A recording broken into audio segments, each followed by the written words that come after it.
And welcome back to Hangar 51. What's going on tonight, guys? So who's going to jump in the room first tonight? The race is on.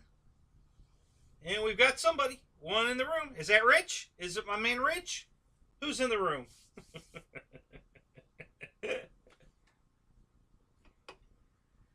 JCB first in the room tonight. Look at you.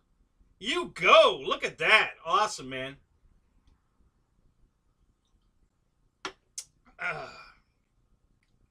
Welcome, welcome, welcome.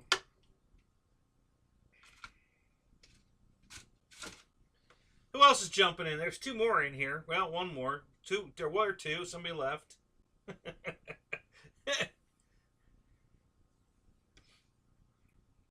Gotta wait for my fellow hanger rats to jump in. Yeah. Yep, you're first. Look at that. 3 in the room. Got 2 lurkers. Welcome to the lurkers. You don't have to say hi. You feel free to just lurk. That's perfectly fine. No, don't.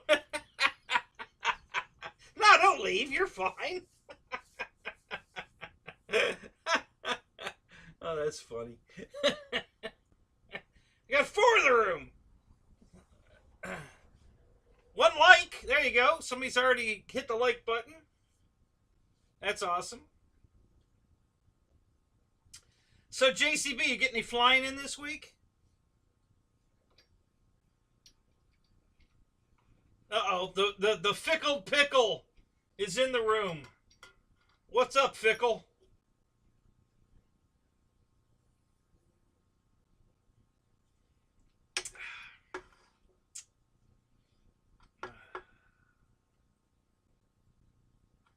Jeff in LA, what's up, buddy? Why'd you go so early? And why'd you quit so early? You quit a whole hour before my show. Almost. You should have kept it going.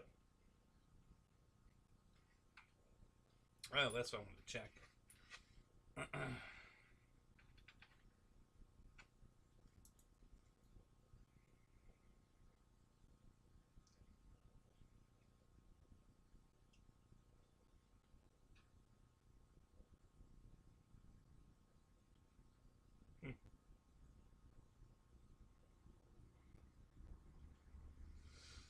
All right, so what do we got?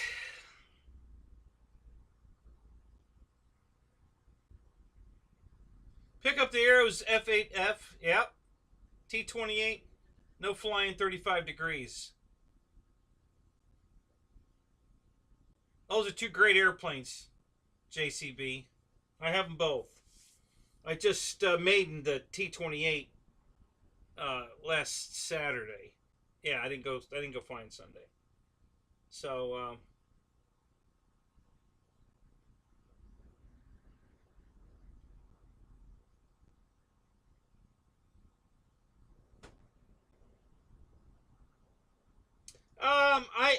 I've never gone on at 8 because that would step on your show. But even before your show, yeah, I've never started at 8. I go on other nights at 8. You know, like if a flight club doesn't go on, or somebody else doesn't go on, or if guys ask me to go on a different night because somebody's not going to be on, then I'll jump in, you know, at any time, you know. But yeah, my own show, I never go on early. If anything, I'm late. So, but trying to work on that. I've been on time for quite a while now. I'm trying to work on that. EQ, what's up? Good to see you, man. Victor, good to see you. And you're right. It took longer to explain putting that airplane together than it did to put it together. Way longer. Oh, I love... Arrows makes an impressive plane, man. I love their stuff. For the price, I mean, you just can't get a better airplane bang for the buck. There just isn't anything...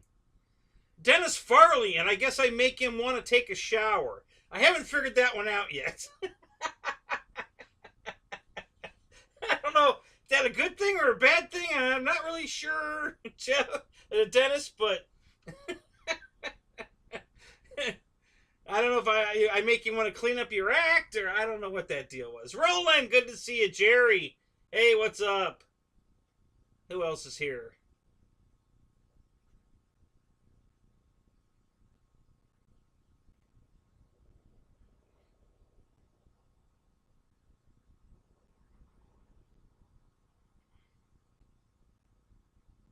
So am I going to raffle Draco?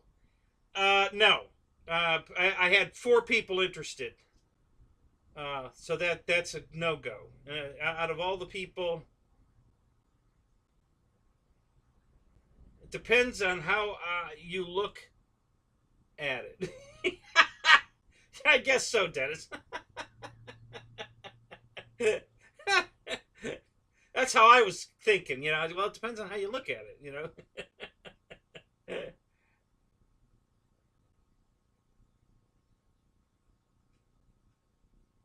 I actually put it against one wall. Um, JCB, I stood it on end and just put it up against the wall because I have a 4500 battery. And you're going to need something. You're going to need to put weight in it. If you put anything like a 2200 in it, you're going to have to put weight in the nose. It ends up being tail heavy. It's the first plane I've had that turned out to be tail heavy without putting weight, even though other people have said, oh, you got to put weight in the like the Bearcat. I never put any weight in the Bearcat, and it flies fine. But the T-28 needs weight. So the smallest pack I think I've flown the T-28 is with the 2800 or a 3000 pack. I don't remember if I actually put the 28 in it or not, but the 3000 was enough, and anything bigger than that it loves. And you can get it in there because the battery bay's huge. So I have these 4500, 45C, oh, excuse me, like flat packs, and that went in the T-28 perfect, and it was, the CJ was beautiful. So yeah, that's the only thing to watch out for. Make sure you got some weight in the nose on that one. Just go with a bigger battery. I wouldn't add lead. Just don't fly it with a 2200. Find something bigger. 3 or 4 cell, doesn't matter.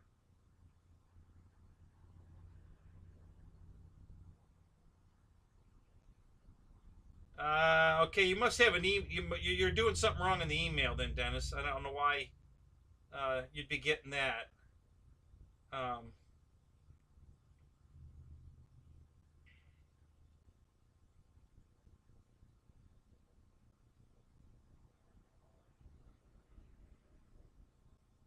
Yeah, my email addresses haven't changed. Which email address are you trying, Dennis?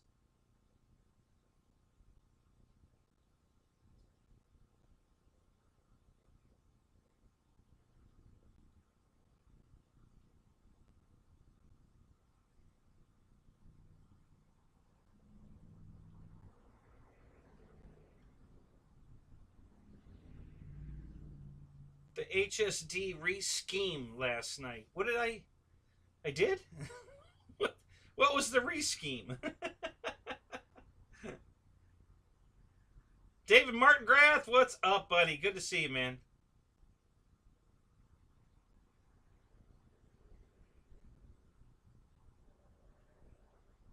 Yeah, so I just put stood the speed control up on its side, and then I put a 4 cell, a 4500 44 cell in the plane. Flew beautiful with that in it.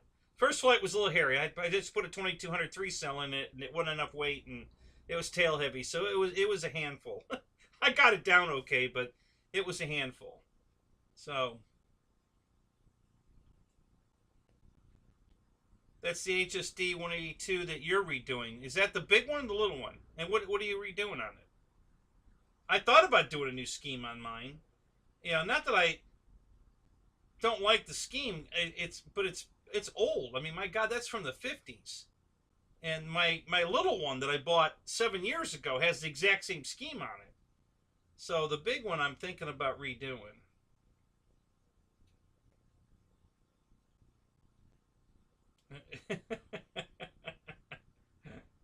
All right, Pickle. You know, I can take your wrench away and boot you out. Don't forget that. Don't be a troublemaker. Ping Pong, what's up? Good to see you, man. Tug, what's up, Tug? How you doing, man? Who else is here? We're filling up pretty good. Paul, good to see you, man.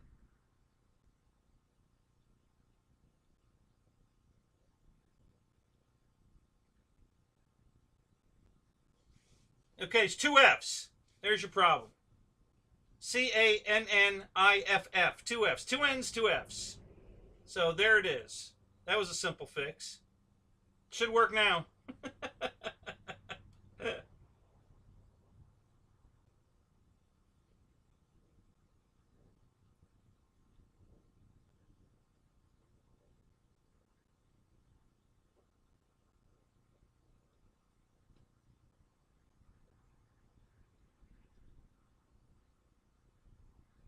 Yeah, so Jerry, that's a great idea. I was kind of disappointed, not too much. I mean, I love the plane, and the scheme looks fine. And I'll tell you, ever since I saw that Nate's mom's plane is the exact same scheme, kind of made me fall in love with it all over again. Because I just think it's cool that Nate's mom's plane is the same color.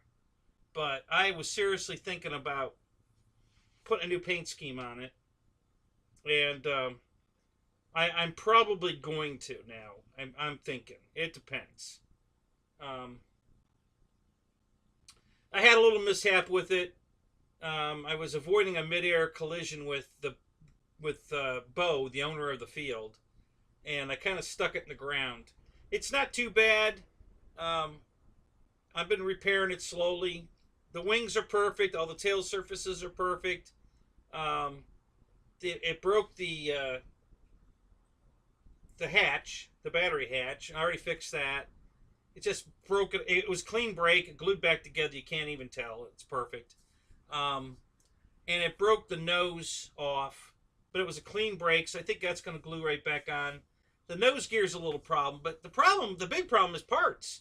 If I need parts, I'm either going to have to make my own. Um, Jeff Adams, what's up? When do you get a wrench? I'll let you know. It's I'm not passing out wrenches. Um, they don't mean anything here right now, so it doesn't matter if you have a wrench or not. Don't think you're going to be left out of anything.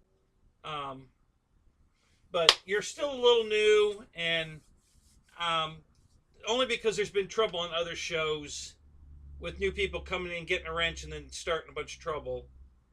I just want to get to know you a little bit more. So, hang in there. You're cool. Everything's fine. And I'll be passing out wrenches when when you've been here a little longer. How many, how many, how many died in the sausage fest? So Pickle wants to know how many died in the sausage fest, because there's four guys in the 182. Four goofy looking, uh, the four really goofy looking guys in the 182, and one of them popped loose in the back seat. So I guess we could call him a die. He died. So anyway, it's not too bad. There's just a couple of things. There is a piece for the nose gear that's replaceable, and I might need that piece. And I might just make my own if that, depending on. Um, and that's just the way it's HSD, Jerry. I have so many HSD planes, and with the exception of the one that they made for FMS, which is the little 182, there's no parts available. I bought the B25 from HSD about 5 or 6 years ago, and it was missing the wing hold down plates. So I've never been able to fly the plane because I don't have a way to mount the wing. And now I can make my own plates, and I will. I just haven't gotten around to it. Every other week there's another new plane coming out, and I've got so many planes to work on now that it's just not high on the priority list to fly the little, especially now that I have the big B-25 that I've wanted forever. You know, the same one EQ's got. That one's really going to be on the back burner. But listen, it's put together. It's sitting in the rack, and it looks fantastic. So, you know, at least I can enjoy looking at it. But I haven't gotten the opportunity to fly it. So, but I will one day. It'll happen. Just not at the moment. So, but yeah. So there's always been a parts issue with HSD, and I'm thinking it's just because. I think it's just because they have so much traffic with the planes they're making, you know, whole planes, that they just don't have time to set parts aside to bag and send out as, you know, available parts. So, I mean, it sucks that they're that busy, right? George Watts, what's up? So, yeah, it's, you know, it's one of those things. David, you've got the big one too? Cool. That's cool. David Snyder says he's got the big B-25 also. So that's the LX models one that is just beautiful. God, that thing's gorgeous. And it just happens to the real one belongs to Kermit Weeks, who lives about an hour from me. You know, and the real plane's there. One day I'm going to take mine over there and see if they'll autograph it. I actually have his home address. He doesn't know that. When I knock on his door, he's going to be like, "How'd you find me?" I said, "Well, when we had the hurricane and you did the video of you driving over to the shop to make sure everything was okay, I just backtracked the video and found it was pretty easy." So, yeah, a little bit of Google Earth, you know, it wasn't too hard. It's a pretty easy find. So. He does not live in a very extravagant house, guys. When you consider how much money this guy has and airplanes and everything, you know, it's a real basic. It's a nice house. Don't get me wrong, but it's not some mansion. It's right across the lake. You know, his house is on the same lake that that his museum is on the opposite side. So he can go out his back door and look across the road or across the lake at his hangar and any planes that are sitting outside. Like the Connie, and that big Connie sitting outside, he can see from his house. So it's pretty cool. And, you know, he has a dock there too, so he could actually take one of his planes, his amphibious planes, and taxi it over to his dock and tie it up. Of course, that would be a dead giveaway to anybody else that doesn't know where he lives, but he could do it.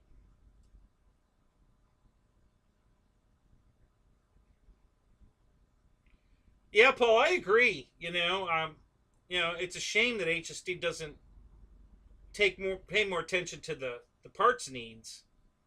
Um,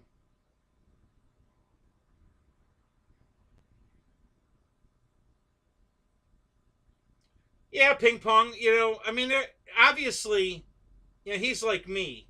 You know, his house isn't that important to him. His airplanes, you know, my cars, uh, you know, that kind of thing.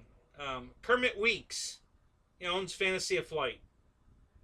He also owns the Apache Princess, the B-25 that LX modeled their bomber off of, and he's got the real one. Uh, so,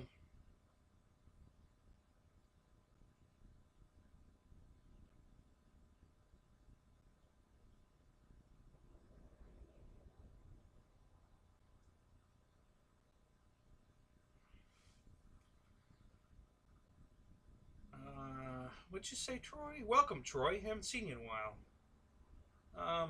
I got lucky with the parts on my HST T33 after 20 something flights. Both retracts finally pushed through the wings. Oh, no kidding. So did you buy new wings then, Troy? Is that what you did?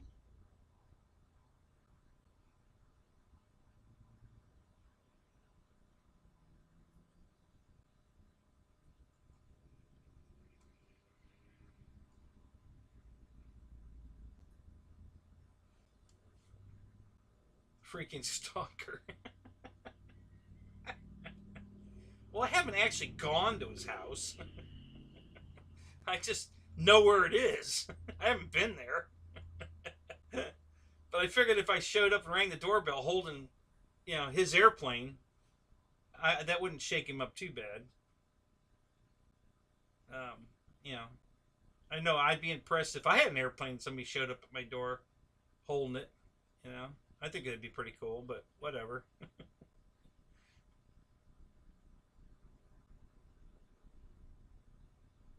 What's up, Brian? Good to see you, man.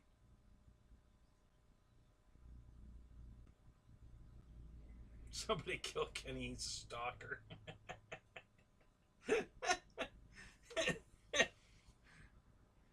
Oh my god.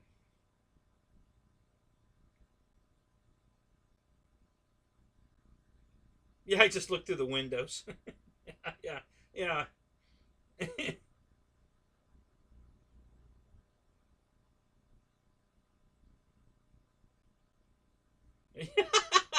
An autograph and a restraining order.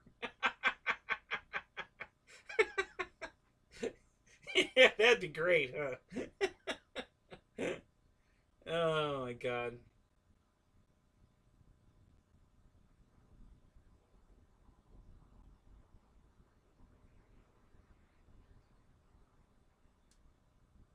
Yeah, they have laws against that. Yeah, boss. Oh my god, you guys are hilarious.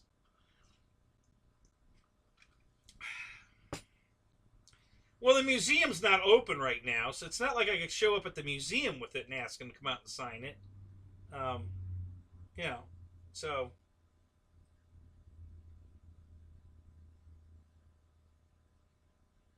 I guess I could put a note on the door, ring the doorbell, and run. Hi, I didn't want to scare you or anything. I just wanted you to sign my Apache Princess B-25 if you don't mind. So call this number and I'll come right back if you don't mind. How's that? Was that better?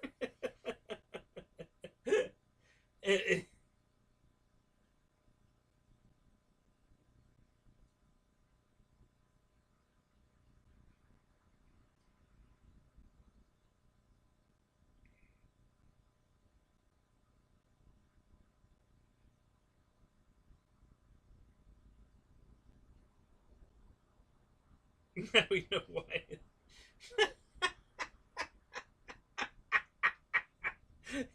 So Dennis says now we know why the shower is required.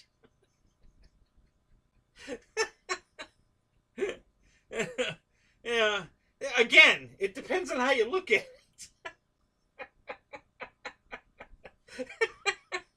it.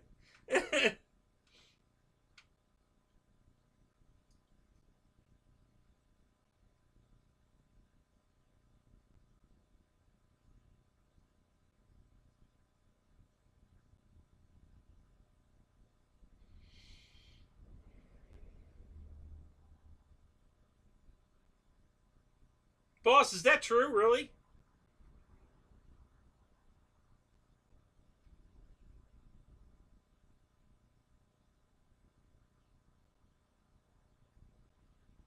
All roses have thorns.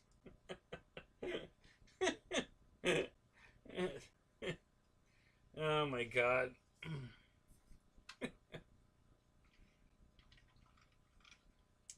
So who's got some flying stories? Anybody got new planes they've made or flying or anything? What's going on? I know the weather's been kind of iffy everywhere. It's going to get cold tonight. Not real cold, but tomorrow night it's supposed to get real cold. So, that's not going to be good. Wow. So a little roundup on the flowers got the guy 6 months. That's crazy. Oh my god. You got to get this maniac off the street. He's a flower killer. God. We haven't got enough problems with people in jail as it is. We got to put people in jail that are killing flowers, for Christ's sake. Oh my god. It's an epidemic. It's auto whack.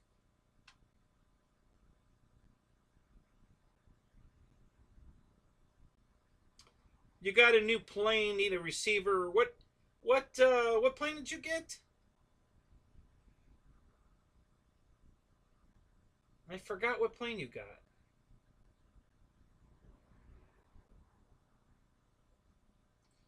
Still tweaking the fugly jet. Man, I'm sorry, Jeff, but that thing just needs to go in the trash can. That's the only jet I've ever seen that's uglier than the one Bo flies. Bo's brand new turbine is the ugliest fucking thing you've ever seen. Oh my god. What an ugly jet. Oh my god. And it's got a turbine in it. It's like, it's the coolest, ugliest thing I've ever seen. Because it sounds like a jet, and it's just cool when you hear it, but oh my god, is it ugly. And he bought another one. Not only did he buy a used one to get started, but he had to go out and buy a brand new one of the same fugly thing. Oh my god. Oh,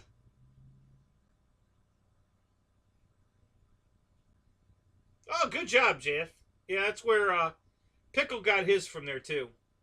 Oh, that's right, the Carbon Cub. Yep, that's right.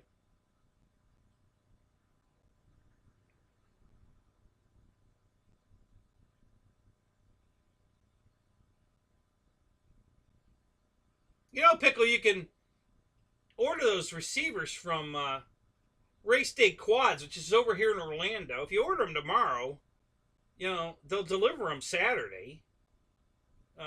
You'll have them Saturday for sure. It's a next day delivery from Orlando, and that's who's got the cheapest price on them. They're pretty good. They're only, I think they're $11.99 plus shipping, or no, free shipping. I think sales tax. You got to pay the sales tax, but I think the shipping's free. So.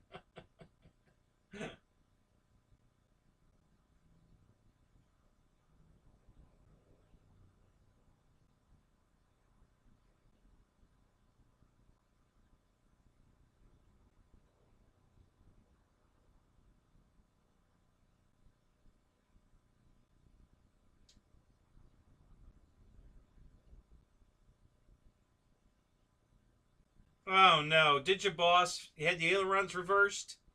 Oh god! Got to check your crap, guys, before every flight, man. I mean, I swear to God, I check it as soon as I power the thing up. As I'm taxiing it out, I check everything as I'm taxiing, and then when I get it on the runway, point it on there, I do one final check. I even walk around and do the flaps and watch the flaps go up and down and check everything for a third time. Every single flight.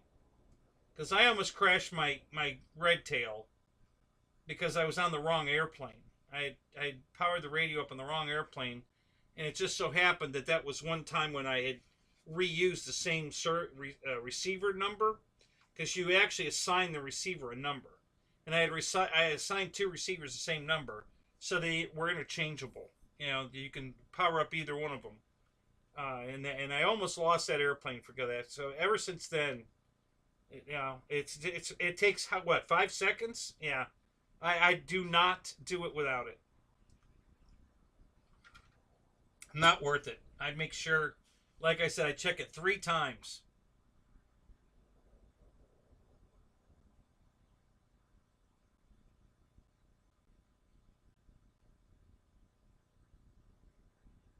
Oh, you got your balsa storage, the one from.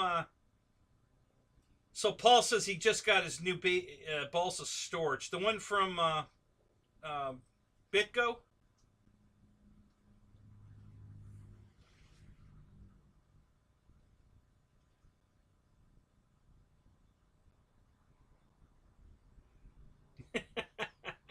Dennis. So Dennis says, Photon, this is where the banana hammocks hang out. Ricky, what's up? Good to see you, man. AKA model match. Yeah, exactly. Yeah, I didn't check to make sure I was on the right airplane. I checked my surfaces, but I didn't check to make sure they were going the wrong way. I just made sure they were moving, and yeah, and yeah, that wasn't a good. So it just so happened the elevator was backwards. So every time I tried to take off, it kept nosing over, and I couldn't figure it out. Thank God I didn't get it in the air.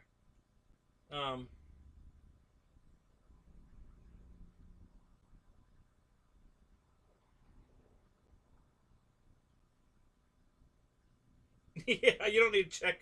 If you're gonna drive over it with your car, you don't need to check the surfaces. Just drive on by. Lyndon, what's up, sir? Good to see you, man. Have I seen the new post people that have gotten the Draco already?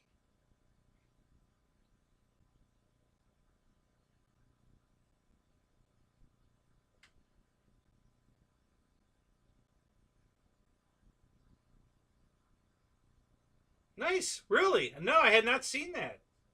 That's interesting. So Jerry says that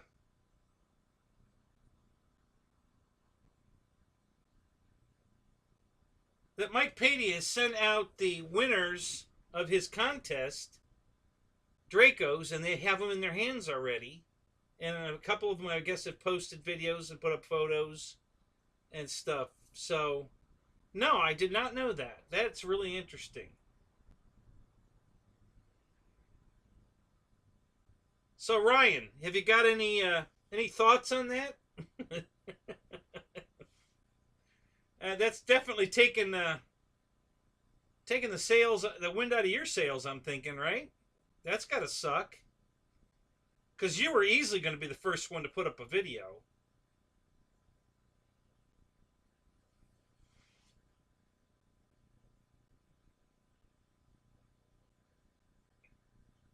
Yeah, you make sure you got the right model. You just, you just reverse the ailerons.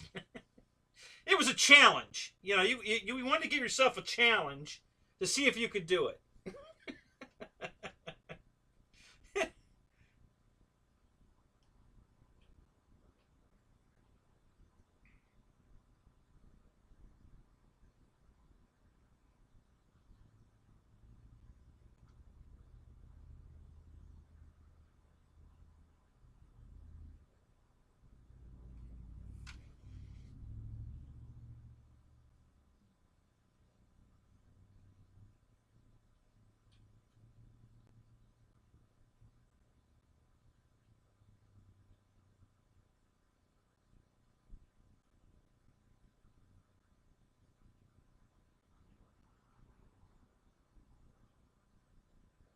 Yeah, I should stop by Patey's house.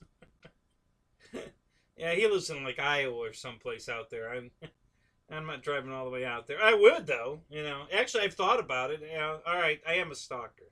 Yeah, I was actually going to show up at the airfield there and just kind of hang around until somebody walked outside, like Mark, and say, "Hey, you're Mark Patey." Because people that land there do that. People that stop at the airport, get gas or whatever, they do that. So, and they don't seem to mind. Mark thought it was great. This old man, really old man, got started. He told him that he hadn't flown until he was like 82 or something. And because watching their videos made him go get his pilot's license. And he told that little story to Mark, and Mark was so impressed. So, super pumped about it. Ryan says about Draco, but did you do your Draco video yet or not yet?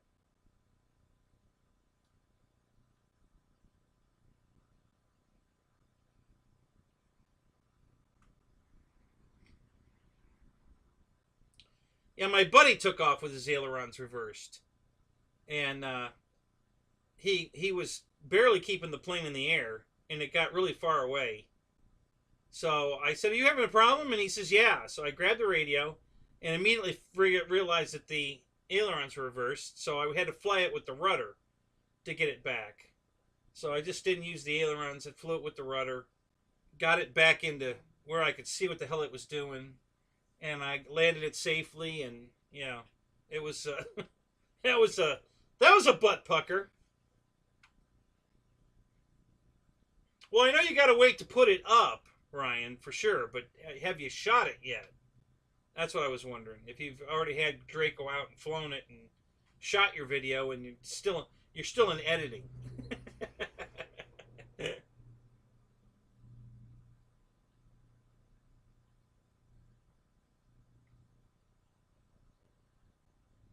Yeah, Wright's a probably won one.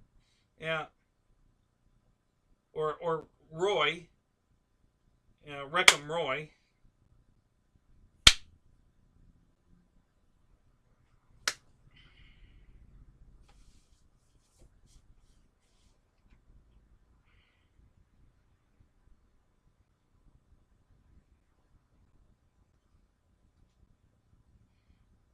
George, what are you raffling?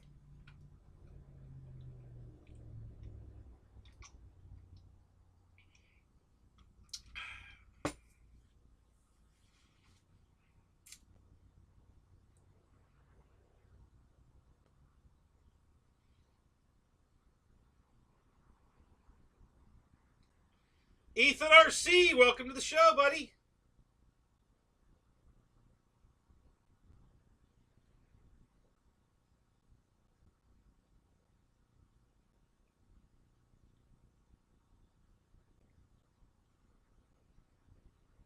Yeah, yeah. Clap on, clap off. You're raffling off a Draco, George?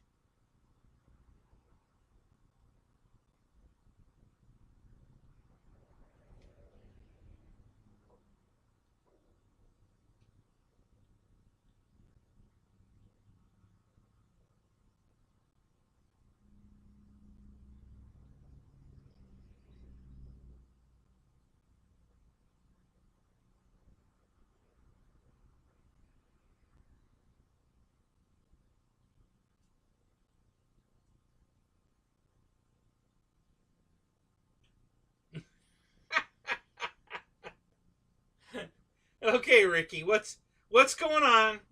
Are you depressed? You know, talk to Dr. Kenny. My couch is open. What's up?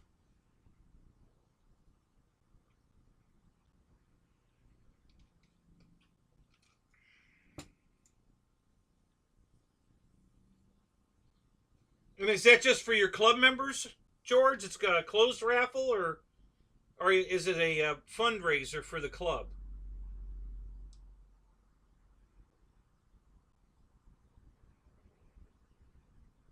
He's in jail. Oh, come on, Ricky. We can fix you. I have faith. We can fix you.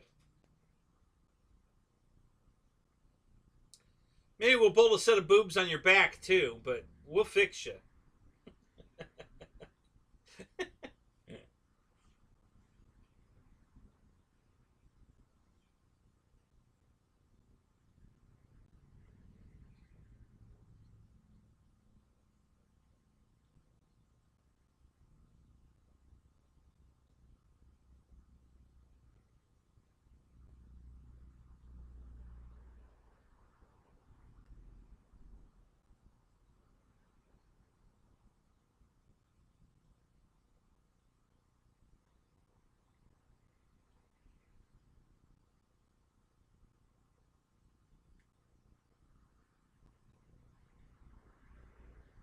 Jonah, what's up? Good to see you, buddy.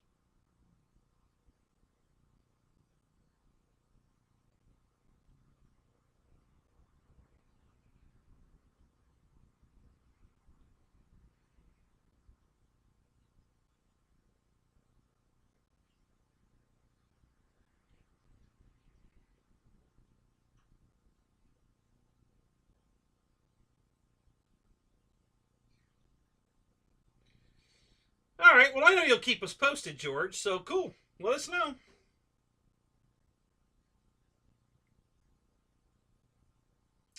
All right, guys, don't forget to hit that like button. And I'm only saying that because you guys always remind me when I'm on everybody else's show to hit the like button, and it works because I never remember until somebody says it. So I'll say it. Hey, hit the like button.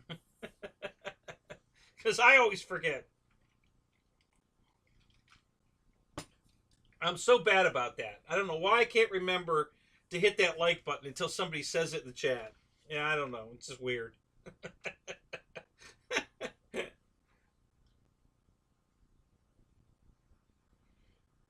The racer's coming along good. The fuselage is all done.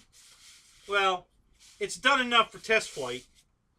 So I've got it all sanded, prepped, clear. It's clean, smooth as a baby's butt.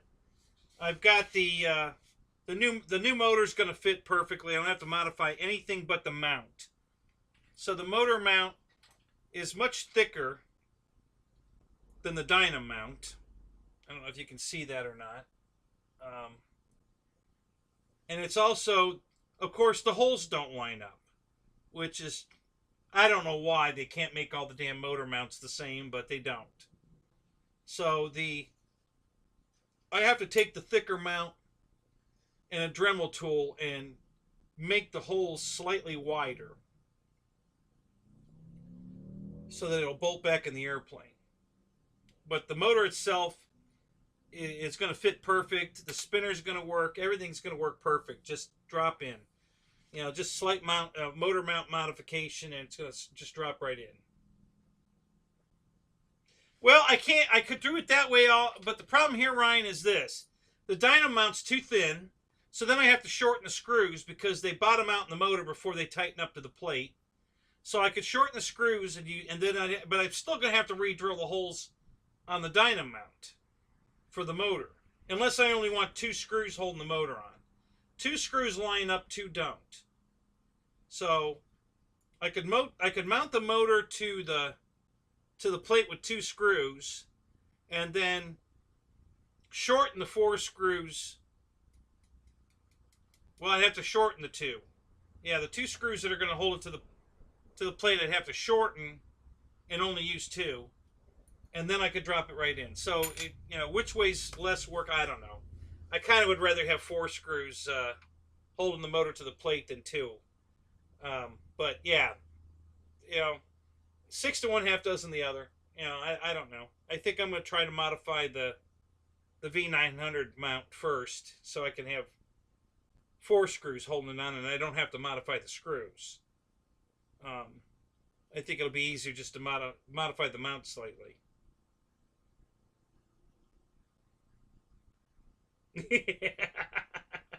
Just lock tight and let her rip. Hell yeah. So anyway, yeah, super glue. Yeah, so there, just it's one of those. I've been thinking about it for a couple of days now, but I got the ESC went right in, no problem. I got the 3 motor wires sitting right here, ready to just plug it in and set it in there and put the screws in. So super easy install once I decide which way I'm going to go with the mount. The Dynam mount is pretty thin, so a prop strike could possibly torque the motor enough to bend this plate, whereas the V900 plate's very thick. That's a lot of meat there.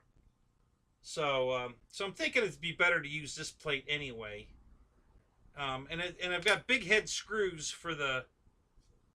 so I can oblong the outside holes slightly out enough, and the big head screws will cover it without any problem. So that should work fine. I don't see any problem at all with that setup. So I'm leaning more toward that, but I haven't come to a final decision yet. And that's it. The wing's just about done. I glued it together tonight. All the panel lines are filled in on both wings, top and bottom. I'm filling in the scoop area now.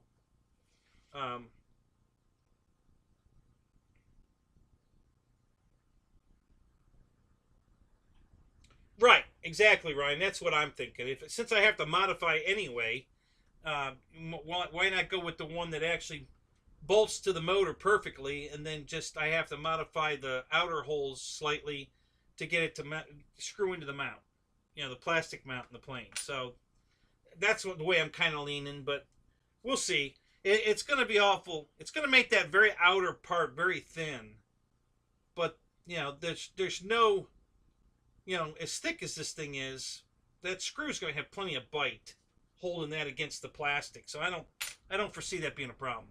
I think it'll be fine. So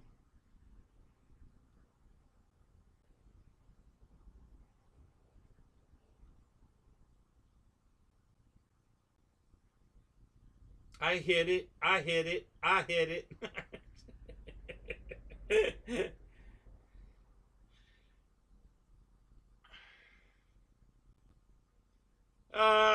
I am going to put 51 on it. Not in red though, Jono. But yeah, I am going to put the number 51. That's going to be my race number. Um,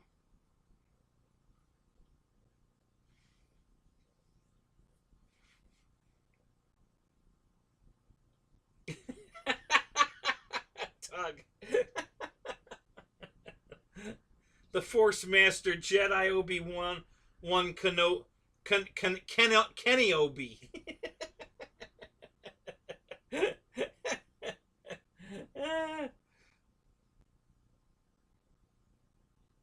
Need some butter on your popcorn, Roach. Really? You're having popcorn? Did you bring enough for all of us?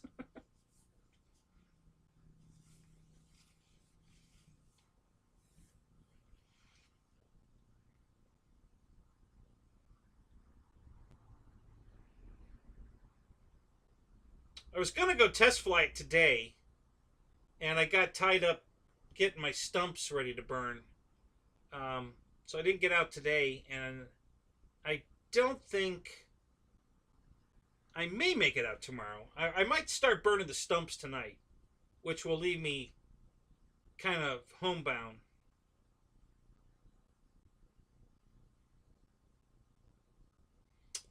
Where did I get 51 from? You mean because I called my channel Hangar 51? Is that what you're asking, George?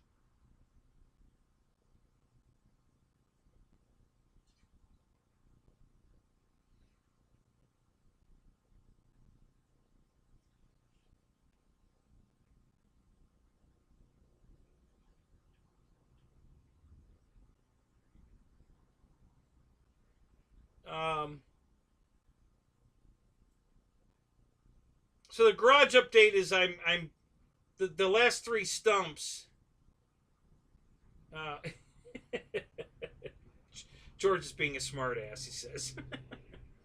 I'm going to burn these. I decided to go with the diesel fuel. That's most everybody recommended just drilling holes in the stump and pouring diesel on it. So I've been doing that all week, and I've been drilling more holes and drilling the holes even deeper and pouring more diesel fuel in it. And I'm going to go out and pour some more in it. I might excuse myself from the show for a minute to go out there. I don't know. We'll see. And then I'm thinking, if it's dewy out tonight, then I'd probably go out and light them tonight and let them start burning while the grass is wet, so that I don't have a runaway. Because that did happen twice out here. I had the grass caught on fire, and I had a runaway fire going across the property. And it's not so. If you catch it early enough, you can just go out and stomp it out. It's not that big a deal, but once it gets going and it gets bigger and bigger, well, now the perimeters, you just can't run around fast enough to get it all. So I'm trying to run it down, and I just can't keep up. And at that point, so I went and got my hose and just put it out with water. But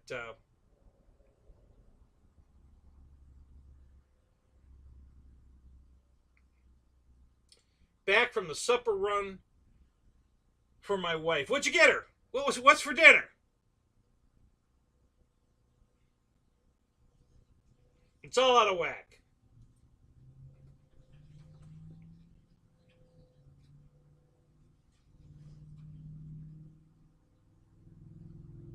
film it, you'd watch. You're gonna watch my stumps burn? Really?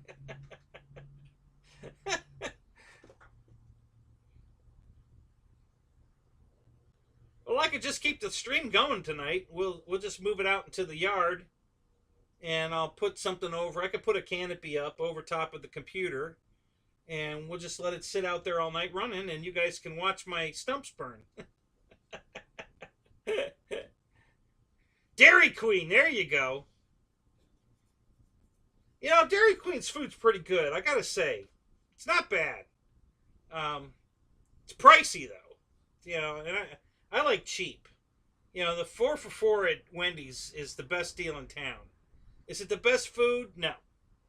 But is it, you know, $4 worth the 4 value meal? Yeah, I think so.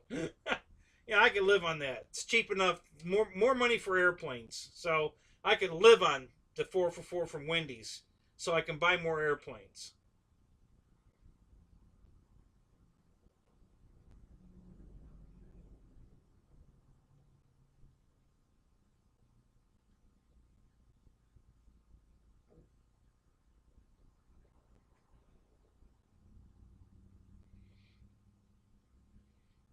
Yeah, I've actually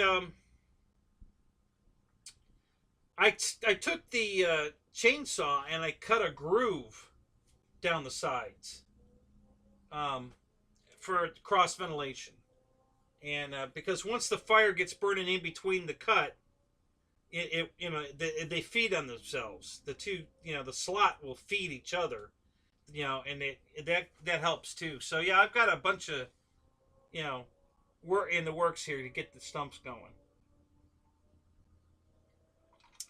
And then I had to cut down another tree on the property because it was dead. It's been dead for a few years, and so I needed kindling for the stumps. So I went and cut the other tree down, and I'm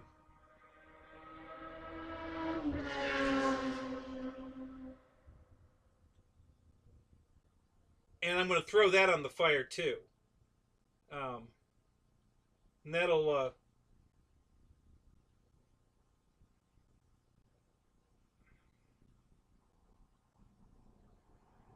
so between the tree I cut down and all the, you know, the kindling I'm getting off of that, and all the holes in the diesel fuel, and I've already put 2.5 gallons of diesel fuel on it, and I've got 5 more gallons, you know, that I'll probably put a bunch of the tree stump stuff around and pour the diesel fuel all over that stuff and let it soak in, and then I'll start the fire.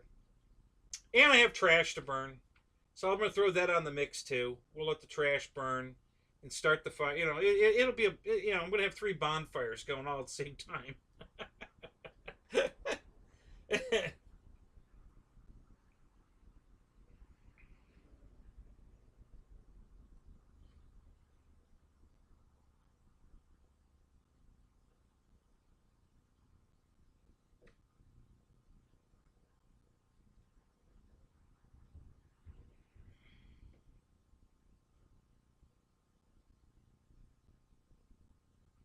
Oh, do you get the code brown from McDonald's? Really?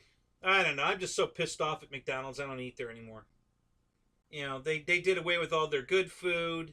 You walk in there and they won't take your order. They make you go over and use the kiosks. So, you know, they want to walk you over there and show you how to do it. And I just like, oh, okay. And then when he gets to the kiosk, I just keep walking and go right out the door. You know, I'm just not going to, I'm not playing that game.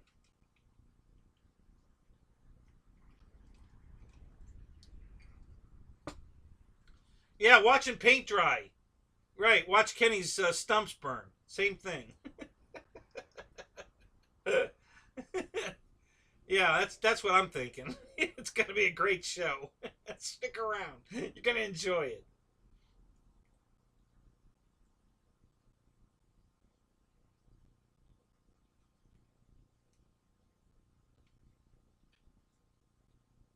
Yeah, I don't know what's going on with Air Marshal. You know, I have a feeling he's having more trouble with his ear than he's letting on. You know, maybe he's in some pain with that. And, you know, I can appreciate not wanting to go live in a stream with my ear in that much pain, you know, especially if he's taking some gummy bears to help him sleep so he doesn't have to endure the pain. Oh, and by the way, Tui, I saw your high. So, right back at you, buddy.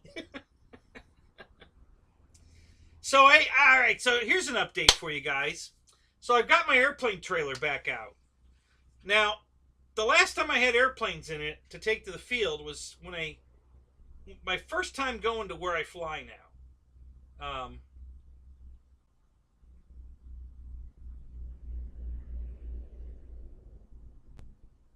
There you go, George.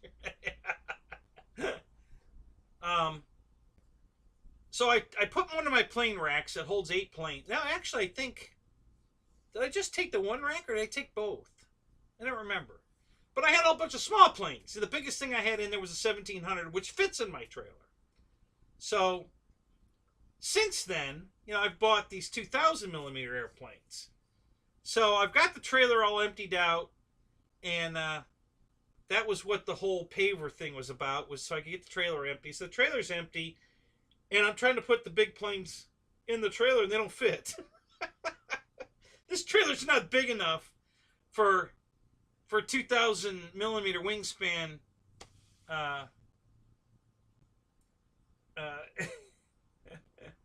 What did Spencer say that you're telling him I suck balls? What the hell? What?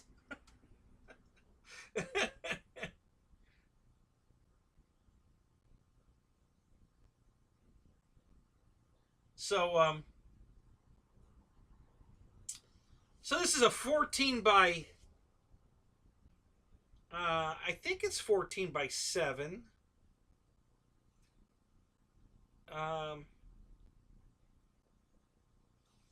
Might be only 6. In any case, the 2,000 millimeter wingspan don't fit in the plane, you know, in the trailer, not straight in. So I'm gonna have to. So how you doing, Spencer? So I was gonna put them in straight, but they're not gonna fit that way. So I may put the rack in there, you know, at a 45, just one row, so I can get 5 big airplanes in that rack, you know, and then put a smaller rack behind it near the front of the trailer to put the smaller planes in. And that's what I'm working on now. I'm trying to get the rack situated.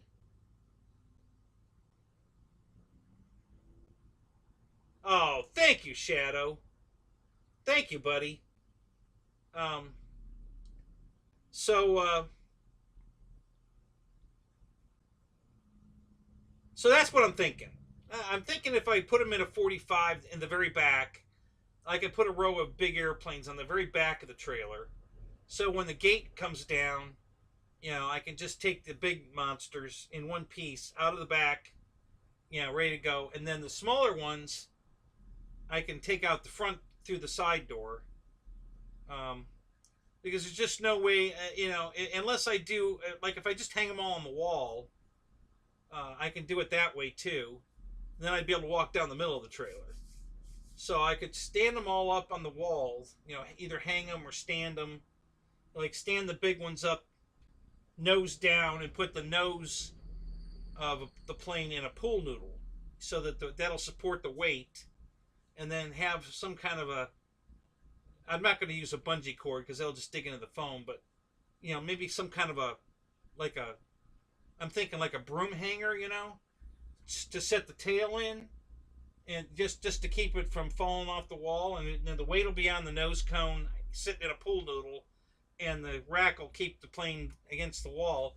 And then I could put another row in between the tails coming up. I could have the tails coming down out of another row hanging above them, and I could do that on both sides and get, I don't know, 10 or 12 planes in there probably that way. I don't know. I haven't decided yet. I'm still trying to organize it. It's just this trailer got a lot smaller than I thought, you know, after buying these big airplanes. Tug Hill, thank you, buddy. Thank you so much, man. That's awesome. You guys are awesome. Thank you. I will put that to good use. Thank you. You know, it's a really nice little trailer. It's easy to pull it. You know, I can pull it with any of the cars. I do have a real big trailer here that I could use, but I need a truck for that one. My car will pull it okay, no problem. I pulled it home, but it's got so much tongue weight because it's a car hauler. It's a enclosed car hauler, and it'll you know, it just crushes the back of the car. Yeah, I could put airbags and air shocks on the back of the car to hold it up, but you know, I'm just, you know, so I am looking at a couple of trucks. Spencer, buddy, thank you, buddy. Oh man, thank you so much, man. That's awesome. You guys can pick on me all you want. I really don't mind. Raymond, what's up? Good to see you, man.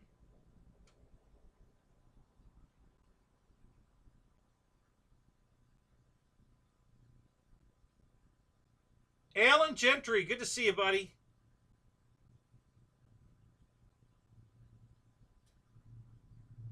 Yeah, so I've been looking at Chevy Avalanches. Um, I know it's not everybody's favorite truck. It's not mine either, but I think it serves my purpose more than anything else. You know, because of the back of the cab folds down. It gives you access to the bed. Um, you can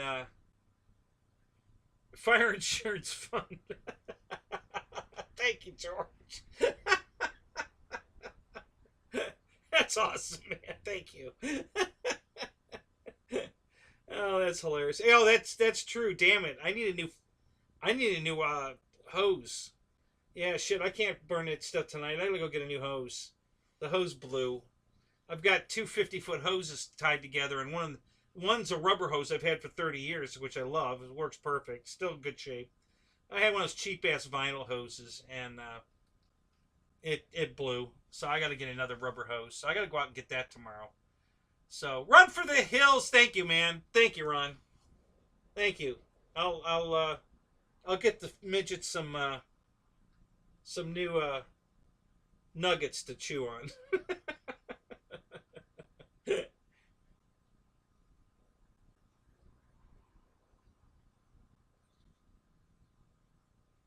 Yeah, the ridge lines are nice, but they're too expensive. I don't want to even spend $5,000, guys. I'm looking cheap.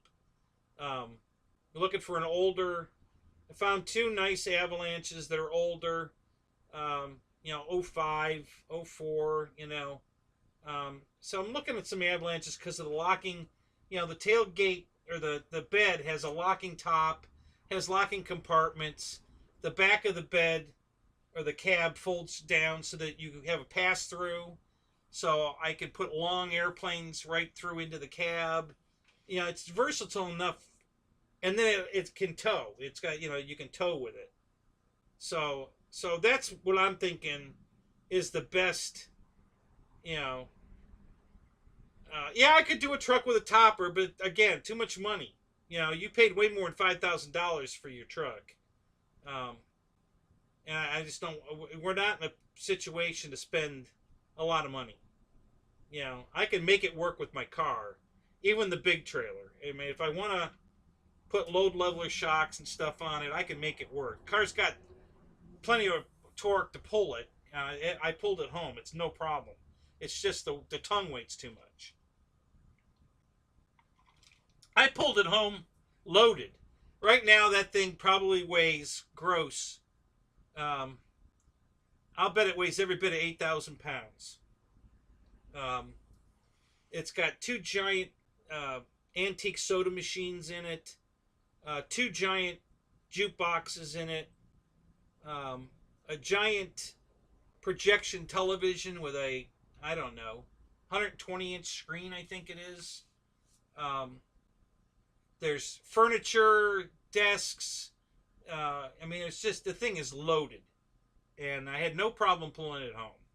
I put a lot of weight on the tongue, or on the back of it to try to take the tongue weight off, which worked. So that it towed better full than it did empty. When I brought it home empty, it was really crushing the car. Uh, Bringing it home with all that weight in it, it was fine. You know, because I had so much weight on the back of it, it took some of the tongue weight off, and it towed home beautiful. Air Marshal, what's up? Good to see you, buddy. How you feeling? Are you all right? How's your air doing? Suck on D's fund. Suck on D's nuts.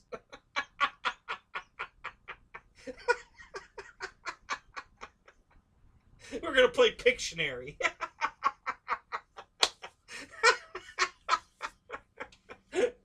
Suck on D's nuts.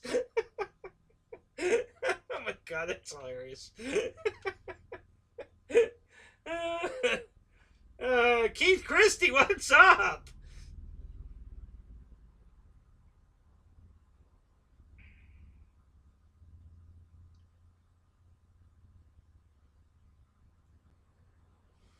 So thank you for all the super chats, guys. I really appreciate it.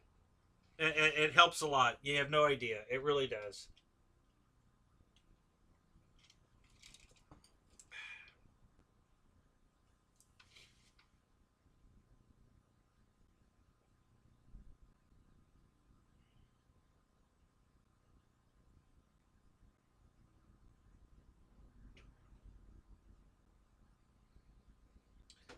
Yeah, see, what I bought the tent to put the planes in the tent. See, that's so I can sleep in the trailer with the air conditioning on, because the walls of the trailer are going to hold the air conditioning in way better than the tent. So yeah, the tent was really always intended to be for the planes, but I stay in it too if if I have to. But if I have a better choice, like empty the trailer out, put the planes in the tent, and I can stay in the trailer, then that's even a better situation. So, but it's flexible. I can go either way. I can leave the planes in the trailer, and I can stay in the tent. But that was all part of the plan. The grand scheme of things. That was all part of it. And then if I use the big trailer, I'll really be sitting pretty, because it's big enough to haul a car. It's a big trailer. It's a dual axle. I think it's 38 feet. I'm sorry, 30 feet. I think it's 30 feet long. It might be slightly shorter than that. Maybe 25, 20, something like that. But yeah, it's about 30.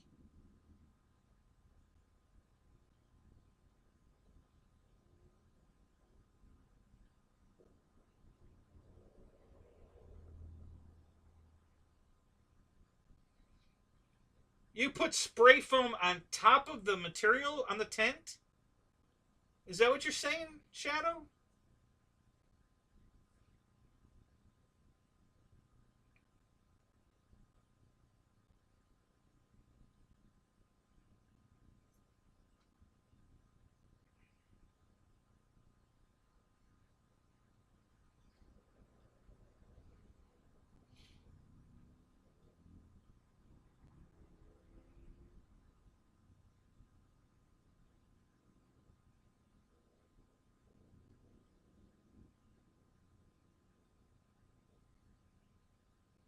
Yeah, I think Eric. You know what? It's funny you say that, Dave. Because you have a wrench, I think it would let you send it. If you didn't have a wrench, it would have flagged it and asked somebody to approve it for sure. But since you got a wrench, you're already past that. So yeah, it would have let you send it. But I liked your idea better. That was funny.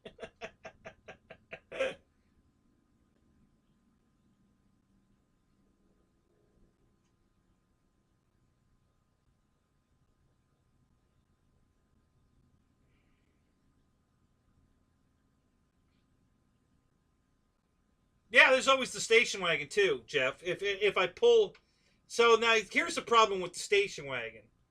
The station wagon will not pull the big trailer. It's got a 305 motor in it. It's a 92, so it's not a. It's the old, you know, throttle body fuel injection.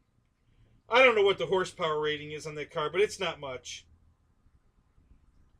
So pulling that big trailer down the road, it wouldn't happen. It'll pull the little trailer. Um, But that's back to the Avalanche. I mean, the Avalanche has as much room in it to sleep in as the because of the fold down cab under the tonneau cover. That yeah, it really equates to the same thing. I can either sleep sitting up in the car or the truck, or lay down in the back of the car, or lay down in the back of the truck. If I get the Avalanche. So that's why the Avalanche. And the Avalanche has the pulling power to pull the big trailer, whereas the wagon doesn't. So the big trailer's out of the question if I'm pulling with the wagon. So it's about 8. Roach, I'm missing something.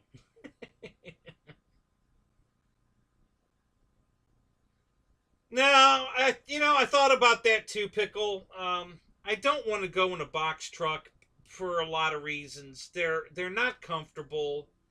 Um, they're governed, and I guess I could take the governor off, but the way they're geared and shit, they're geared for moving heavy loads. Uh, you know, it's just not ideal for what we do. These airplanes don't weigh anything, so you don't need a heavy duty, low gear type rig like a U-Haul truck. Um, I need something with a highway gear that can pull the trailer down the road comfortably. While we're sitting, because if I go all the way up to Jet Jam, I want to go in comfort. I don't want to. I don't want to be in a box truck all the way to Jet Jam. Where I could sit in either my. If I take the little trailer, I could sit in the wagon, and if I get the Avalanche before then.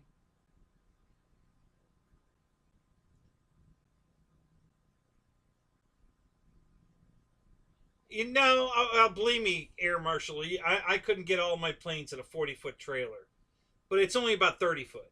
It's for sure it's not bigger than 30. I know my Impala will fit in it, and it's wide. Holy crap, is it wide? This thing is.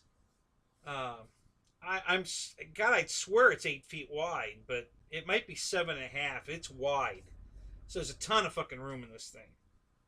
I mean, it's bigger than a lot of people's apartments.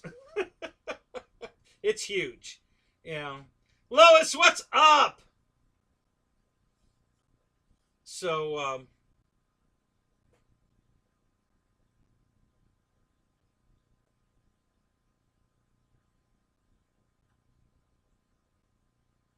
what did I miss from Roach?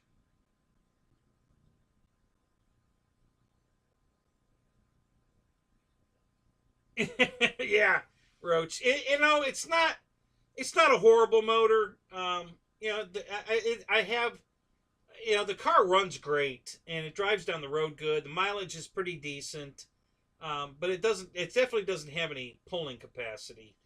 Um, so yeah, it's not going to pull. It won't pull that big trailer. It'll pull a little one okay. The little one's light. It doesn't weigh shit. Um, but yeah, it's not, yeah. So it's just not the right motor in there. And it's funny because the wagon usually had the 350 in it, but mine came with the 305. And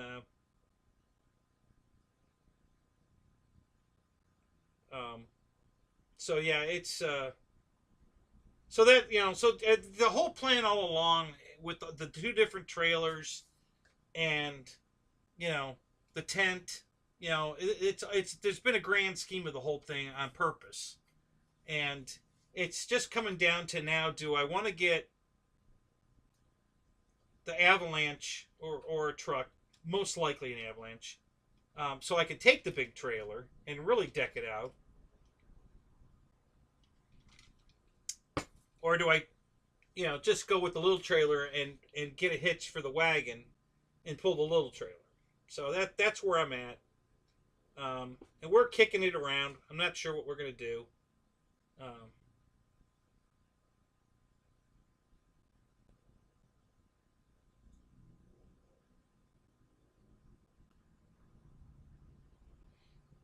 well, mine has enough to pull itself, and it's a 9-passenger wagon.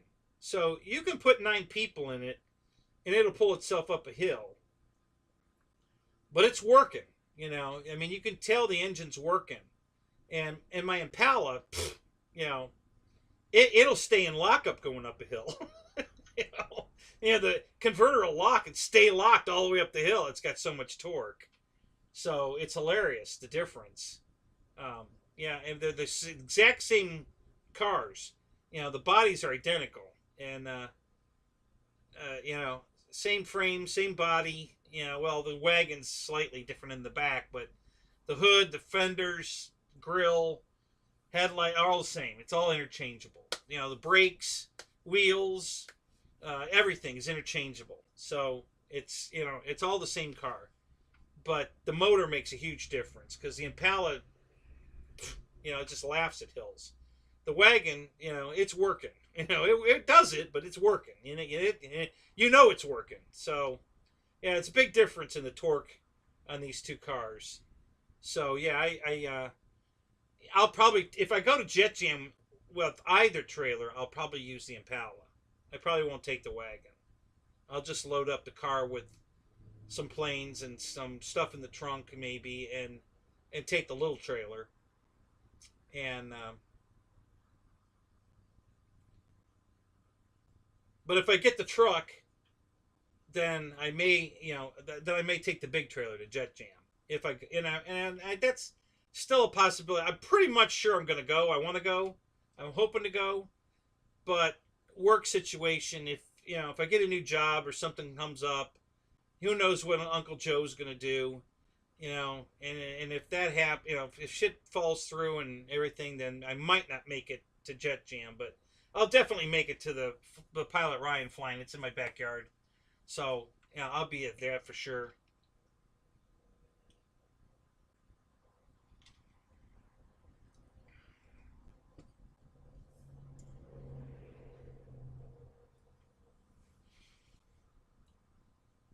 Yeah, I'd love to get a GMC truck, but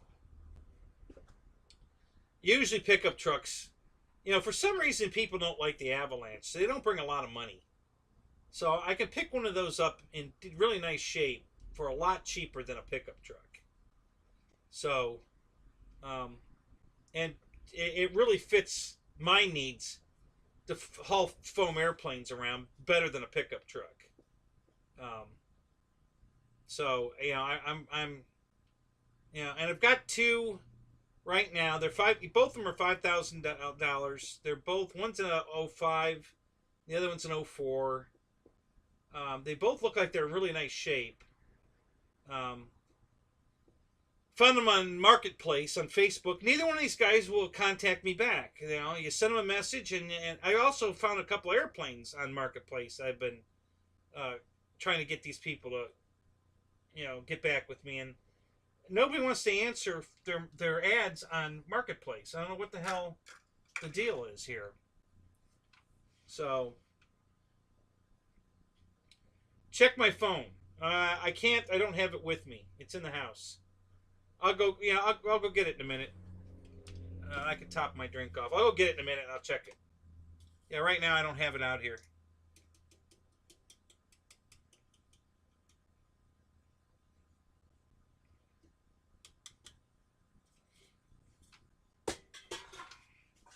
So I don't need the enclosed car trailer for that because I have an open car trailer.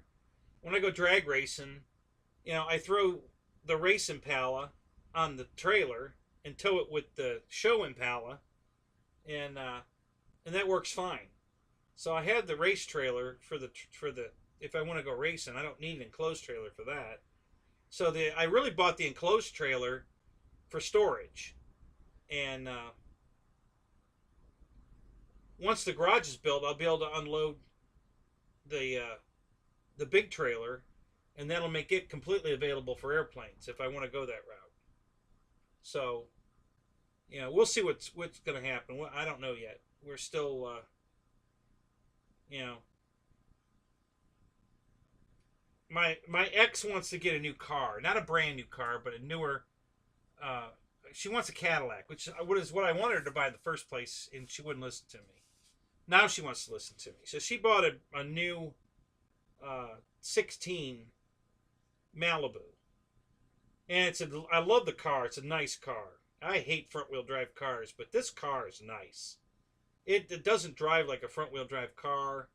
It gets incredible gas mileage. We're getting 46 miles to the gallon, and it's not a hybrid. It just gets amazing gas mileage. It's very comfortable. It's beautiful. It's a nice car. Now she wants the Cadillac ATS, which is what we looked at in the first place.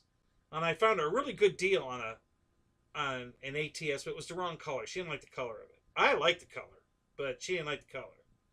So she went with the Chevy. Well, now she wants the ATS. so now she's looking at an ATS. I'm looking at a truck. You know, the ATS she wants is $25,000, and the truck I want's $5,000. So, you know, we're at different ends of the spectrum here. You know, what I want to make me happy and what she wants to make her happy. So, yeah, Rich, I know you know, Rich. What was it? 14 planes you brought? Was that the number 14? Um, and your truck is just like my Avalanche. Okay, you don't have a cap on yours. You just have a you know, a tonneau cover. So yeah, same thing. I could get 14 airplanes in my truck if I want to take them all apart and wrap 15 and wrap all of them in blankets, each plane, you know, each fuselage and each wing, and then you gently put them all in there like cordwood, you know, in rows, and you just stack them. And then it takes 12 hours to reassemble all the airplanes once you get to the event.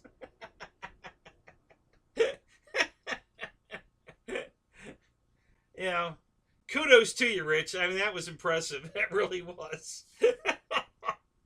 That was very, very. And honestly, I'm going to be honest with you. That's why I'm looking at the Avalanche. You know, because I always have that option. You know, I could put a bunch of planes in the trailer and still stack 15 airplanes in the truck. Because my Avalanche would, you know, it's a 4-door just like yours, and a bed, and yeah, I could easily put all the airplanes, you know, if I want to take them all apart and stack them inside the truck. And so yeah, exactly. um, yeah, it's kind of it's almost like playing Tetris and Jenga when Rich puts all the planes in the back of his truck. Yeah, it's pretty impressive. I gotta tell you. uh,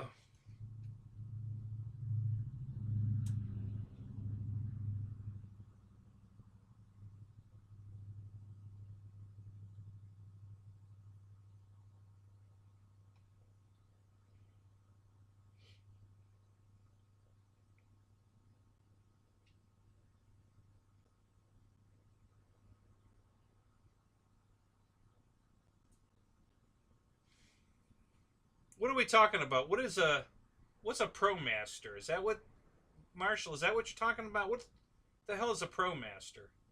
Is that a bass boat?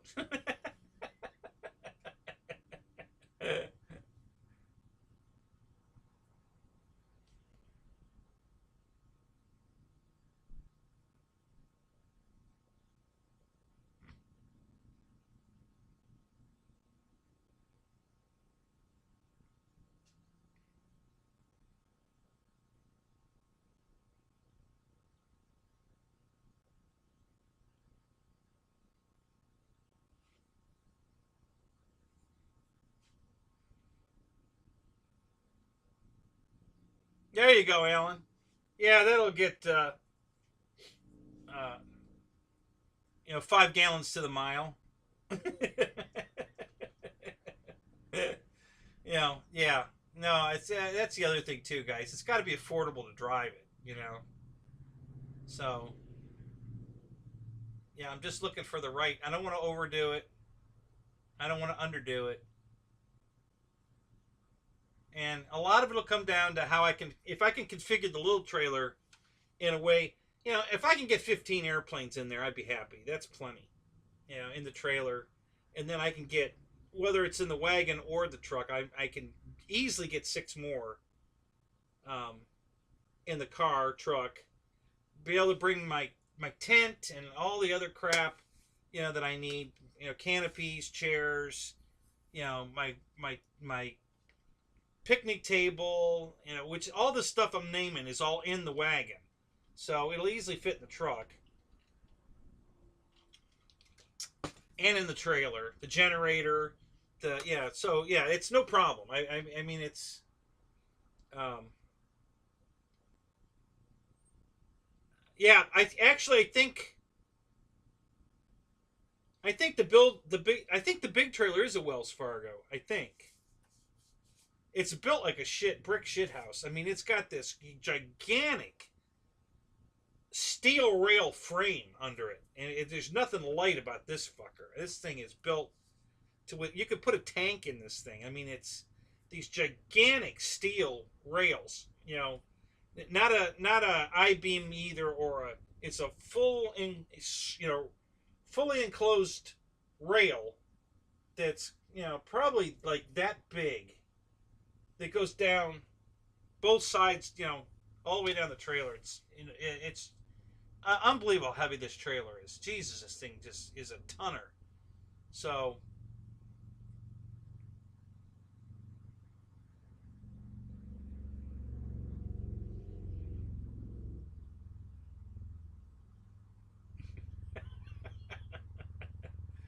oh my god. Okay, so the dog joke walks into a bar. Who's telling that one? Dave's RC. How you doing, Dave? Yeah, it's good to see you, buddy. Oh, that's hilarious.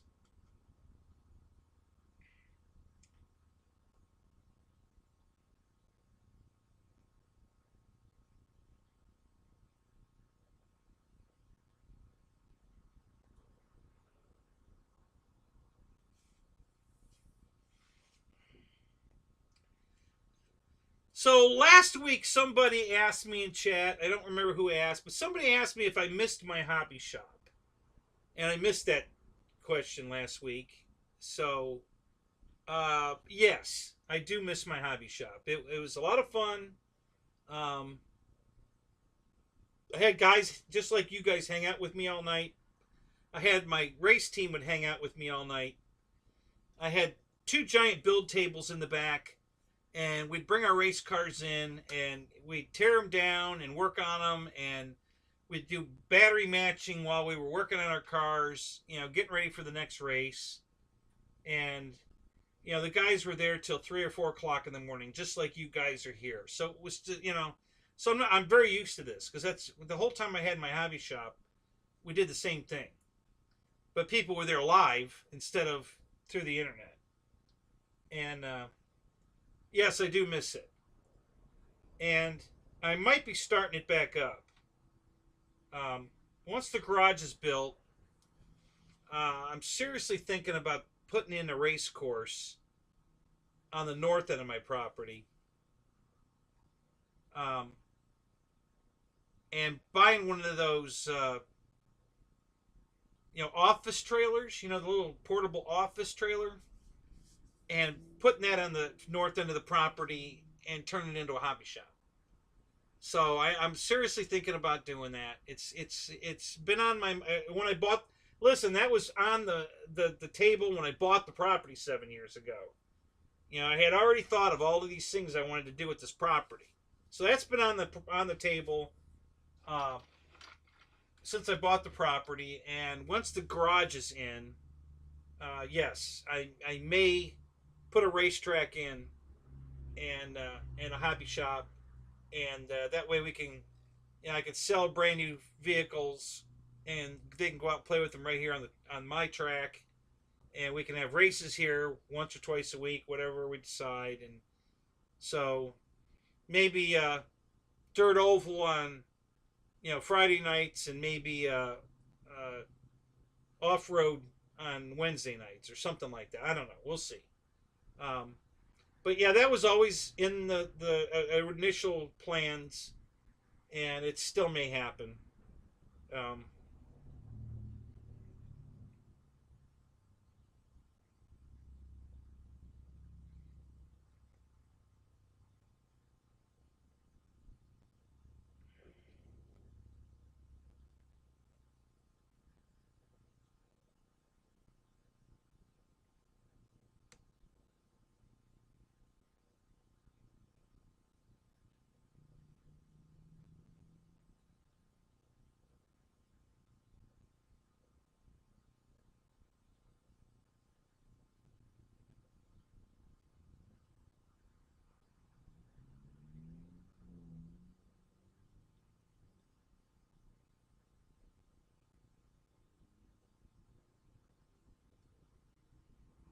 Yeah, boss, thank you. Yeah, it seemed to work out. That couldn't. Yeah, these guys wouldn't go home.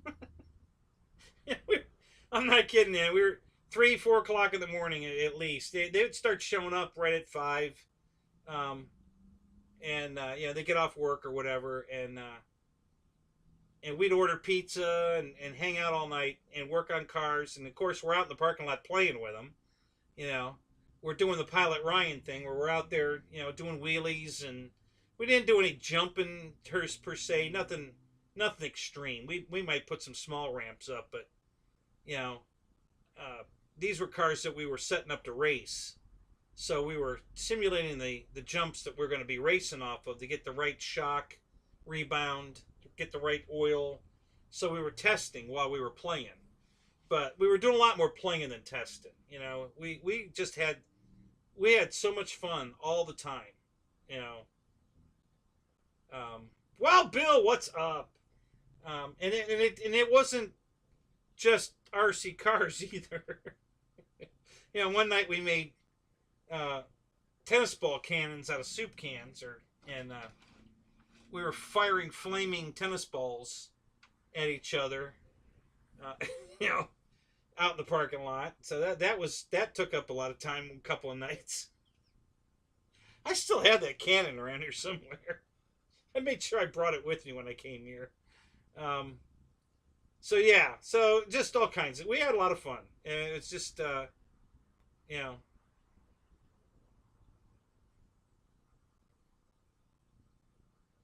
yeah, it's exact Tuggill. That's what I used to race. My I wish I could find that sprint car body. Um, all right, so give me a second, guys. I'm gonna do a quick look there, and I'm gonna go get my phone and a refill. So I'm gonna be right back. Let me go do a. I think that body is under this bench, so I'm gonna look there first. Then I'm gonna get my phone and a drink, and I'll come back. But I'm gonna look for my sprint car body.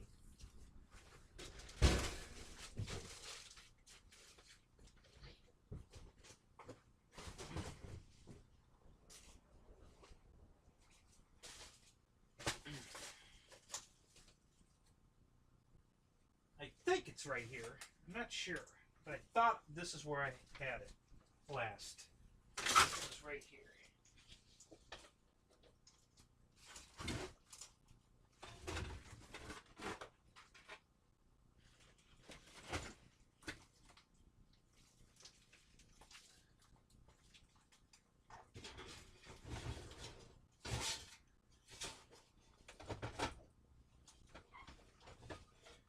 There's my digital scale.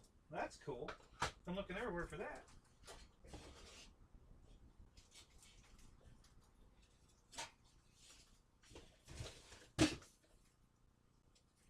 What the hell is that? No.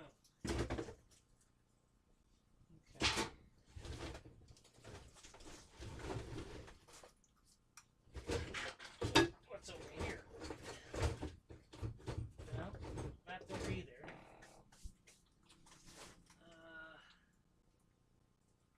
No. Cool. I really thought that was here.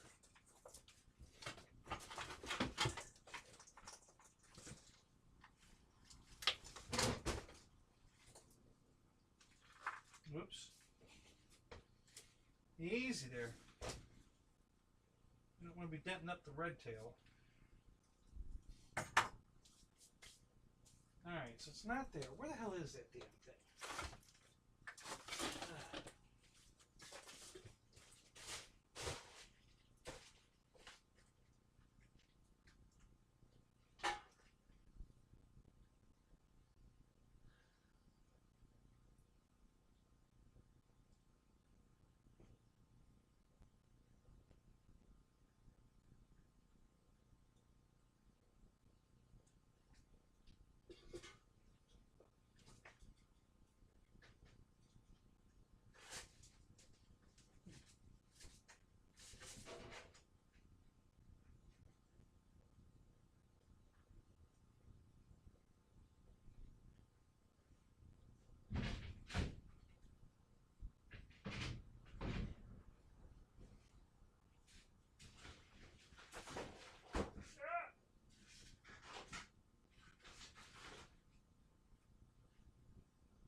I can't find my sprint car body.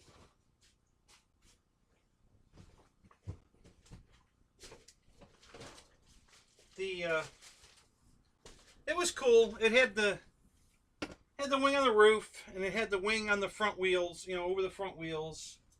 It bolted right onto my RC10, and it was cool.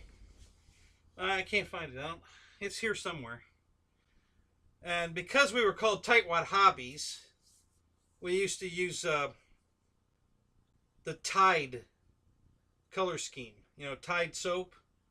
So the body was orange, white, yellow dot in the middle kind of thing. Tightwad Hobbies. So it was kind of a little play on words.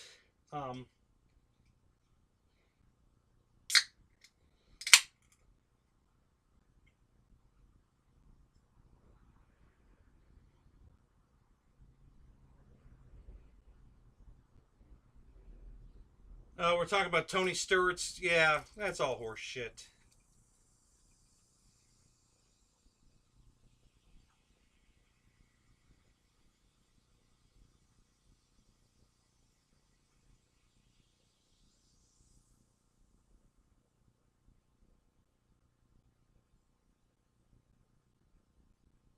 No, Tug Hill, it didn't stagger the tires. No, didn't have to. It worked fine. The car ran great. I mean,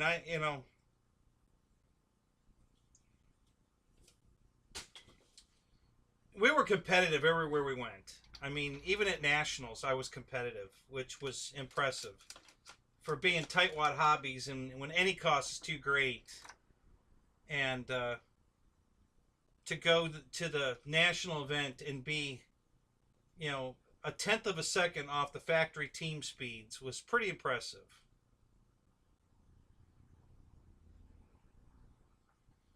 Kenny's tires smell funny.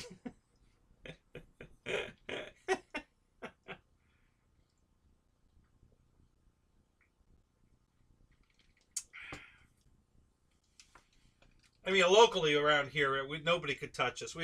My team won everything. We were killing it everywhere. Not the whole team. I had a couple of drivers that weren't that good, but they were fun to hang out with, so I didn't care. You know, it's not all about winning. But we just had a lot of smart guys on the team. You know, everybody contributed something. It wasn't, you know, the background some of these guys had. Some of them had real racing experience. Some of them were engineer, you know, heads. And everybody just brings stuff to the table, and we'd all share it. And Jermaine, how you doing, buddy? Hey, how are you feeling, man? Are you all right? You know, we heard last night that you had like a mini stroke.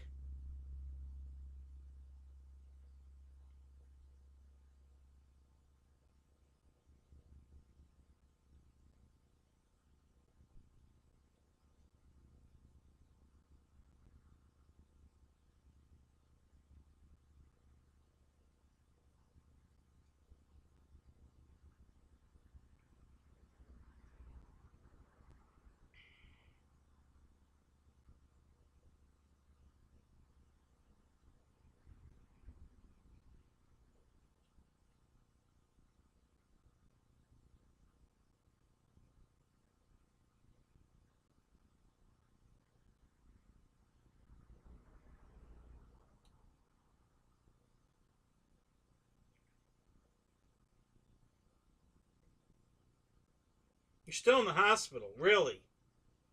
Oh, buddy, man. We're all with you, man. I know everybody here's been worried. So good to see you, man. Thanks for stopping in, man. It's good to see you're in good spirits. Frankie RC Planes, welcome, sir.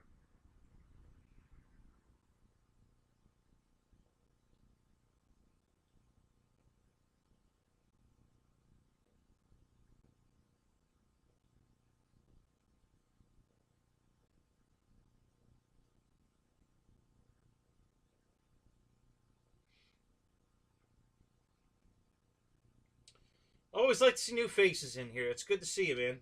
Welcome.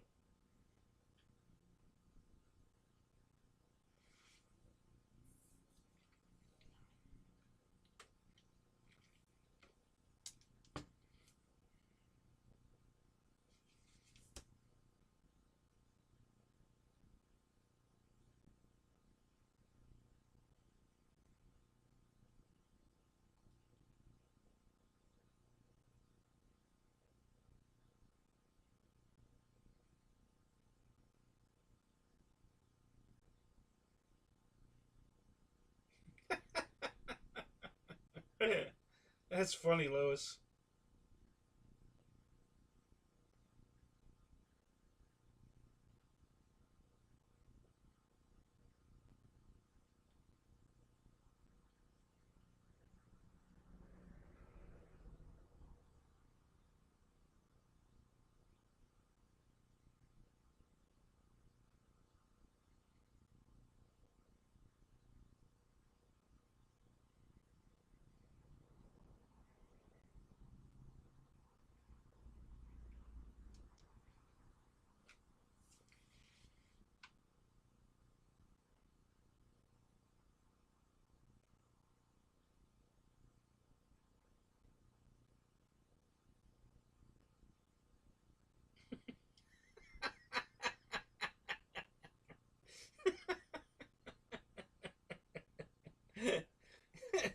Wrong lube. Wrong lube.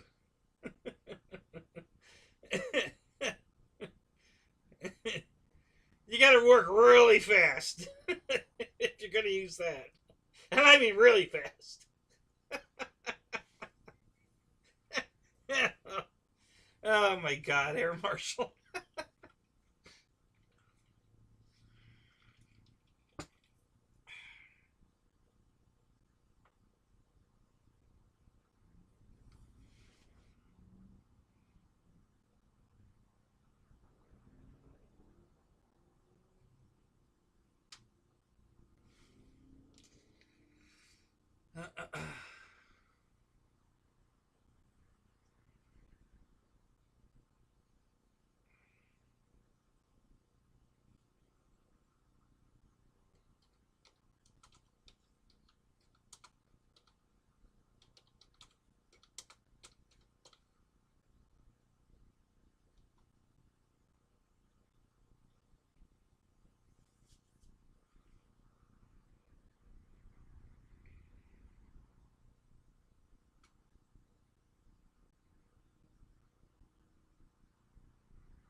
You're going to do that, are you? All right.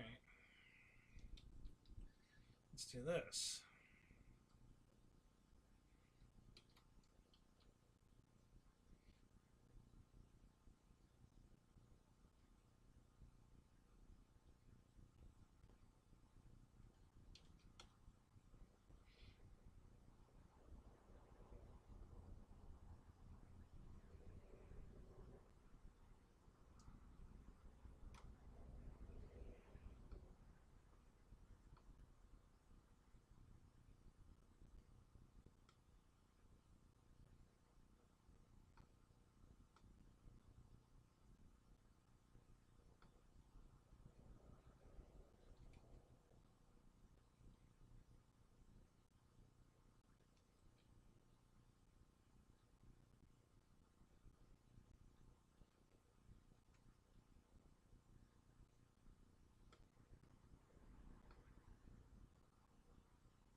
So this is the body. I ran a body that looks very similar to this.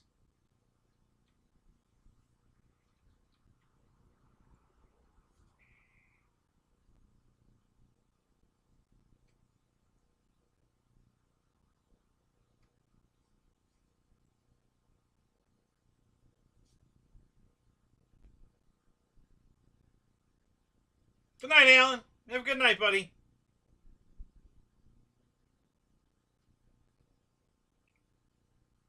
Yeah, so that's the kind of body I was running. It looked very similar to that, but with a Tide paint scheme on it, which I think that I might have handy. I might have one of the gas car bodies, the Tide paint scheme on it here. Let me look real quick. I think there's one of those sitting right here.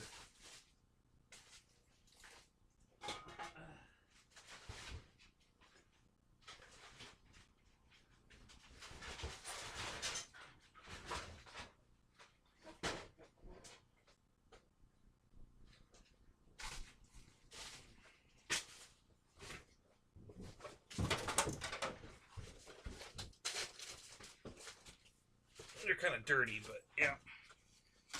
So let me go back here.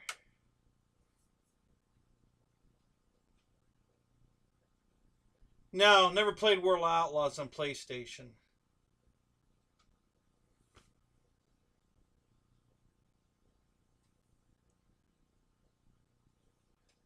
So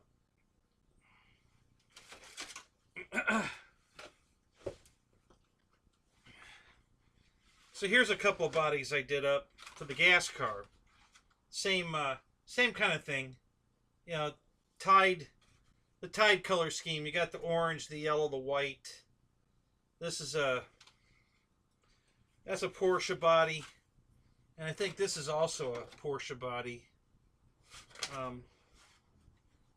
So slightly different schemes on them, or body style. But these are for the gas car. And that was kind of the... We didn't always use this color scheme, but a lot of times I would use it. And my sprint car was this color scheme. So, anyway. Just some more show and tell.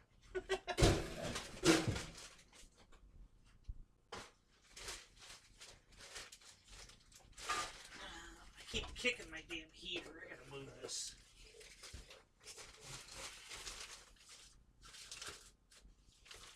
If I put it over here, it'll probably be alright.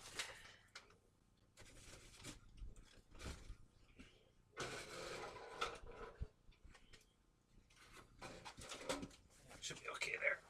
Alright. So, I don't know what I missed in the chat, guys. If you need to, just put it up again. I'm not going to try to scroll back.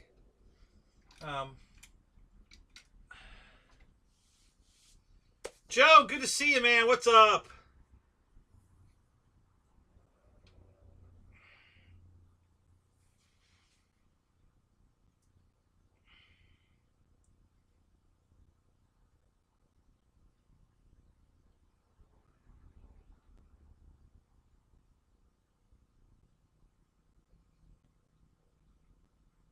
Hey, speaking of NASCAR for a second here, did they get the dirt race run? I was trying to watch it to see if it would come on, but I got sidetracked, probably on the logs or the cut the tree down or whatever. So did they run that dirt race, or would they have to postpone it because of the rain?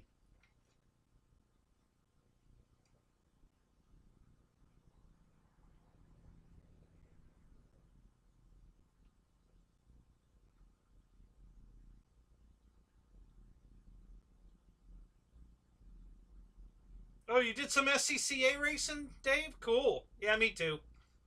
That was fun too.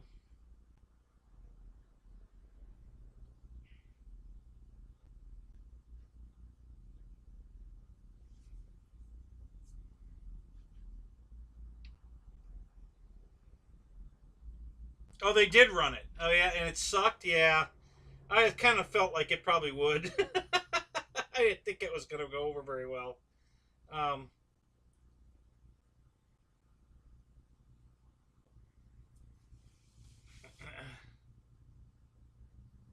I have some. If you guys want to see some SCCA racing, I might be able to find my one of my runs. Let me go see if it's up. I'm not sure if it's up or not. Hang on a minute. Uh,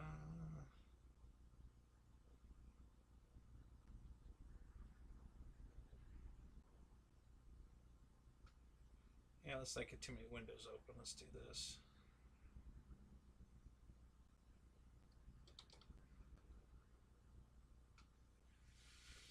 Uh, uh, uh.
I think this might work.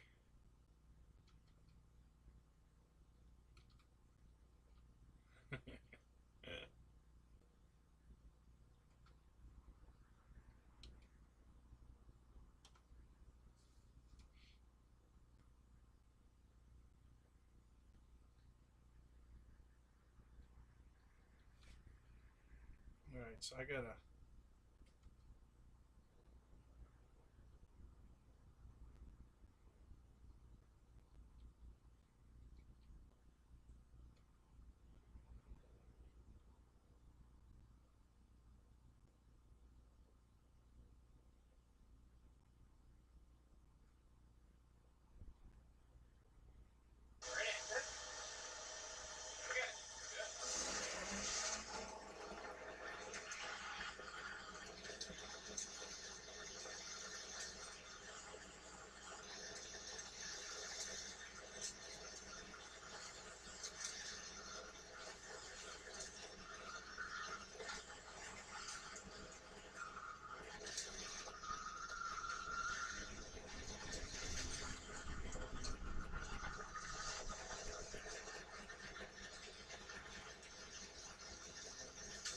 So, if you guys aren't watching this on a big screen, in the upper right corner of the windshield, down in the corner, there's a Garfield on the suction cup to the window, and he's talking.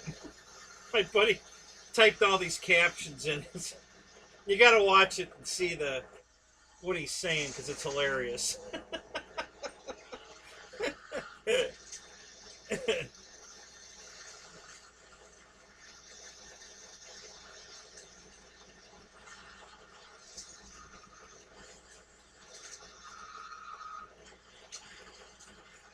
It's actually a 95 Chevy Impala SS.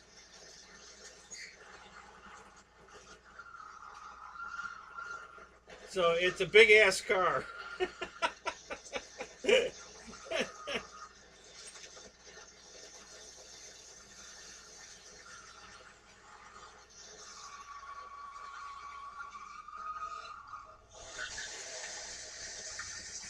Oh, I lost it on that one.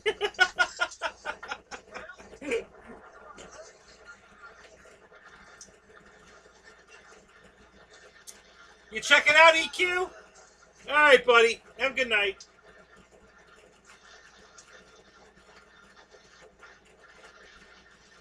Getting seasick. Yeah, that was my test drive on the bus. She runs away. This was a buddy of mine's girlfriend, and when here comes Kevin now. So he tells her she can go again, and she starts running away.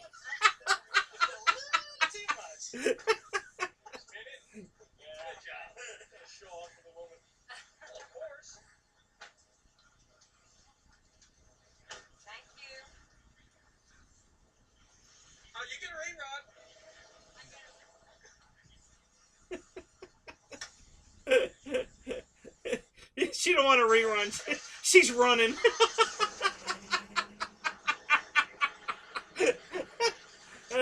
I'm driving. This is me autocrossing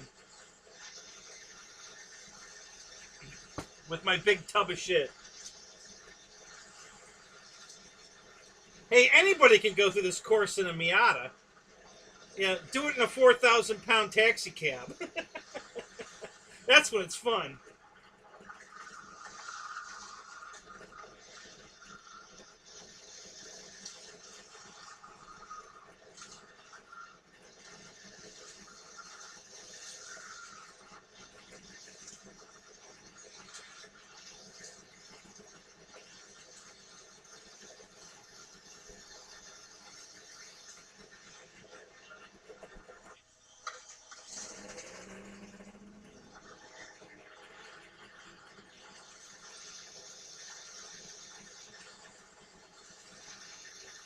On that run, I didn't hit any. Most of the time, I don't hit any cones. Today, I was having too much fun, so I hit a couple of cones on a few runs here, but I had one clean one.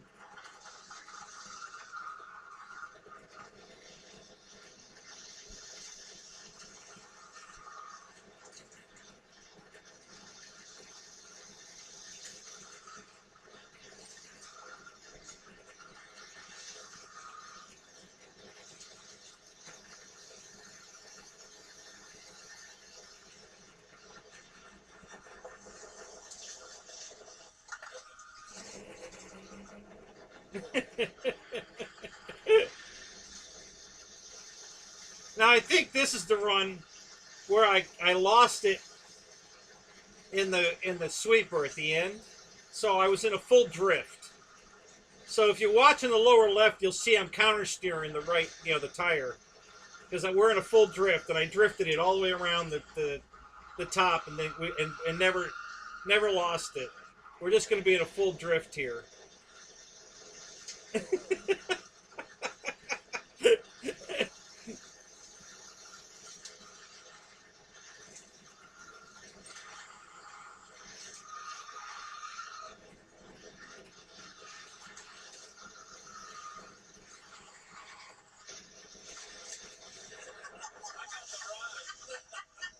Yeah, this was not my clean run, but it was the fun run.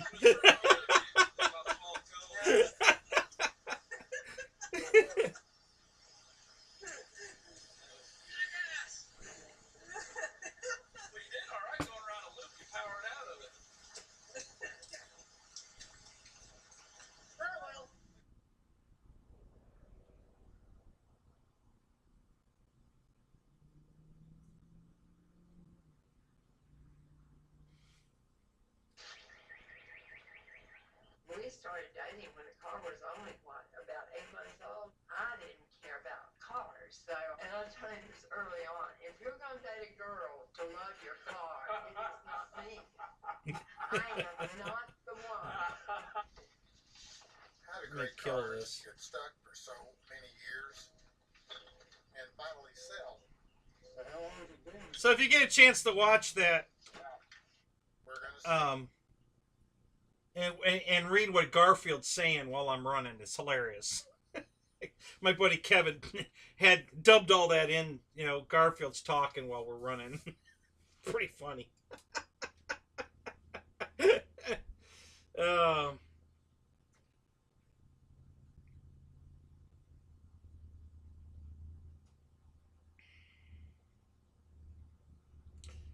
Ken, it's funny you say that. No, it wasn't sitting on phone books, but it's a. I don't know if you guys know it's basically it's the same body as a Caprice with a Corvette motor in it. So it's a big four-door car, and I mean big, full frame, full size Caprice back in the '90s, and so I sit low in the car on purpose, and I've got the seat all the way down, um, and then I back it up just so I can reach the pedals, but I don't, and I tilt it slightly to get the seat, where I don't like to be reclined. A lot of you guys like to recline your seats, and I can't drive that way. I like to be sitting straight up. So I bring the seat back up, and then I tilt it a little bit so that I'm kind of pretty vertical. And so um, so one night we were talking about our cars sitting at dinner at the club, and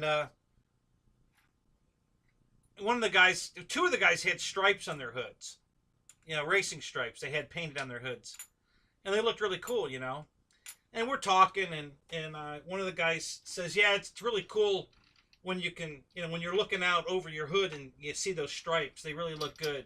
And I looked at him. I said, "You guys can see your hoods?" And of course, they all started laughing because I can't see the hood of the car, And I listen, that's even if I had the seat all the way up, I can't see the hood of the car because the nose drops off. I mean, it just immediately. So yeah, I'm too short to see the hood. So when I'm in the car, um, so no, I don't race. I don't win my class, George, because I'm not racing. I have to race in F stock, okay, because it's a V8 car and it's rear wheel drive. And the only thing that qualifies in F stock besides my car, because that's the only place they can put me, is Camaros and Mustangs are F stock.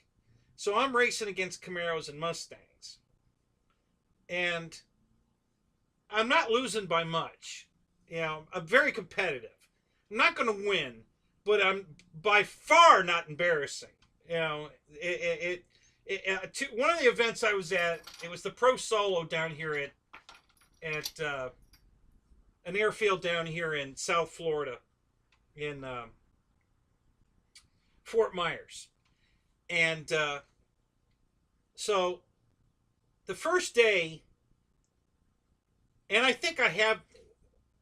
Let me go look. I may have that footage too. Let me go back and look here.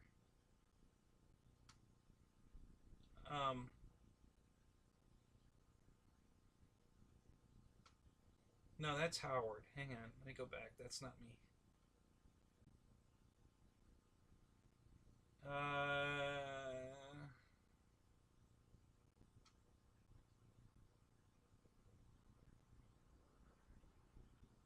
No, I think this is all Brooksville. So anyway, so at the event, the first day nobody broke 40 seconds except the super ultra mod cars, which have 37 wings on the front of the car and 37 wings on the back of the car, and the unlimited class. They're the only ones that broke 40 seconds. Everybody was above 40 seconds the first day on the course, and it's a mirror course. It's a double mirror course. So you run on the left course, and and then when you finish, you immediately flip over, get on the right side, and then you do the exact same course in reverse, the opposite, on the other side. And so I was running good. It was I was because a couple of my buddies in Miatas, I was way faster then. They hadn't broken. I was in the 40s. They hadn't broken 41. And some of them were in 42-second runs, and I was in the 40s. So day 2, the track really it came to us. It was really sticky. It was really good. So my first run on the left course was a 39.8, and I came through the lights, and the board lit up that I was under 40 seconds in a taxi cab, and the crowd went crazy. I mean, I got a standing ovation. Everybody was just screaming and yelling. They couldn't believe it. And the announcer goes, "Wow." And he says, because I had my radio tuned so I could hear what the announcer was saying. And he says, "The next time you guys think about running from a police car, don't." So I got all kinds. I mean, it was a great run. It was a lot of fun. Did I win? No. Now, I can't run against Mustangs and Camaro, but there was one Mustang I was beating. So I was up at the scoreboard, just standing there, and they didn't know who I was, And the guy standing next to me was the Mustang I was beating, and I didn't know that. I didn't know who he was. And so I'm just sitting there looking at the times, and he's standing there looking at the times, and I don't know if we're looking at the same sheet or not, because I didn't know who he was. And his buddy comes up behind him and says, "Hey, Mark, can I call you a cab? Because he's faster than you." So I started laughing, and then he looked over at me. "Are you driving the Impala?" I said, "Yeah." He says, "Dude, that thing is freaking awesome, man. I can't believe how fast that car is." And I said, "Yeah, it puts on a show. I'm not winning a speed contest for sure, but it does put on a nice show." They were just laughing. They couldn't believe it. And I get that everywhere I go. I was autocrossing the car a lot. And everywhere I took it, it was the same response. People are just so impressed at how fast that car was because of how big it is, So it was fun. But yeah, when he said that, that was the funniest thing I'd ever heard in my life. "Can I call you a cab because he's faster than you?" That was hilarious. I had so much fun racing that stuff, and I'll go back to it again one day. When things calm down, when COVID calms down, and I can get back to getting some race tires. Get a job, can afford race tires again. Still have the car and everything. It's still set up to do it. Just but I got to buy tires, and right now I can't afford that. So. I mean, I could if I didn't want to buy airplanes, but it's tough. It's a tough call. Which is more fun? I really don't want to have to stop doing either, but right now I can't afford to do both. So airplanes is more important right now. Yeah, I'll see you later, Dave. I'm sure you'll be up. I'll be here. um,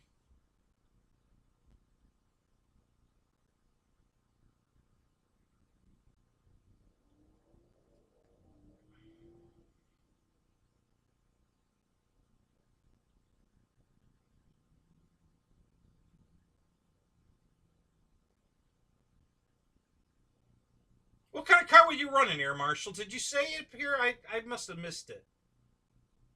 What were you running? What kind of car was it?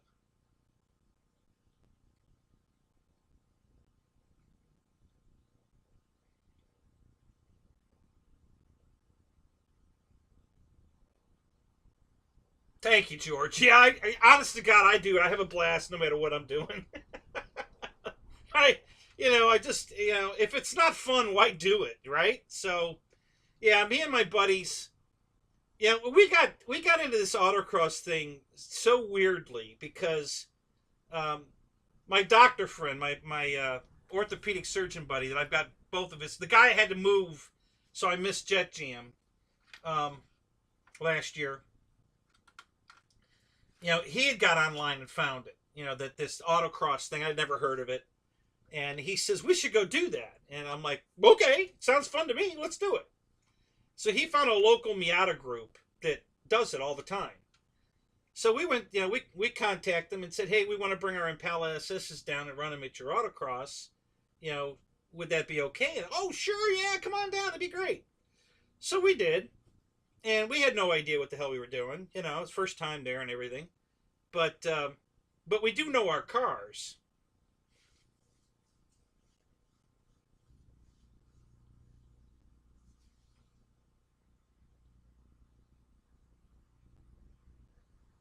A Saturn Ion Redline. No kidding. Oh, cool, man. Um, so,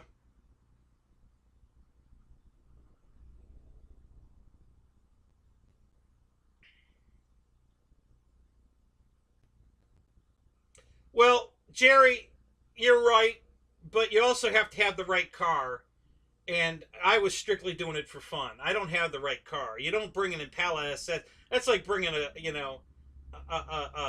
an airsoft gun, you know, to a gunfight. I mean, it's just the wrong car. I wasn't there to win. I just had a good time, and I get a lot of attention because the car is very competitive. Even though I'm never going to win, it's not embarrassing. My times are within tenths of theirs, and I know a tenth is a lot in autocross, but it's not embarrassing. And when you've got a 4,000-pound car, running against 2,800-pound cars or less, and their cars are set up. I mean, if you buy that Mustang, you could buy a purpose-built car that still was from Ford or Chevy, I think, that was set up for f-stock. You could run it that way, and with all the mods, because it came that way. So yeah, you were allowed to run it if that's the way it came. You could run it that way. So yeah, so you don't bring a four-door taxi cab to a autocross to try to be competitive. You just go to have fun. And I did. I had a great time, and everybody loved it. Everybody loved it that I brought the car. I mean, everybody loved watching that car run. So, and I put on a show. I mean, for that much, and it was a blast. So, and I never finished last. So I was always in the pack. But at our local races, I was very competitive. The one time right after we started racing there at the Miata group, the first time there, they made the course super wide because they thought we needed all this room, and so we blew through the course easy, and did very well. I mean, we were all in the upper half of the group, first time there, which pissed off a lot of guys. I got to tell you, we really pissed off a lot of guys because getting beat with a big turd, four-door. And they're all driving Miatas and prepped Miatas at that. They weren't very happy. So the next month when we wanted to come back, they said, yeah, come on back. And they made the course so tight, they couldn't get through it. Okay, they were trying to piss us off. I don't think to make us go away necessarily. They just wanted to make the course to their advantage. The last time I guess they thought they made it to our advantage. This time they thought they were making it to their advantage. Now they screwed themselves. If they didn't apex the corner exactly right, they couldn't get around the corner. We just kicked the back end out. We had no problem getting around the corner. So we were killing them on this course. It was more embarrassing than the first time. We destroyed them. because only a couple of them ever apexed the corners right and got through it. The rest of them had stopped, back up, and then go again, which killed their times. So, um, Spencer's laughing at her. So yeah, when they couldn't get through their own course, that really pissed them off, and that actually kind of split the Miata Club up. The guys that were getting kicked, their asses kicked, didn't want to do it anymore, so they didn't want to work anymore. So that put a big, um,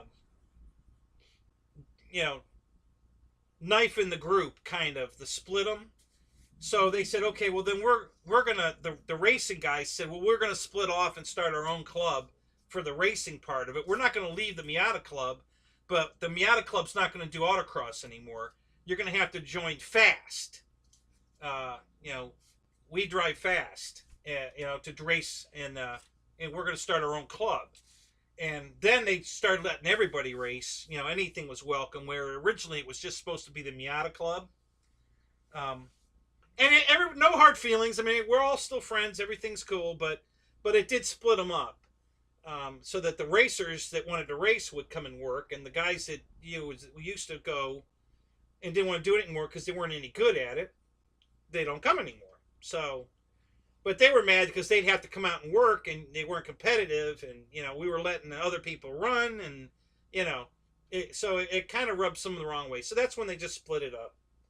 But yeah, we used to have a great time there. So one day they made a course called the Corkscrew. It was a very tight course, very tight. And one of the guys that ran there was a 7-time national champion, SCCA champion. His name was Danny Shields, and he was driving a Porsche Boxster S. Okay, so this is how competitive my car was. We were trading the lead all day long, me and Danny. There wasn't a car within 5 seconds of us. That's how far ahead we were from everybody else. But Danny and I were within hundredths of a second, and he'd be in the lead, and I'd run, and I'd take over the lead, and then he'd beat me, and then I'd beat him. And at the end, his final run, he beat me by like 100th of a second or 200ths. And he'd come over laughing and shaking my hand. He said, if I'd have lost to you today, the Porsche Club would have disowned me. I was laughing. I said, yeah, probably so, huh? I mean, losing to a taxi cab, yeah, that probably wouldn't have gone over very well. So he's laughing. He says, can I drive it? I said, sure. So I gave him the keys, and he took it for a spin, and he come back off the course with this grin that went from ear to ear, and he says, can I go again? I said, go. So he was having a great time in the car, too. And he ended up buying one eventually one day. He did buy an Impala SS. So, yeah, we had a lot of fun. It's a great time. And I still want to do it. I'll get back to it one day. Once this whole COVID shit's over and I get a good job again, make some money, and I can afford to buy some race tires, I'll get back to it.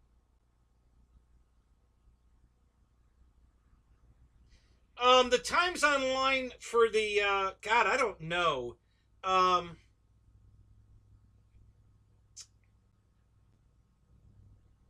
Let me think a minute. If you go to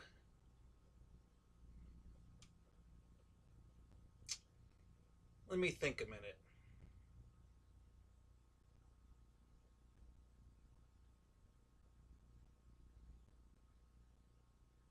So if you go to the Pro Solo 2 for 1980, let me think a minute. What year would it have been?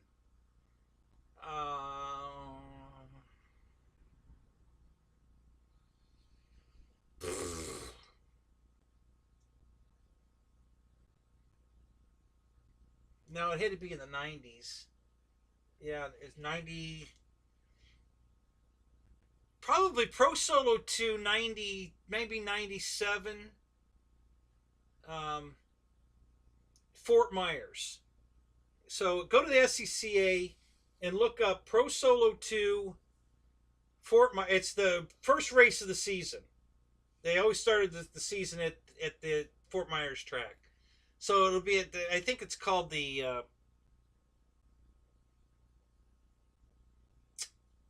it's not Hamilton, but something like that field. So yeah, try and look that up, Jerry. Let me know if you find it. Our local records for the Miata Club are all screwed up. They had a meltdown on the computer, and I have it. I have the sheet from that day where me and Danny were swapping it on my car domain page. But I don't know if I can get it. They changed that thing so much. I don't know. Let me look and see if I can find it on my car domain page. I could probably bring up that one. Um,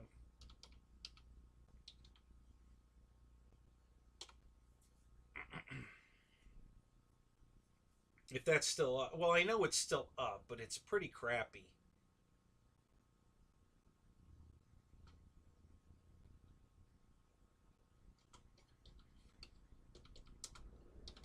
Let me see if I can find it.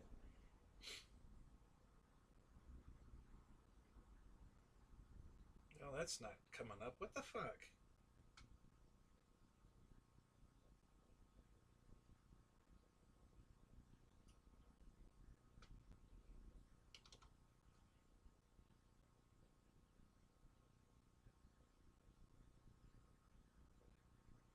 Oh, that might be it. Let's see.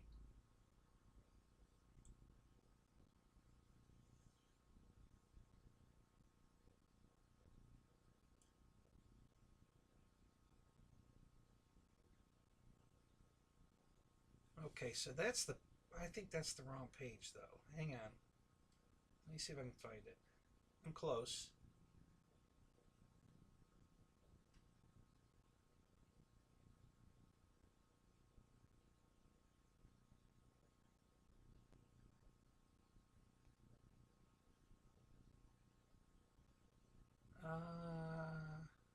Cool links. Super Chevy Shootout, the Pontiac.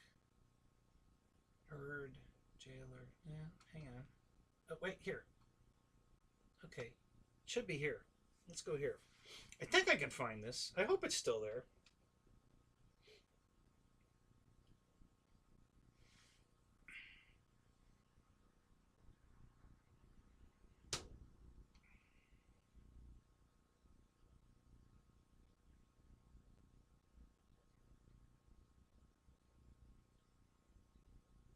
So I used to have this thing really organized. You know, I spent a lot of time on my car domain page, and I had everything indexed where you could just everything had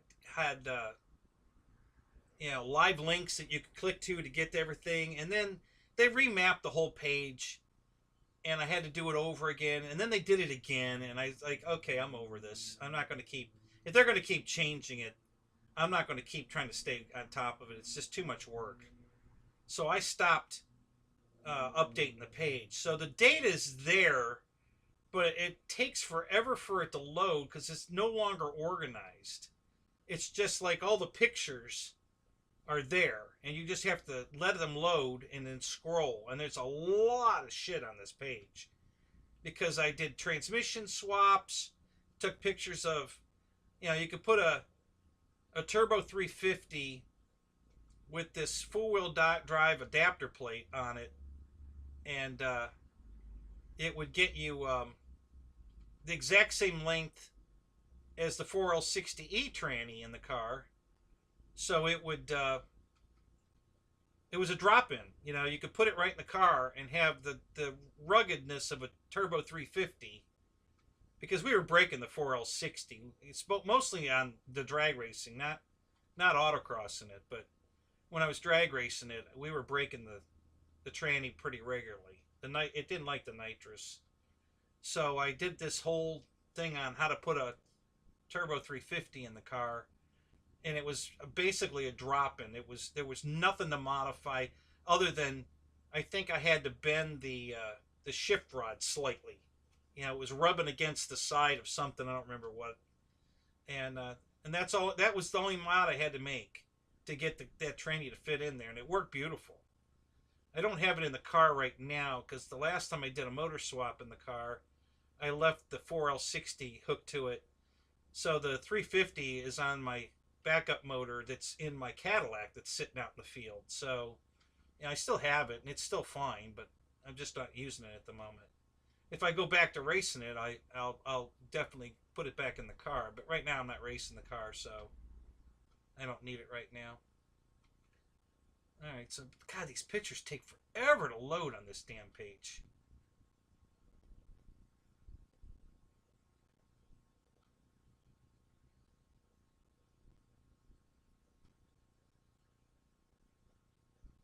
There's Skinny Kenny. Holy crap, that was a long time ago.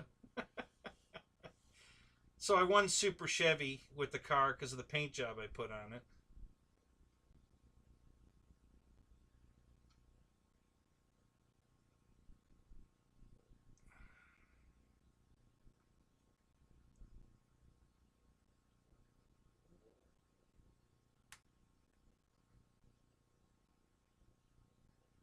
All right, come on, where are you?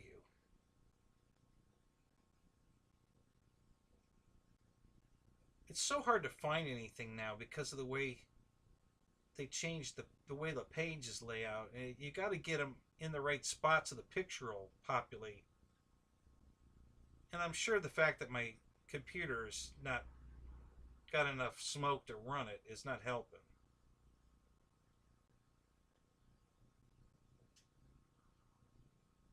So these are loading. Why won't the autocross results load? Come on.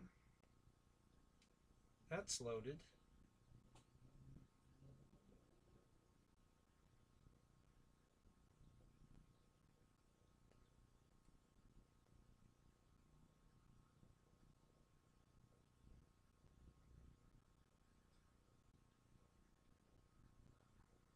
Sorry guys, I can't see the chat because I've got this page open, so I can't see the chat at the moment.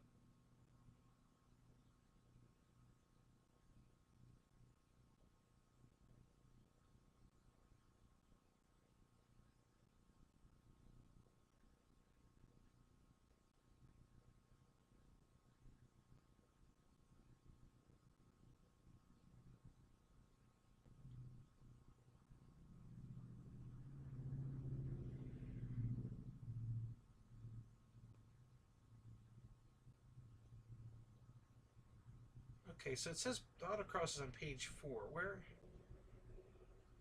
page 4?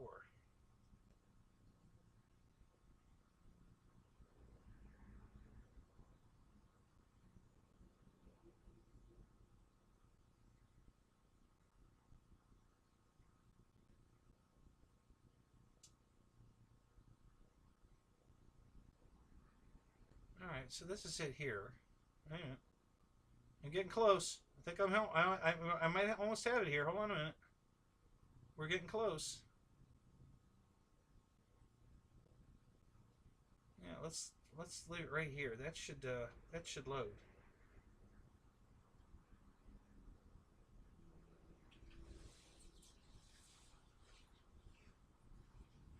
Oh, come on. Why do you keep jumping off of it?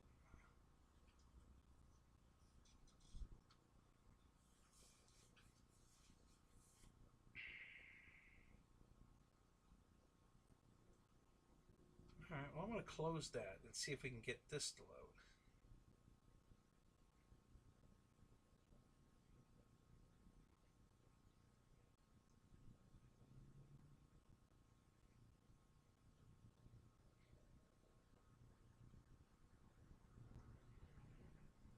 Oh, come on. What are you doing? Damn it. It keeps skipping over it. Why are you doing that?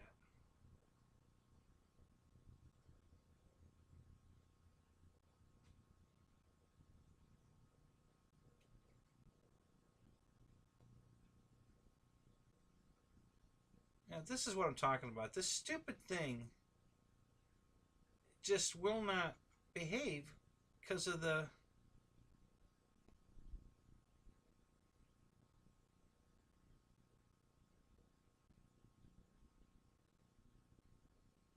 way car domain is set up now. It just sucks. I mean, it might work all right if you want to build your page to work on the new setup, but I'm not going back to that. I haven't been on my car domain page in forever. Um,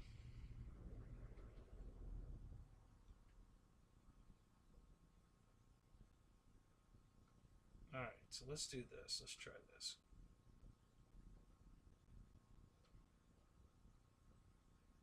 All right, so close that.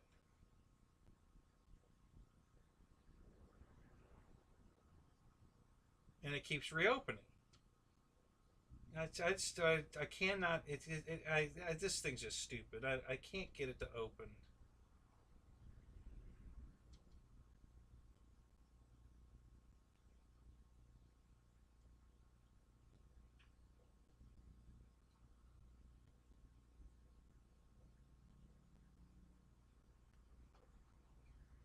I can show you pictures of the drag setup and some drag racing photos. I got a drag race of me racing a Corvette. I can show you that. But the autocross page will not open for some reason.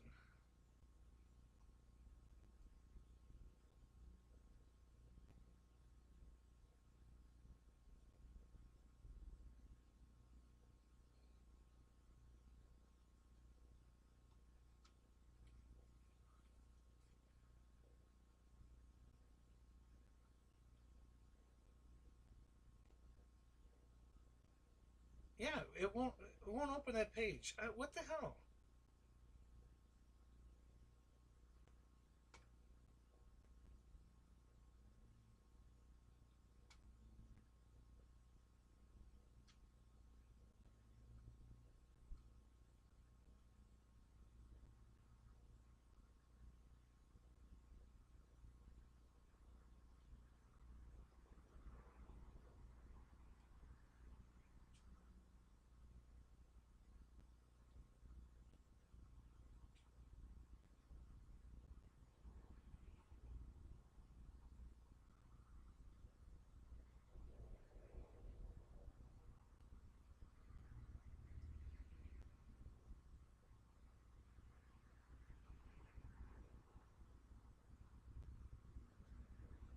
All right, well maybe.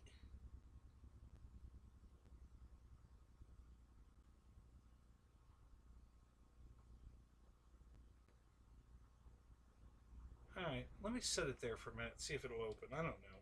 I'm not sure. Let me get back to you guys. Sorry. Trying. So what I miss? Barry, what's up? Good to see you, man.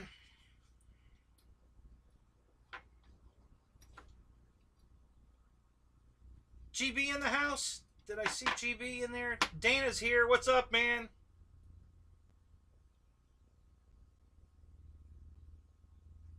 Wrights is here. Yeah, we've got a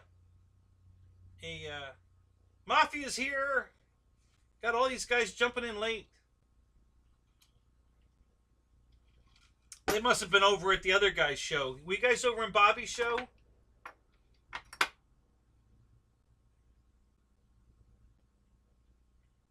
Yeah, Paul, I agree. You know, next to RC airplane people, I think you're right. You know, drag racing people are pretty awesome people. And the autocross people were great too. Easter Bunny's coming. You've been here? Oh man, I didn't see you. Sorry, man. Airvex, what's up? Some of you just been lurking. Oh, okay. Well, that's free. You can lurk. Could use a bumper. Yeah. Wow, Bill, 200. What's up, guys? You're on the bus, buddy. You're always welcome on the bus.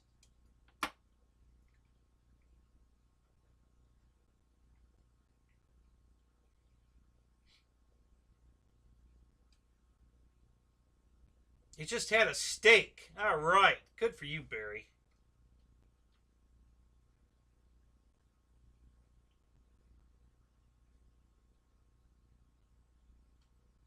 Can never go wrong with a steak. That's for sure.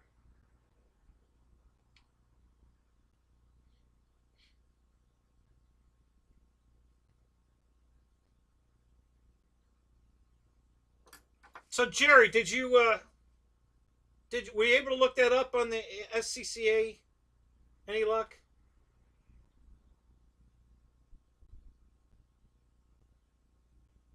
Is Bobby Ship still on? I'm going back.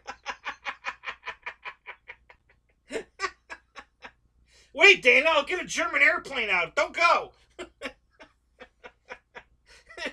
Just wait right there. I'll get one. Who is Bobby? So Bobby is, what is it? RC Airplane Reviewer? Is that the name of his show? Um, Young kid. Well, he's not a kid, but younger guy. Uh, Nice guy, but he runs his show the same time my show's on. So he's kind of. Uh, oh, okay, Jerry, you're not looking tonight. Okay, um, and he's only on for like an hour and a half usually. And I've watched some of his, rewatched some of his shows just to see what's going on over there. But I'd like to be in the show. I wish he would move his time, to either like Friday before Dave, 9 o'clock. He could go from 7 to 9 and have no problem. Tuesday after Flight Club is open, he could go there, and that'd be a great time. And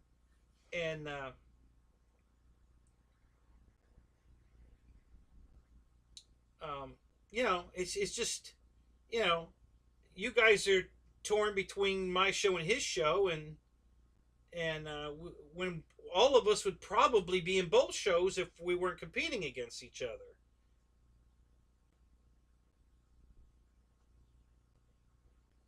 Yeah, I know, Michael, but why does he want to go on Thursday night? There's all these other nights that don't have the marathon show. Why did he pick Thursday? You know, any other night there's room to put him somewhere before or after, but not on Thursday. You know, and it's he's only getting like 25 viewers usually. It's not a, it's a shame. It's a good show. He's a nice guy. I'd like to be in his show. If he wasn't against me, I would be in his show. For sure. Um, Thank you, Jono. So, kick is no. Barry, I don't want to. I don't want any hard feelings or anything. I mean, and he always says hi to me when we're in somebody else's show, and I say hi back and everything. I don't think there's any hard feelings for either of us. I just, I would think he'd want to. Yeah, I know you're joking, Barry. Um, the I don't think he realizes how many more people would be in his show if he wasn't, against my show. Because I know all of you guys would be in his show.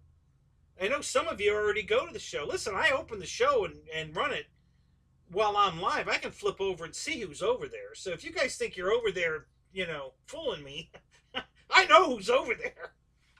It's not, but that's just, you guys have a choice, and you can, and it is what it is, I like I said, I'd like to be in his show. I want to be in it, and I can't because this show's on the same time mine's on.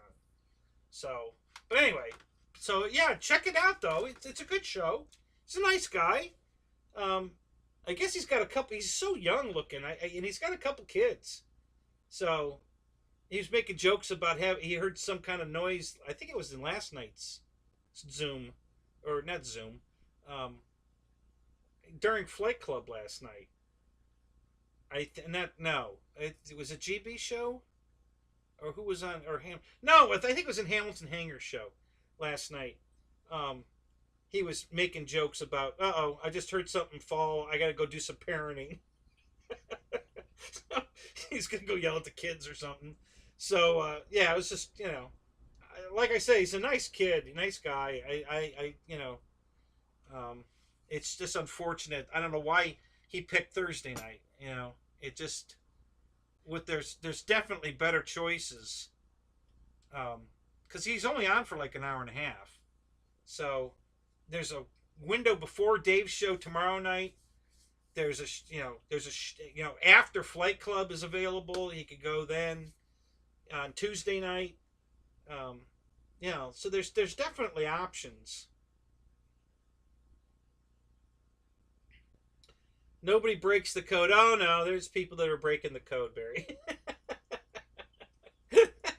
Listen, it's gonna happen. My God, there's only 7 days in a week, and how many shows we got running now? I mean, there's at least 10 shows now, 11, I think, going on, and I'm sure we're gonna get more and more people in the hobby. Maybe that we don't even know. Plus, there's others. The Printer Nerd is on Friday nights, I think. He's on opposite one of our shows.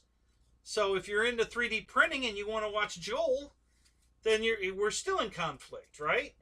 And then if I don't know how many of you guys watch that CW Lemoyne mover, he does a live stream during one of our shows. So again, there's another one. So there's all kinds of. I mean, it's just going to get worse.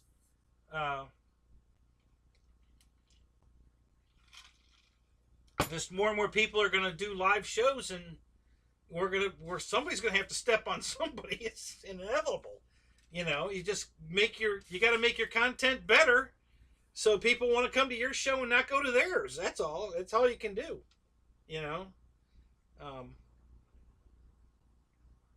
But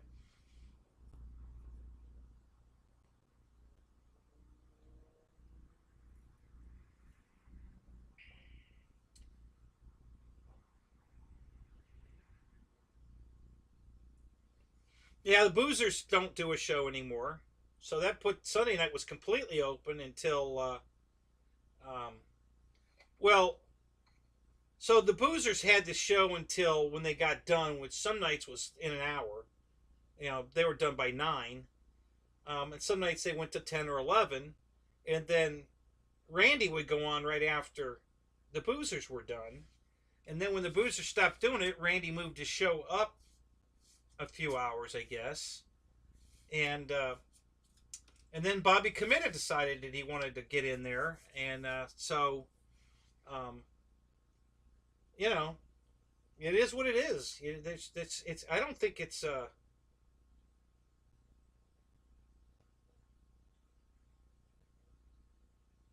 There's a bus that gives rides over here, so I'm staying here.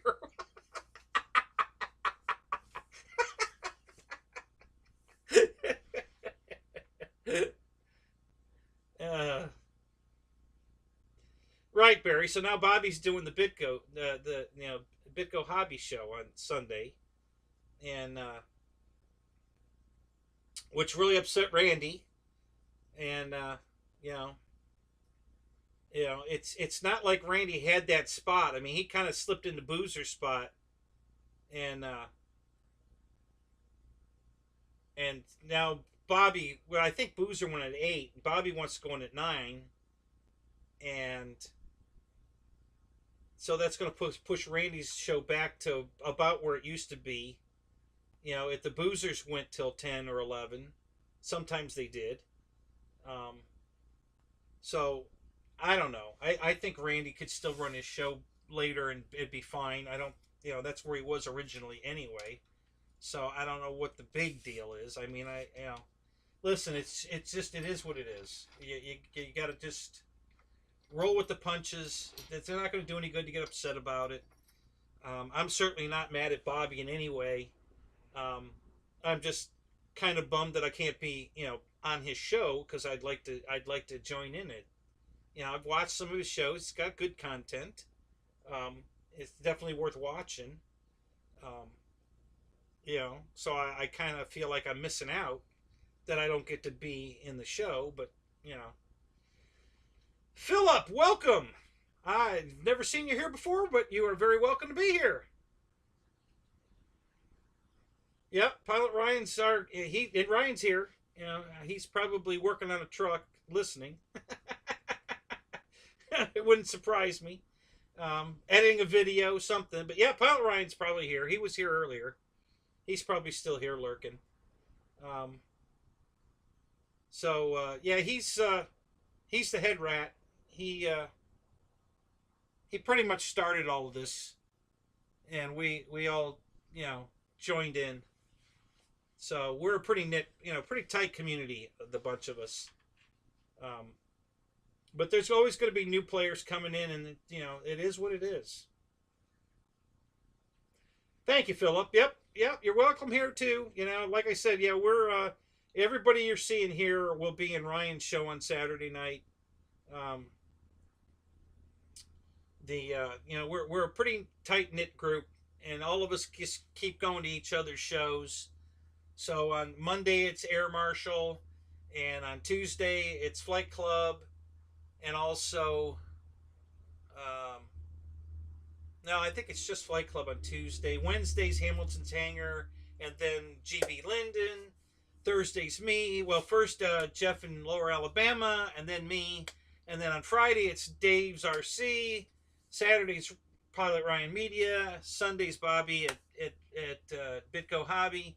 So those were the main ones right now, but there's more coming. There's new stuff coming.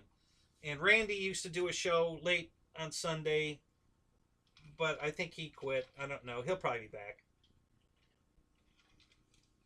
And yeah, so it's just and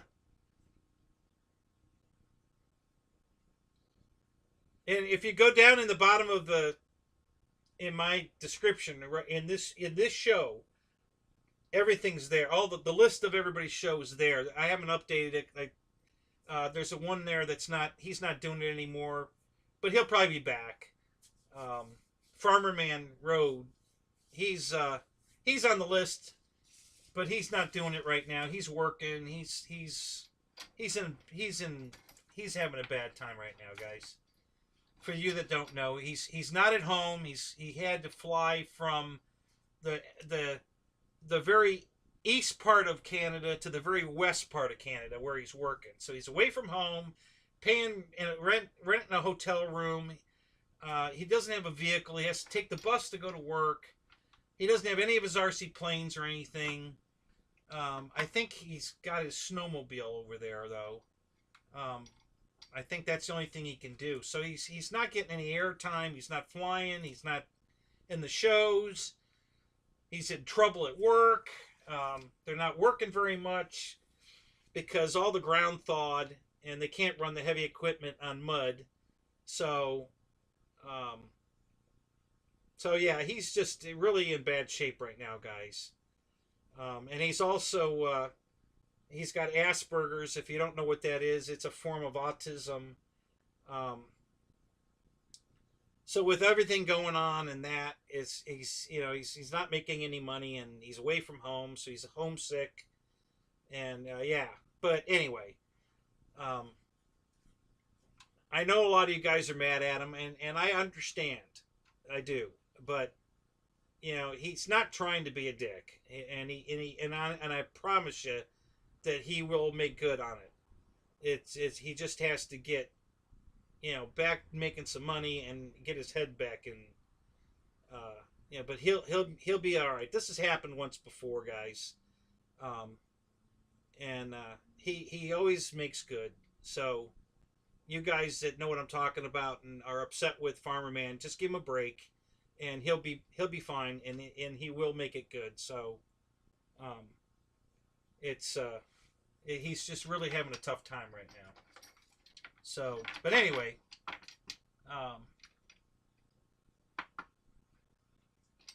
yeah, there's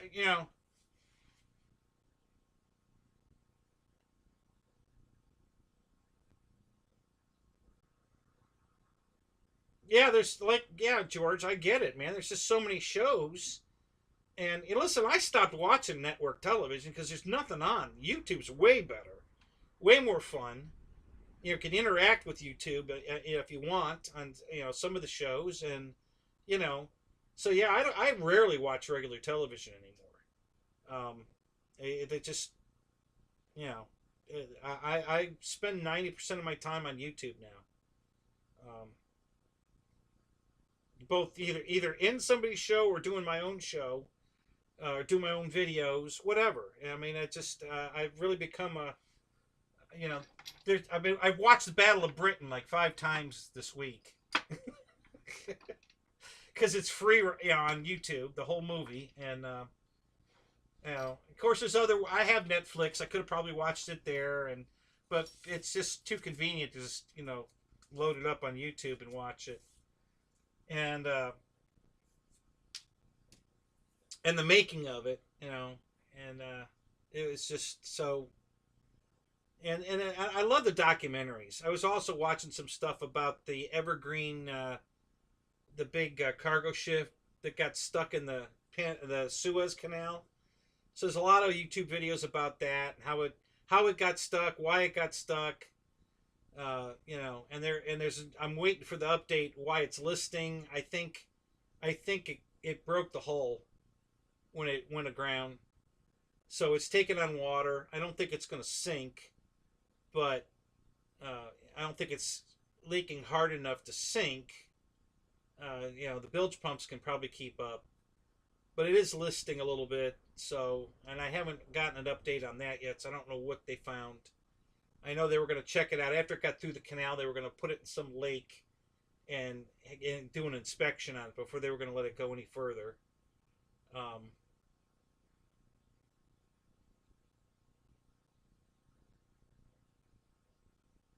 Yeah, there you go, Michael.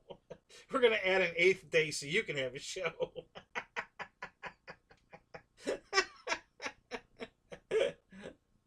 uh,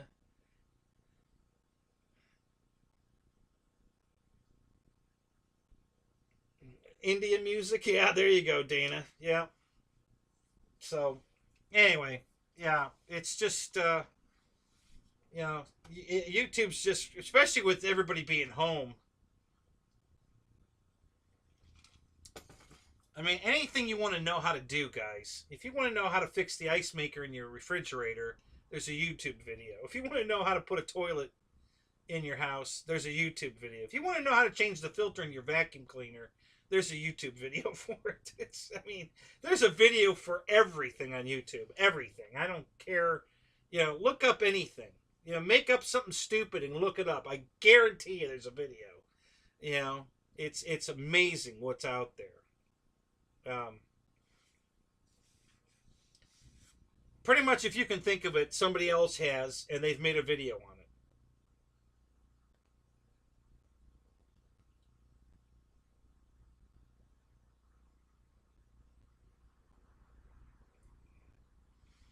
Yeah, now that'd be cool. If the 8th day was a non-work day.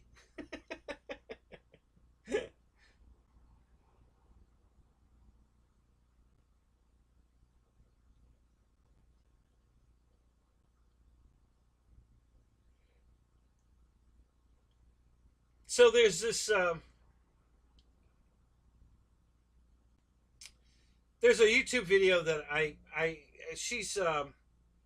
I was watching her every. I had the bell rung and I unrung it because she does too many videos and I can't keep up. But it's really good. So she's a young girl from Germany, and I think the name of the show is German Girl Living in America. I think that's the name of the show. Her name's Felicia, and so she's living in Cincinnati, Ohio, but she was born and raised in Munich, Germany. And she does a whole show on comparing the differences between Germany and America. What's different? How everything socially and traditions, all kinds of stuff. And it's very interesting. And she's very good. And she's only been doing it a year, and she's already got 200,000 subscribers. So her channel took off. But there's no topic she won't touch. So she talks about all kinds of stuff. And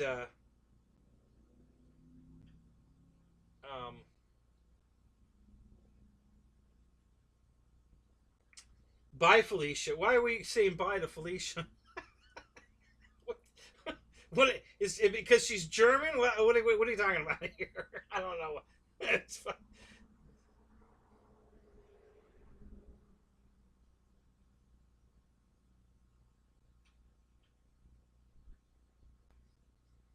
Well, Michael, maybe you haven't looked hard enough.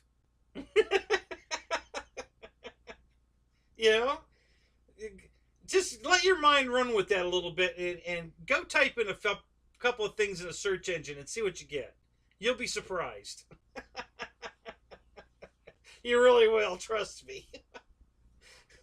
Because I've been experimenting just to see what I get, and I couldn't believe it.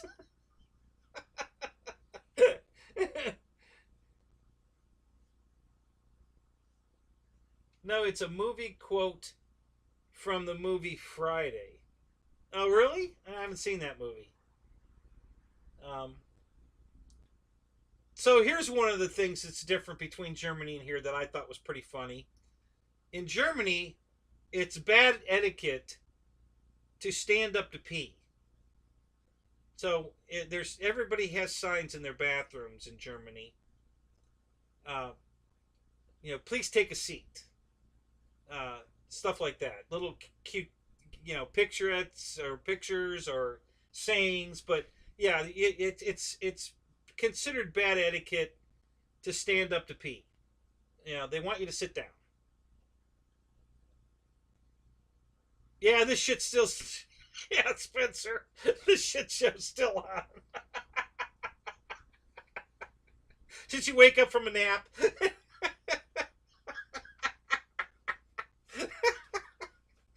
So, and just stupid stuff like that I just find fascinating. That there's cultural differences from Germany and us, and what they are, and she talks about all of it. And she's very interesting to watch. I mean, she's very, um, she's got a great personality. So she keeps she keeps your attention. So um,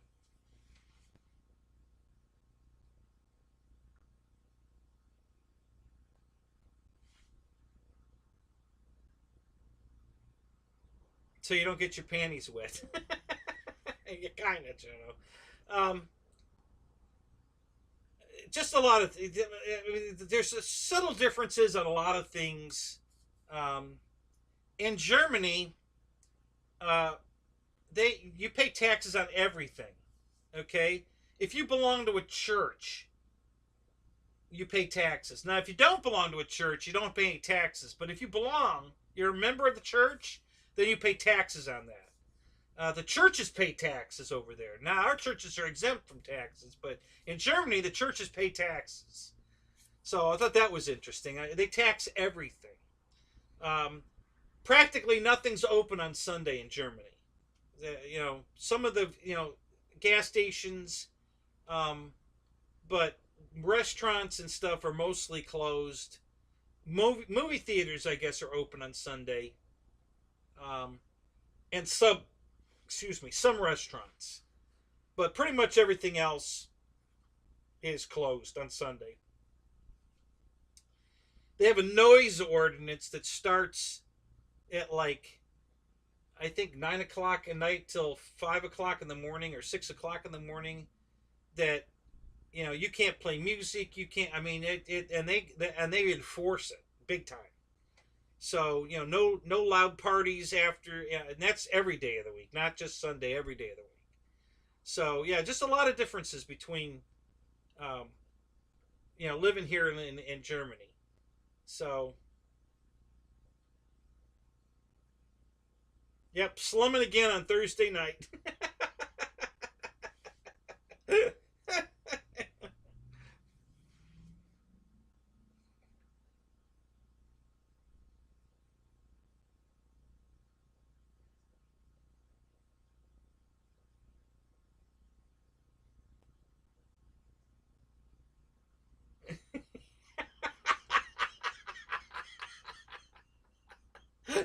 Spencer. Oh my god. uh, oh my god. Yeah, one of my best friends, Dana, is just like you. He just his mind works different. He thinks, you know, everybody should have a white picket fence, and they should all be four board, and it should just everybody should look exactly the same. I mean, he's just got this, mind that it's just like yours. he, and he asks the stupidest questions. So I'm just used to you because you're just like him. My buddy Tom, you're just like him. So I'm used to what I laugh every time you ask some stupid question. I start laughing because hey Tom, how you doing?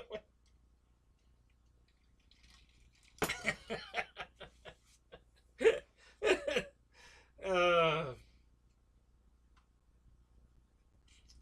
yeah, what mind? Yeah, exactly.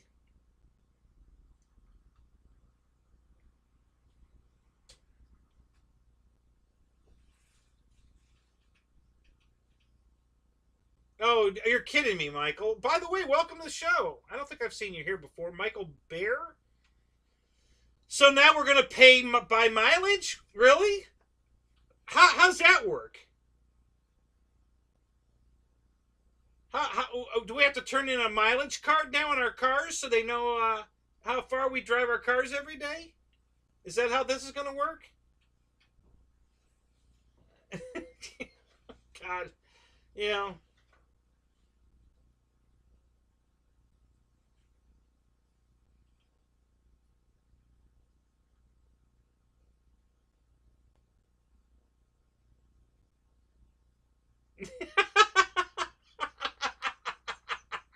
Yeah, Dana, you're right. We'll all live. You're annoying, but we'll all live. Yep.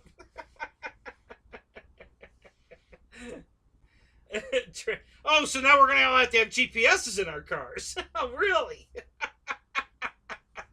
Oh, that's gonna be great. Not in my cars. The newest car I own's a '96. We'd have GPS in '96. So none of my cars have GPS in it. So good luck with that.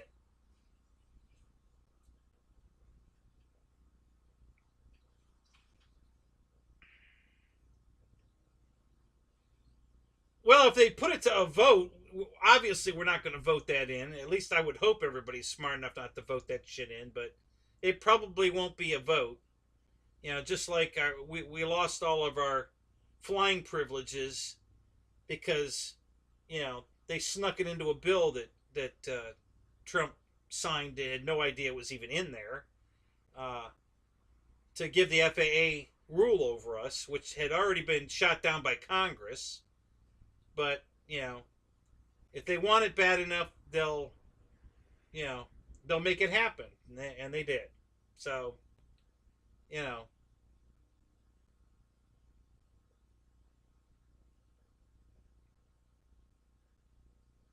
I think if they come after our guns, there'll be a revolution. They're not gonna take our guns.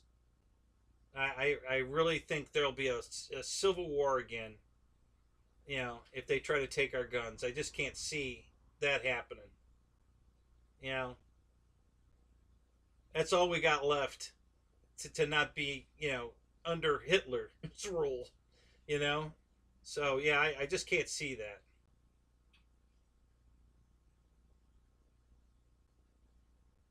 Thank you, Michael. Yeah, it's a neat car. Like, you know, you're new, so you don't know, but I think 7 cars that are all based on that same frame. Okay, so I have 4 Impala SS's and 3 Cadillacs, and then the wagon. So 4, 3, and so that's 8.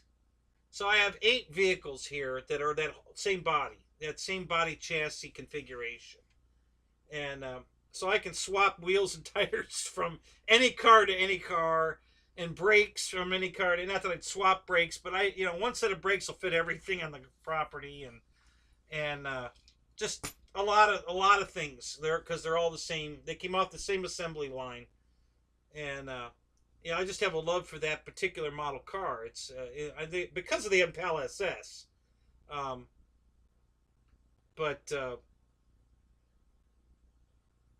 but yeah, it's fun going to the autocross in a Cadillac Fleetwood or a station wagon that has a Corvette motor in it. That really gets some attention. when you show up with one of those, they look at you like you're nuts until they see it run.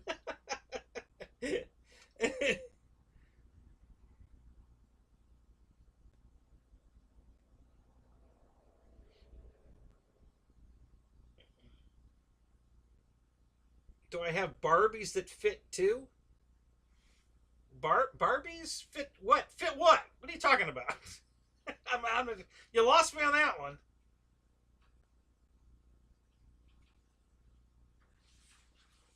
Yeah, that page is just not going to frickin' load. I don't know why. That is so weird.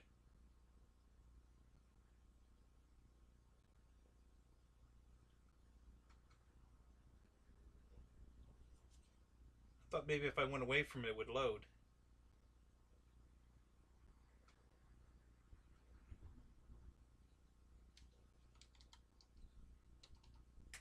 No, it's not loading.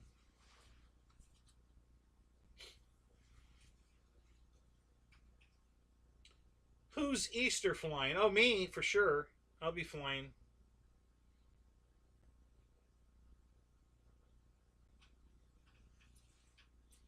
I'm not very good with mileage. Calculating it or driving it or what? What do you mean, Paul? Yeah, I'll be flying this weekend. We don't do anything for Easter. My ex and I, neither one of us have any family anywhere near us, so there's no family get-togethers. Her family, her kids are all, one's in Texas, one's in Georgia, one's in actually one's in South Florida, but they don't see each other that much. Um, my brother's in, I think he's in Indiana now. And all my parents are dead. My grandparents are dead. I have an aunt, not a blood aunt, but a step aunt. Oh, that's about it. I have a cousin. Actually, I have a whole bunch of cousins, but I never met them. My dad and his brother never talked, so I never met. I think I might have met him once when I was like 4. My cousins from my dad's brother, and so I don't know them at all.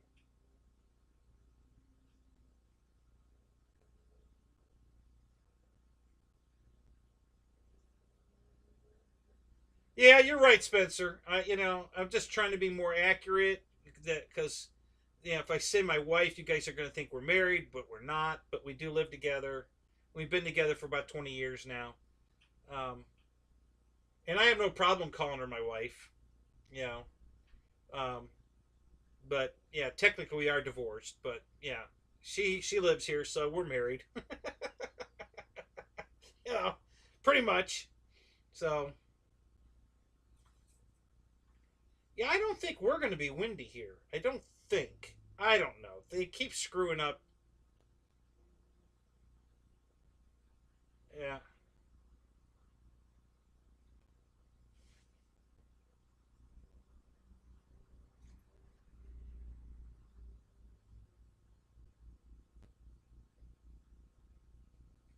Yeah, Spence. Okay. I'll give it to you. Yeah, common law, basically. Yeah.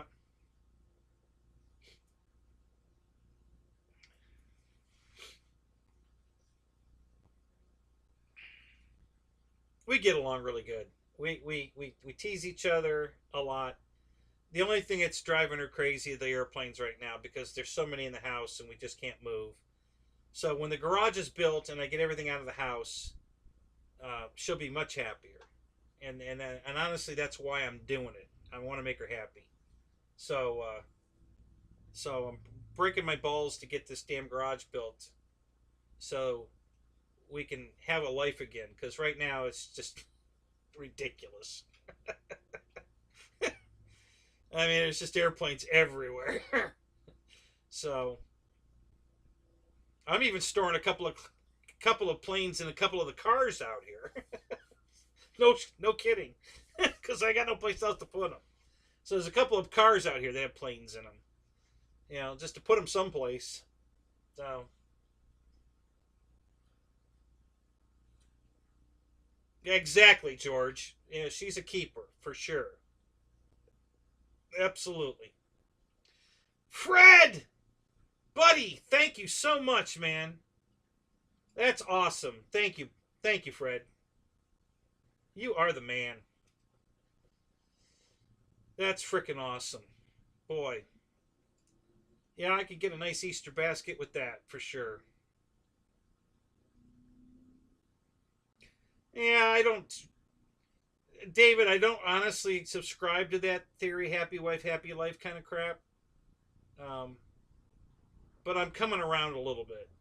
I'm way more willing to bend that way than I used to be. You know, when we first got married, and I made it very clear to her before we got married that it's my way. You know, there's the door. Don't let it hit you in the ass on the way out. And I've shown her that more than once that I'm not kidding. Because she once asked me, you know, it was either her or the planes. I said, bye. Get the fuck out. So, and so that didn't work out so well. So she won't do that again. But now I'm definitely more flexible. You know, growing up. You know, um, so yeah, I'm doing everything I can now, and it's not because I owe it to her. You know, honestly, I owe it to her. She is a good woman, and I owe it to her. So now I'm trying to make her happy. Um,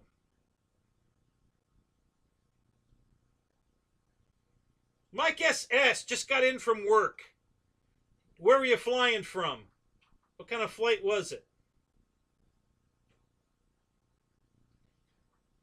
HSP Spotter? Welcome to the show. Who needs a haircut? Do I need a haircut?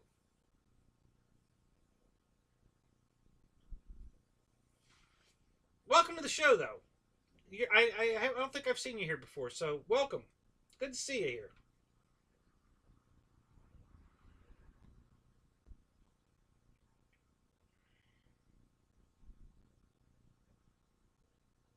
Just joking.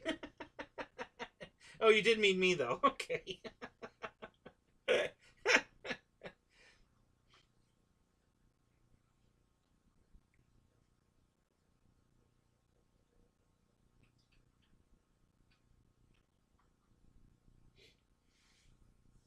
So how'd you find us?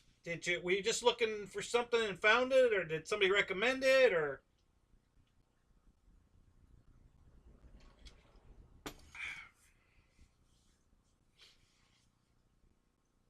I guess I need to get on Facebook more and advertise it. You know, I'm not a Facebooker, but apparently I need to be. Yeah, you. Yeah, yeah, MSP. What? How did you find the show? You just surfing around and stumbled onto it, or did somebody recommend it? Are you into RC airplanes?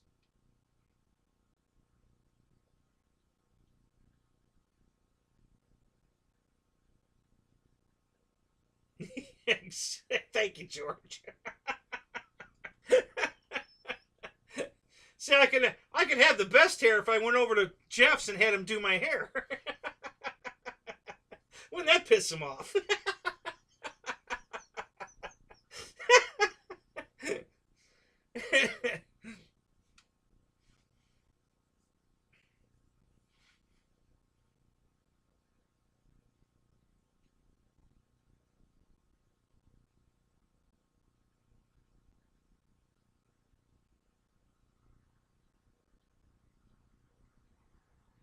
Yep, that's it, Dana. That's the plan.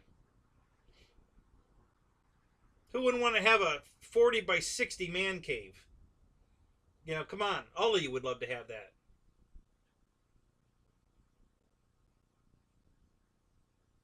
You have to stumble onto this show backwards.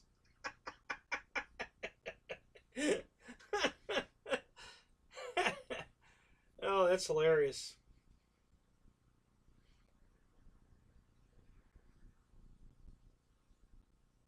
And then it sucks you in like quicksand. Yeah. Yeah, thanks, Dave. Keith Christie, what's up?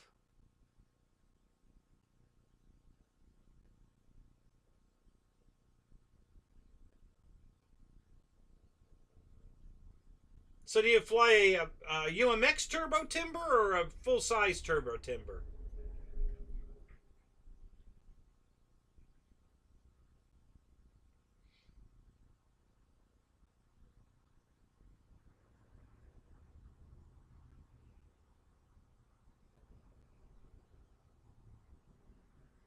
Yeah, Fred, that's what I have right now too. The whole house is man cave and full airplanes, and I do mean full. Jesus.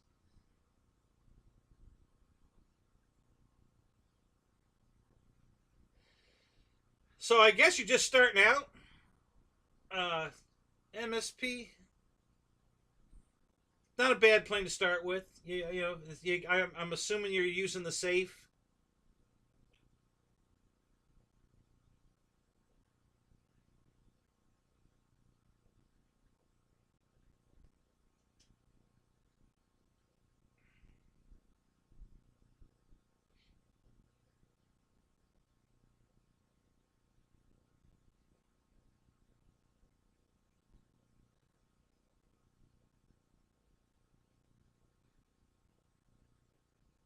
Oh, I will, George, for sure. Yeah, it's gonna be air conditioned. No doubt about that. Maybe not right away, but it will be air conditioned.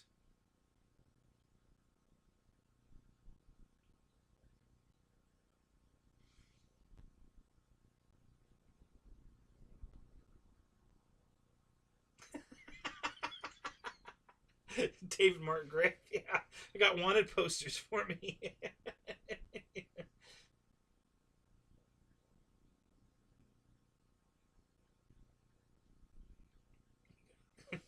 I'm gonna let you in a little secret, Spencer. There's a jet on the bed that she has to sleep with. True story. That's absolutely the truth. There's the fuselage of a Night Timber X on the bed where I would normally sleep, and then at the foot of the bed there's my the Havoc's there right now. Um, so yeah, so my ex is sleeping with a jet. So there you go.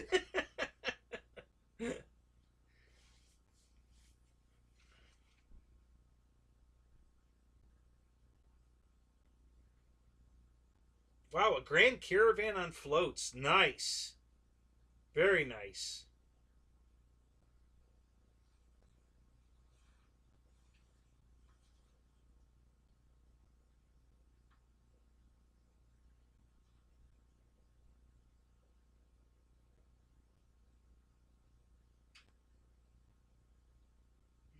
Thank you, Spencer.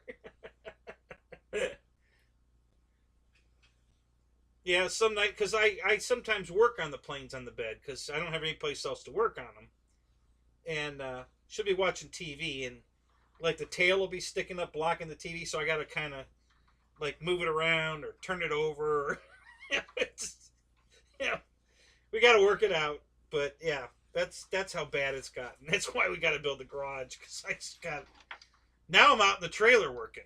It's now that I got my trailer cleaned out. I've got my build table in the trailer and the plane stand. So now I'm working in the trailer while I'm setting it up to call planes because I don't, it's at least shady in there. I can work in the driveway, but the sun beating down is not good, and especially if you're working on anything black because it's just going to gator it really bad. So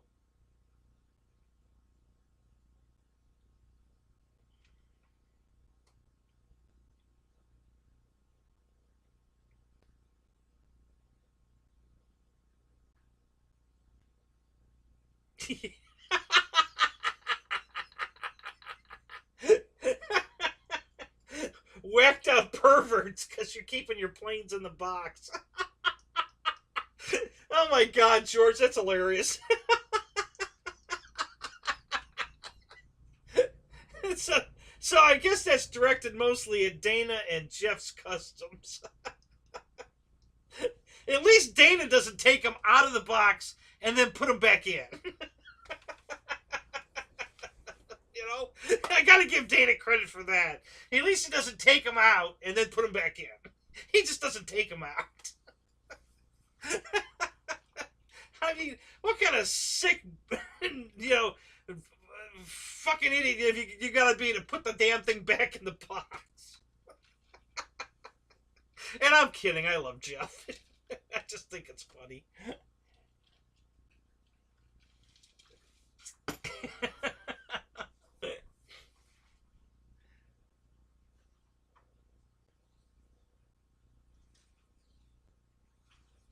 Oh yeah, this is, you know, God, this is a disease, man. It really is.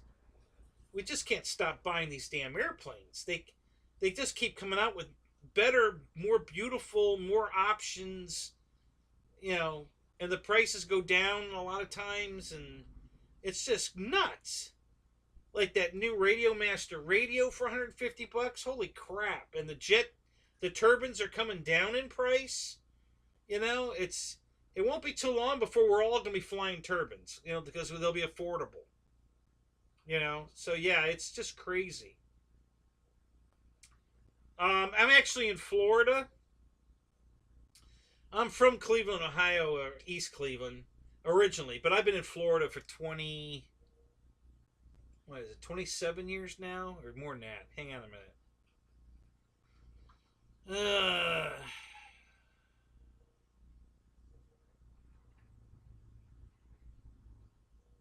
30.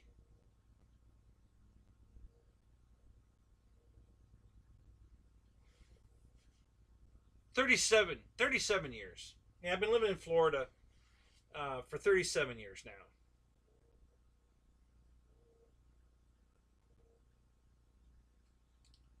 And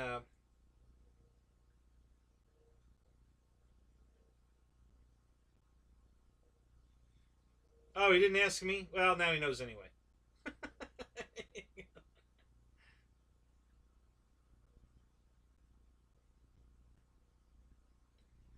So MSP.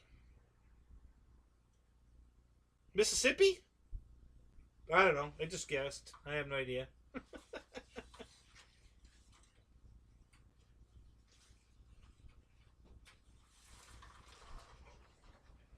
You get foam poisoning entering my house. That's good, Jono.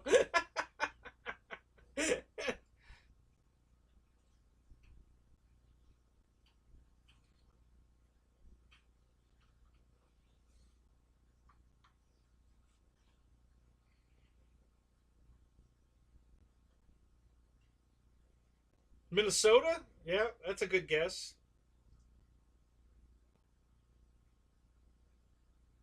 Yeah, I hope you do too, George. Minneapolis, Minnesota. Good guess, Art Marshall. Good job.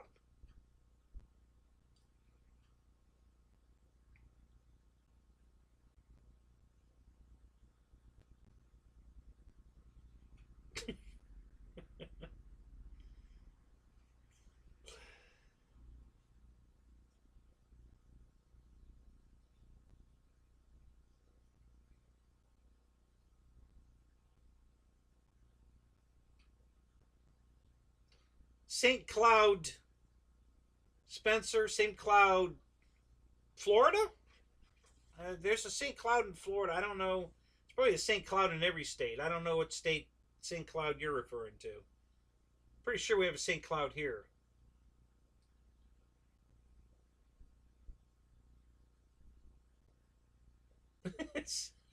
Right. So.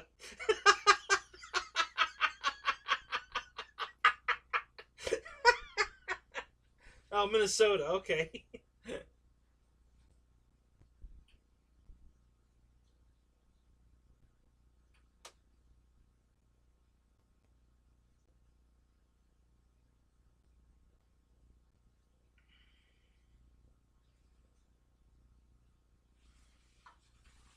I'm in a snowa.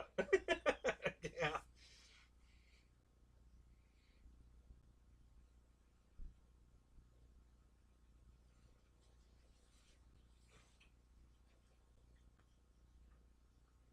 A muscle slang. Yeah, for sure. I gotta pee, guys. I'll be right back.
Ah, damn it.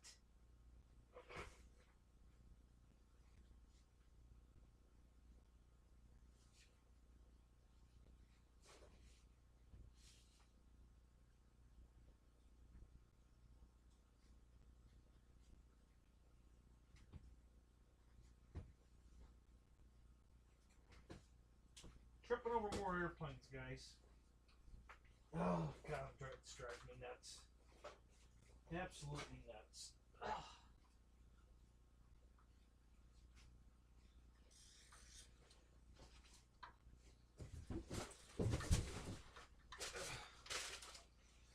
Okay. It's getting cold out here.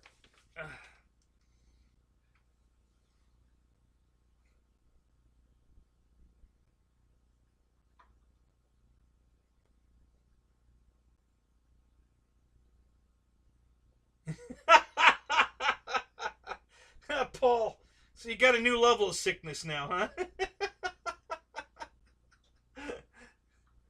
Yeah, I can relate to that.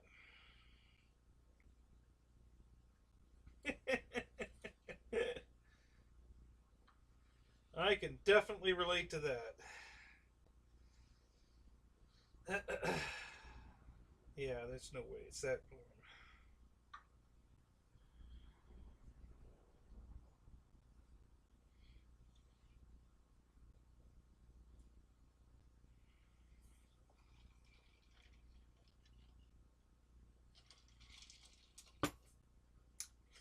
They decided to change the weather app on my phone that automatically came with the phone, and man, I don't like this new one worth a shit.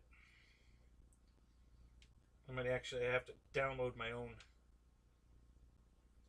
because I don't like this one at all.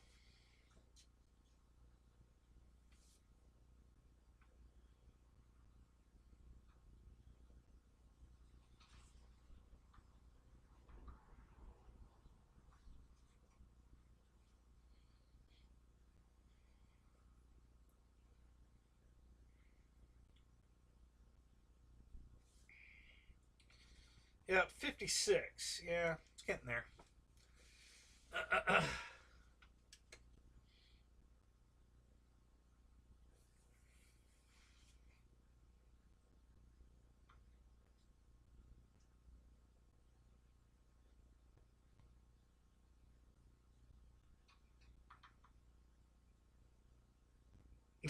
It's the oldest excuse in the book. Getting cold. Yeah. Yeah, I know. What can I say? Getting old. Yeah, sucks to get old.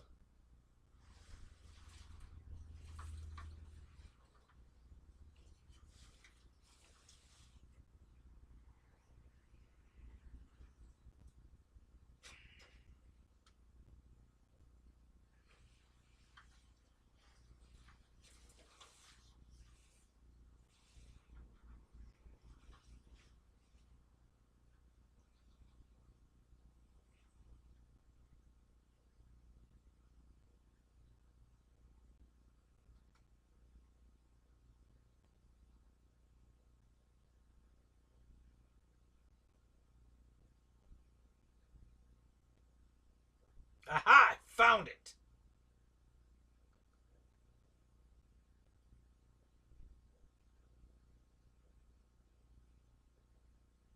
Sweet.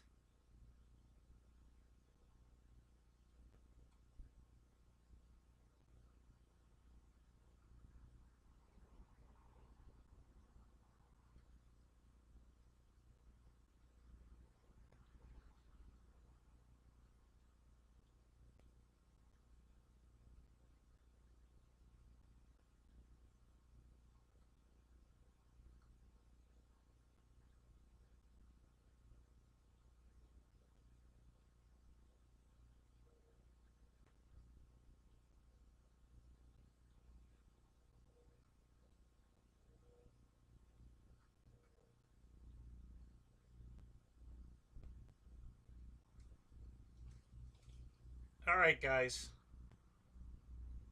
I found the my autocross.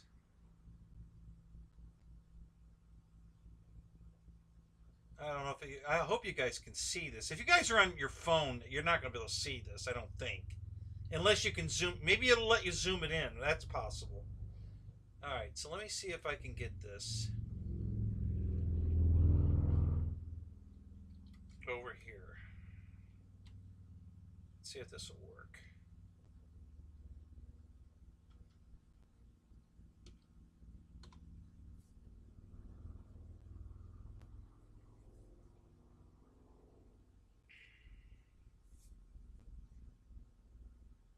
Hmm.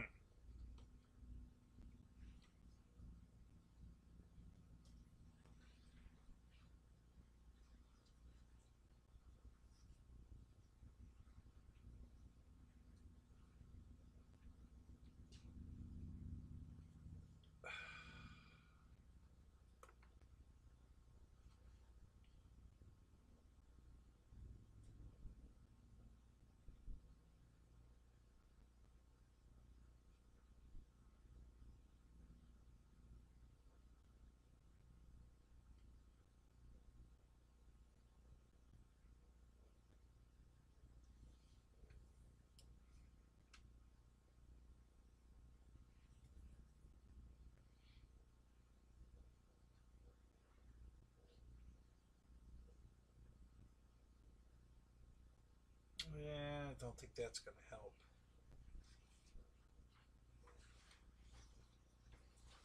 No, that's all right. Let's close that. I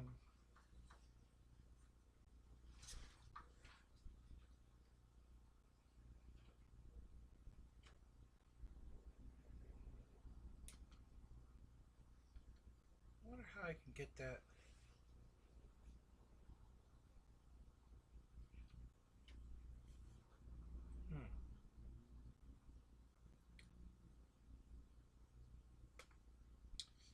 Well, maybe I can do it this way.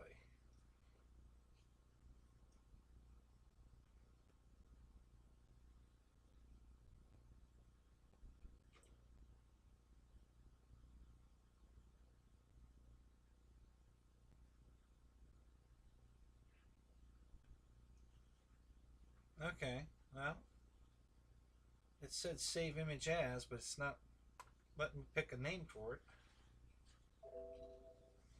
Oh, it must be still loading.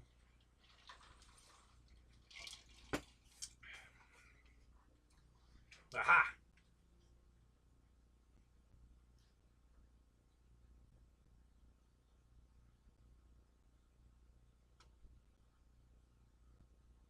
Alright, now let's see if we can find that.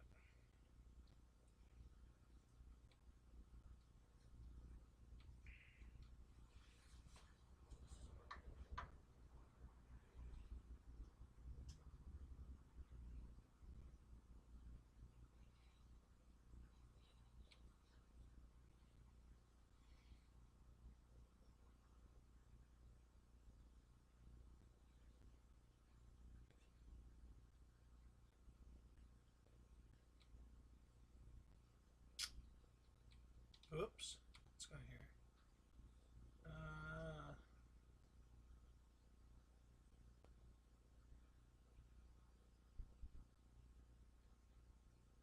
Image.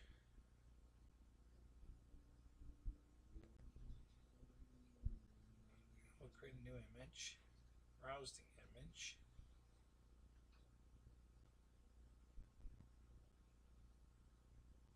Go to my desktop. It's definitely doing it the hard way, but it might work.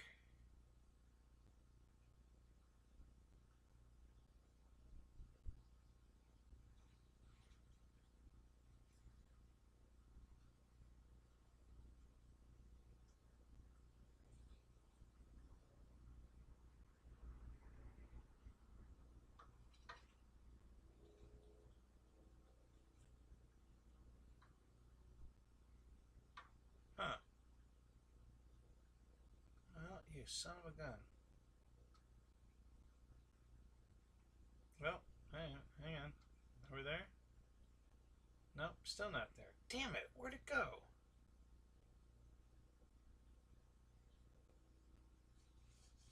Crap. It said it went to the desktop, it's not there. Shit.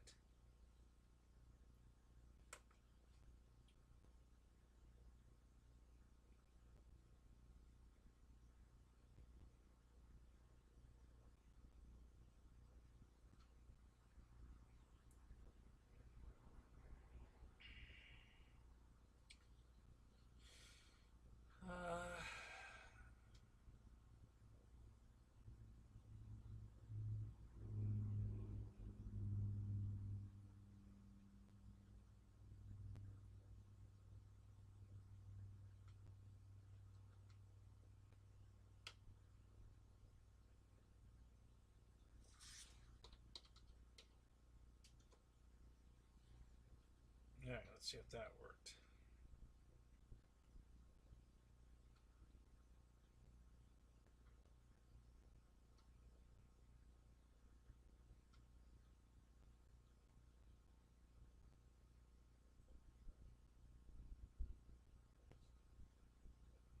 No. Son of a bitch.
weird. I don't know where it's going. Ah, shit. Damn it.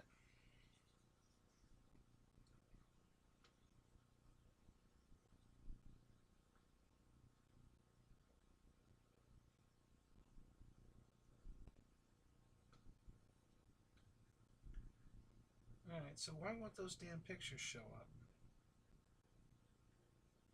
They're still here.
I don't know why these damn pictures aren't showing up.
Oh, wait a minute. Maybe that'll work. I didn't think of that.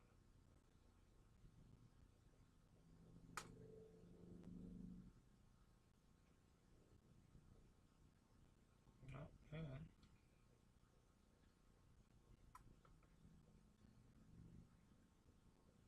Open new window.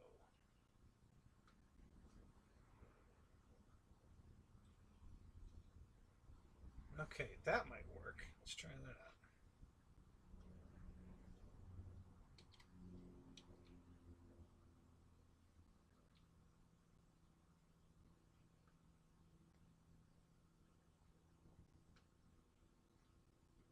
Alright, so let's go here.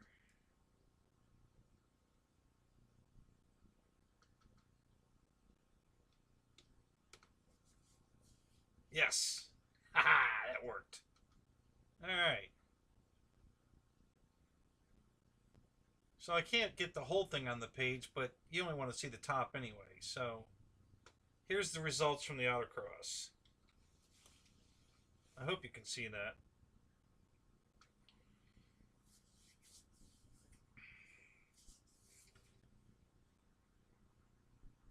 Uh-oh, what happened to my feed?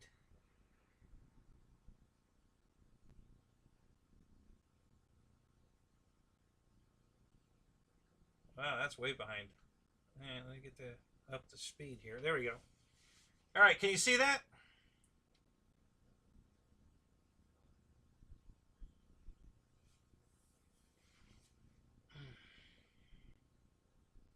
Is Jerry still here? Jerry, are you listening? Are you here? Come back and take a look.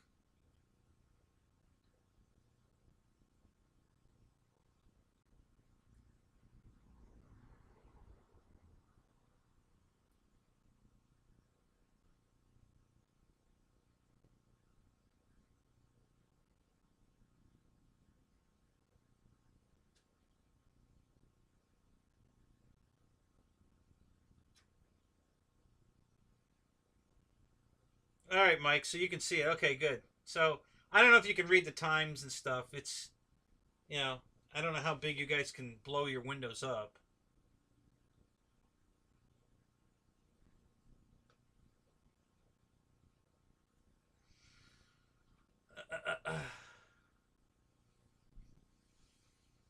So for you guys on phones, if you can't blow it up, so what it says here is in first place was Danny Shields, 51.447 seconds, and I'm in second at 51.562 seconds.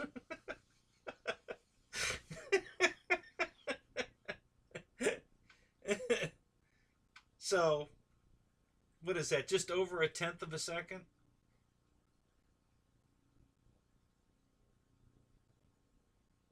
Yeah, yeah, it's just over a tenth of a second. And then the next three cars are Miatas at 52.03, 52.402, and then 53.411.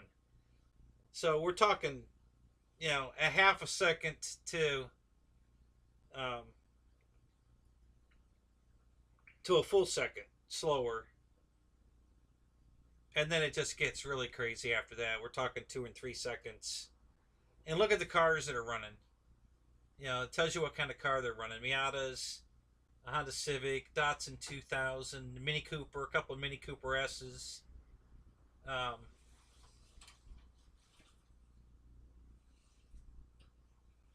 Pontiac Fiero. Oh, that was Marv.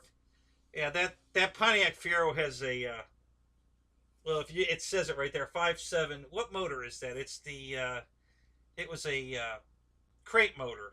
The real common, easy, comes with a computer and everything. Just bolted in the car. Crate motor. I can't remember what the hell it's called now. But that was my buddy Marv did that to a Fiero. And that was pretty cool.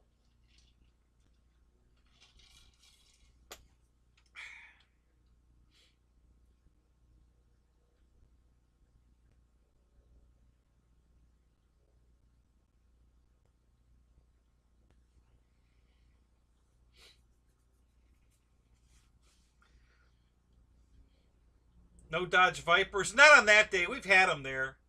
Honestly, they don't do very well. Uh, the Stealth does better.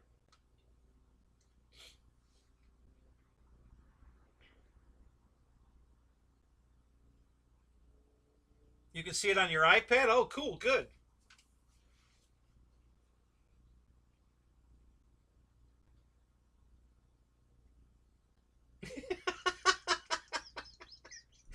George.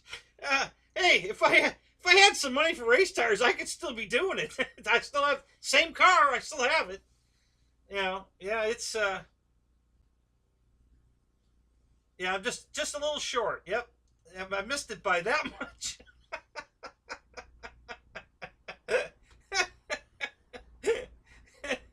Yep.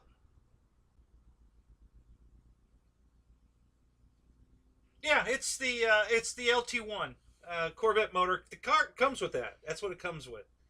Um, so yeah, it's the Corvette motor LT1, 94, 94, 5, and 6 Impala SS. And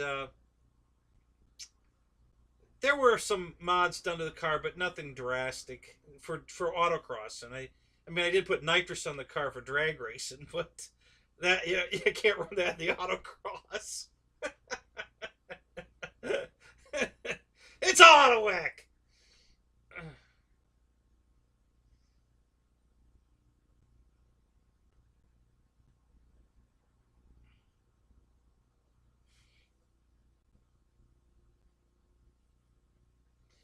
Yeah, George. Like I said, it's just it's an awesome car. It really is. It's so damn fast. Um, and you just don't expect it because of how big it is. It's amazing. You know, I scared the crap out of flying time in here, Tim. When he was here, I took him for a ride in the car. Boy, he wasn't expecting that at all. I scared the shit out of him. He was telling me how fast his Volvo was. His five cylinder Volvo wagon. And, and I said, "Oh, really? Well, come on, let's go for a ride." Yeah.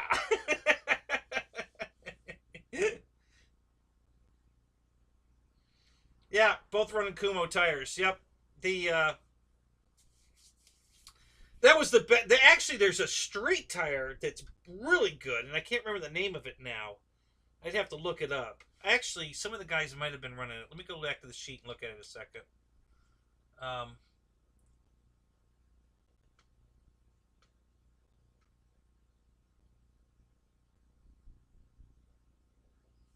it's a. I don't think anybody's running it here.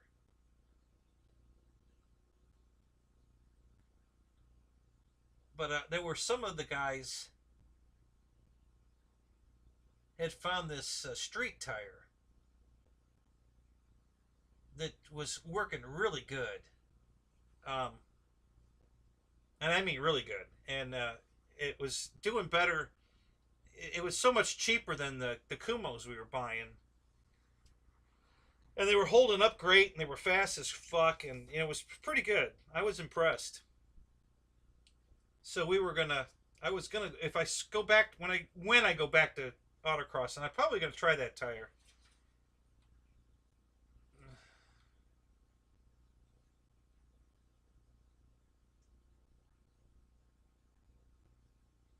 So I'm gonna show you a picture. It's kind of neat. Let me pull that up here if I can find it.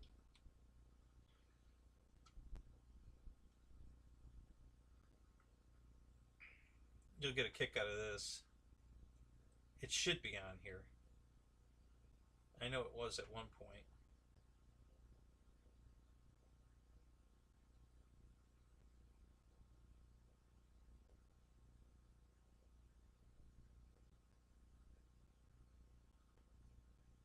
God, if I could just load these pictures direct, it would be so much better.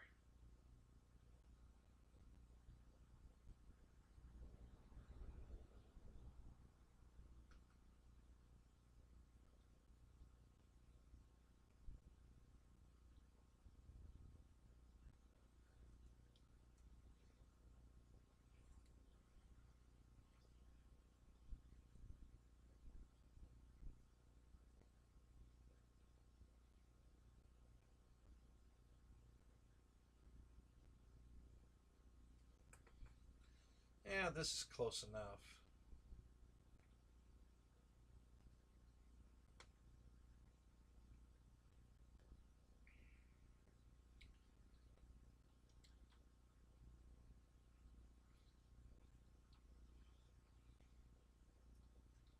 Alright, so let me go over here. Let me get that address. And we'll open this. Change this.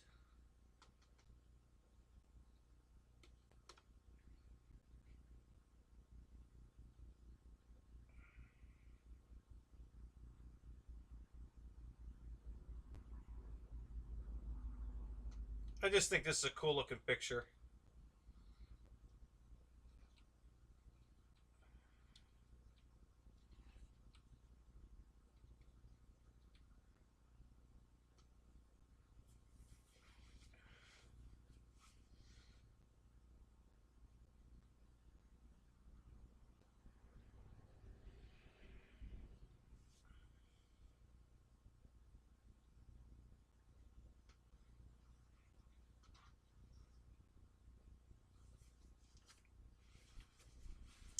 Yeah, I helped a guy put a V8 in a Vega once. That was fun. I helped Marv put the V8 in the Miata or the Fiero. Um, like 90. Let me think. Um,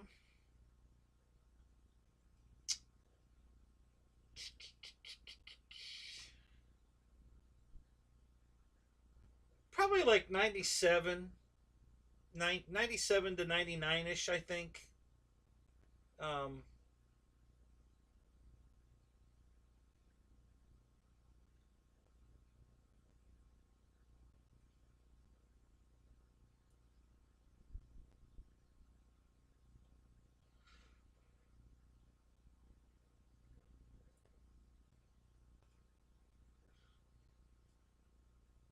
900 BC.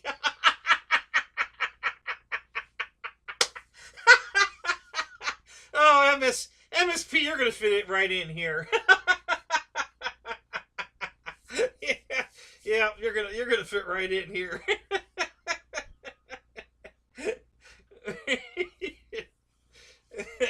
That's funny.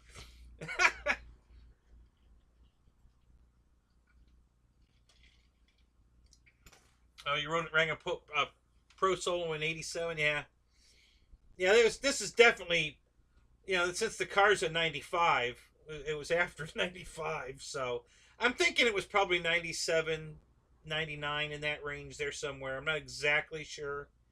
Um, I'm sure I can look it up. Um,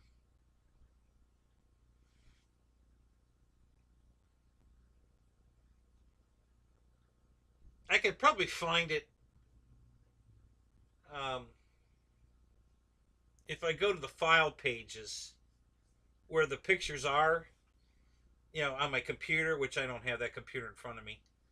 I could probably figure out what year it was. I think I actually put them in a folder, and the folder name is the year of the event.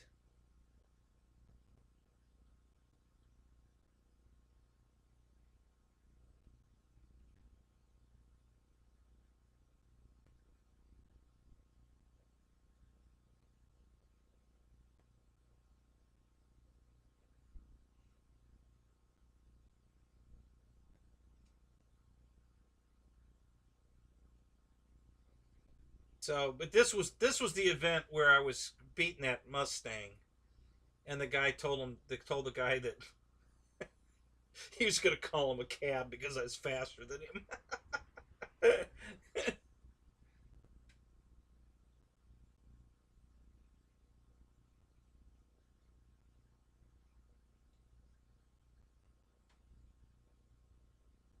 Every month, George. The Miata Club ran every month. We still do. Um, and they moved.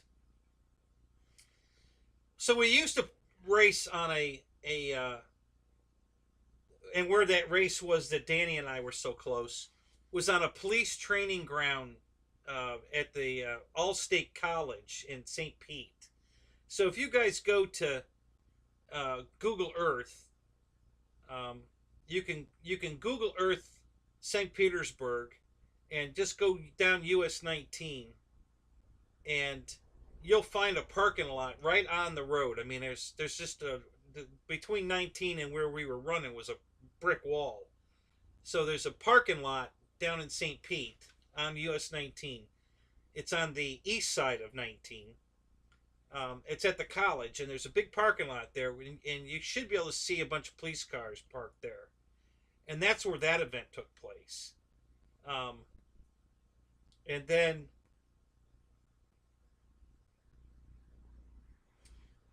from there, they started running up here at the Brooksville Airport, which is where I live now. That airport's like a couple miles down the road from me now. Um, and they were running there on and off for a few years. I think, I don't know for sure if they're running there right now or not. I think they are. I think they're back. They got kicked out for a while because this company rented the taxiway that they were running on to dismantle big jet airplanes. They were scrapping. So they rented the space, and they had to quit running there. So they started running at the dog track off of Candy Boulevard. Uh, and then something happened there. Not a big deal, just new management, and they said, no, we don't want you here, blah, blah, blah. So they went back to running up and then they got permission to come back to the airport, and I think they're back at the airport now. I'm not sure if they're running down at the police training grounds anymore or not. I don't think they are. I haven't kept up with them, honestly. I went over there. My buddy Howard. The race car's here, and we took the race car up there one day to do some testing. And it was just great to see everybody again. I hadn't seen them in quite a few years, and a lot of the same people were still there. And so yeah, I'm not positive, honestly, uh, if they're still running at the. But this race, where we are here, this is the one down in Fort Myers. It's an airfield down there. God, I can't think of the name of it. But it's a inactive runway now. It's a big airport down there at one time, and they used to keep uh, DC-3s down there for insect spraying, mosquito control. So they had these DC-3s down there that they turned into, uh, spray airplanes, and they're all gone now. I think there might still be one. It's just a hulk of a shell of a plane. It's not flyable, but I think there's still one on the airport there, just sitting there. But I'm not positive. It might be gone now. But that's where this scene here, where you're looking at this SCCA truck. This is where we have the Pro Solo 2, which is the season opener every year. And I think it still is. I don't know. Um,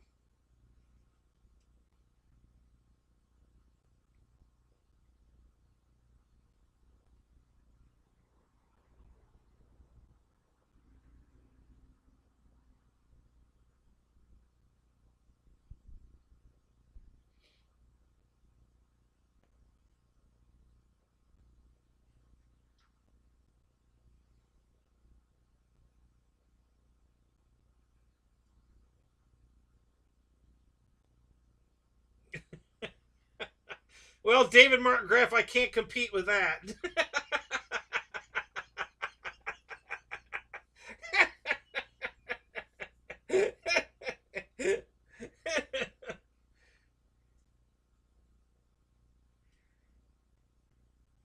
Yeah.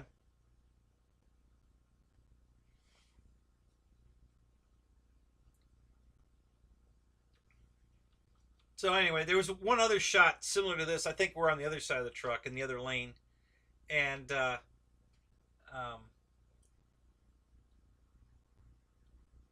there was a go kart in front of me. So we had the biggest car at the event in line with the smallest car at the event. So there was a guy running a go kart in his class, and then me behind him, and it was just a hilarious shot to see that, you know, my big 4-door car, and then a go kart sitting in front of it, sitting right like this at the trailer. He's right there in front of me right at the truck, and it was a good shot, and I can't find it. I guess I don't have it on my car domain page. It must be on my computer files. Um,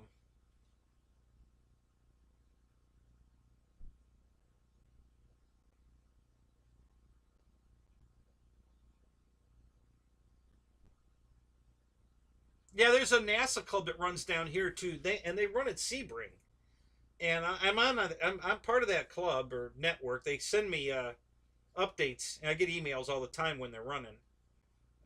Just right now, no time, no money. Just gotta get this damn garage built. That's job one right now. Because after that, I can actually, Deb got her shots. She's doing good. Everything's cool there. I still have to get mine. And if all this gets under control and the shots are really working, and I can go back to work without worrying about catching this damn thing and bringing it home to her, um, there's actually a couple jobs available right now that I would like to go for, but um, I can't do it until the garage is built, because it's gonna screw up the whole, getting the garage done. It'll just ruin the whole thing. I have to be here to do it. Um,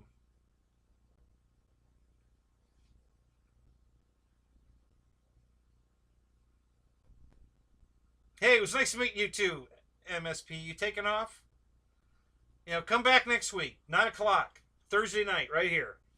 And look before you leave, go down in the description below, and it shows the times and every night of the week where all of our shows are. So bookmark it or whatever. You can go to my YouTube channel also. The About page has the same listing, but Everything, every night of the week is listed there. What time and whose show, right here on YouTube. So yeah, come hang out with us. We have a lot of fun.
Oh, it's too bad you don't have any pictures of her, David. You wouldn't happen to have a picture of her, do you?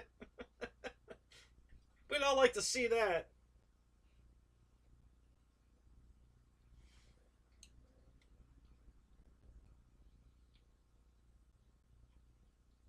So who wants to see that big tub of shit car of mine run a 12.4 in the quarter mile and kick a Corvette's ass? I got a video of that too.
They didn't want their picture taken, period, or just didn't want their picture taken with you?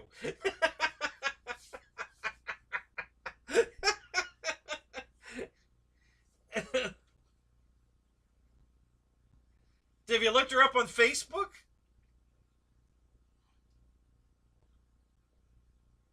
Jerry, you're bailing? All right, buddy. Hey, I hope that was somewhat entertaining anyway.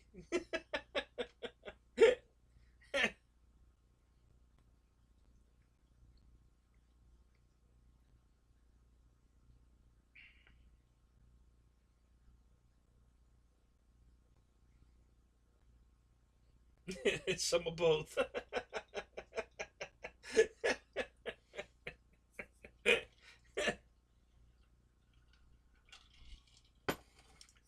See, without the picture, there's plausible deniability. Yeah, once there's a picture, you're fucked.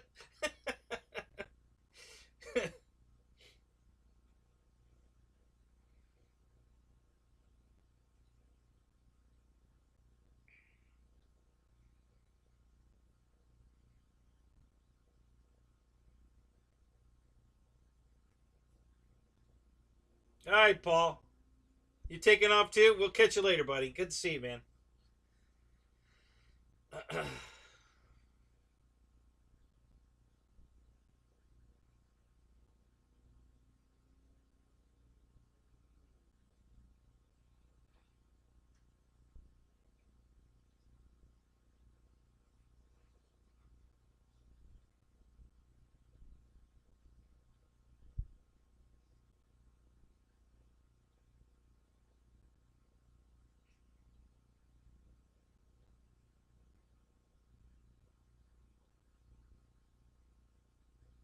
Oh, that's too bad, David.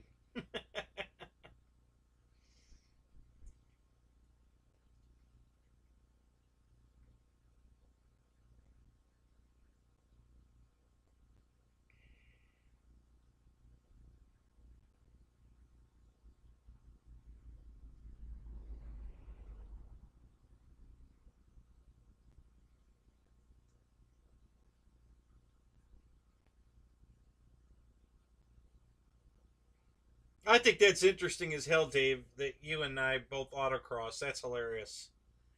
That's just way too funny to me. That you know we both did that, and now we're both doing this. That's hilarious. Uh,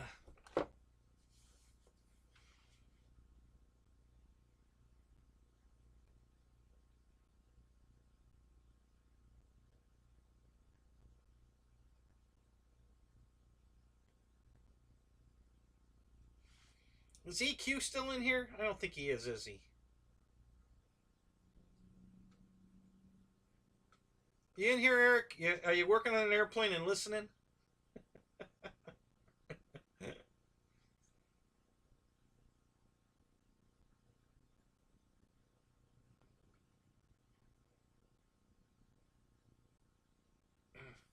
No, I don't think Al Gore had invented the internet yet, had he?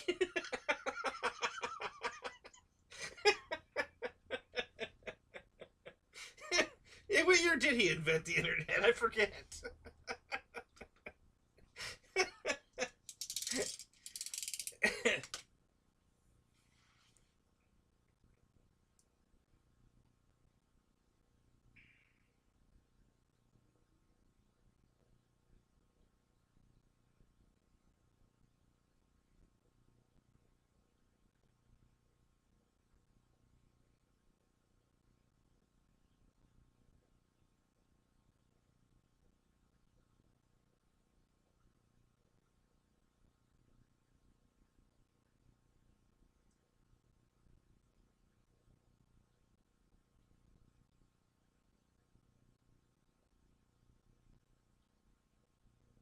Yeah, yeah, I had dial up too. That was you know, can you believe how far we've come? Oh my god.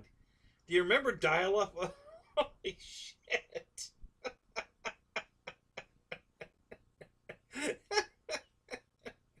And the green DOS. No pictures, just DOS typing, and oh my god. uh,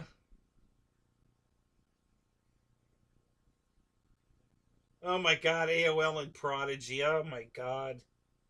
I can't believe how many people. And I can't believe how many people today still have an AOL email address. It just cracks me up. Yeah, Netscape was pretty cool actually. I used that browser several times over the years when Explorer was fucking up. Um, yeah, all that crackling noise before it connected and then went silent. Yeah, that was cool. Yeah, the do.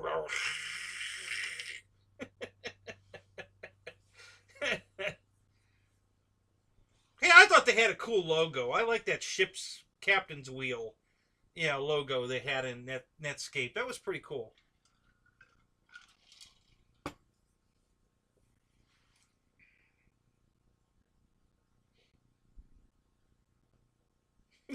Dana, why does that not surprise me?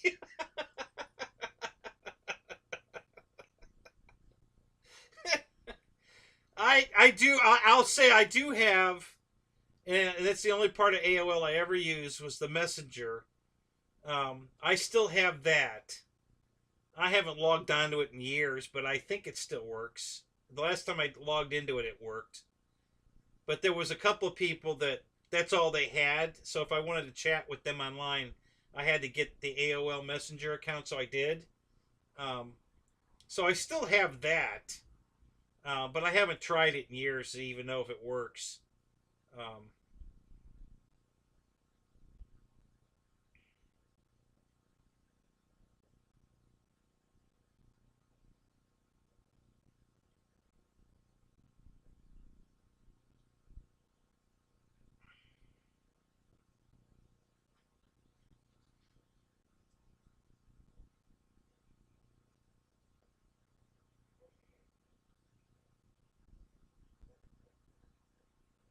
yeah, AIM, yeah, yep.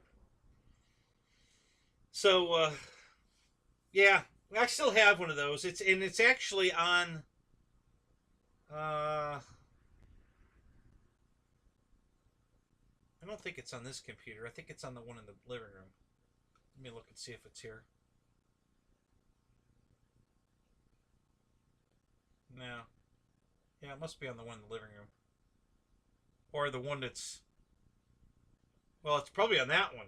My old... Or that one. There's two computers, laptops here that it could be on. Actually. That was my base computer for everything right there. It could be on that one. Yeah, God, I haven't even logged into that in so long. Christ, I don't even know if I can remember how to log into that damn thing. Holy crap, that's an old... Yeah. ICQ! Oh, yeah, I had that too. Absolutely, I forgot about ICQ. God. Yeah, holy crap, I probably still have an active account there too. I forgot all about that one. Holy crap.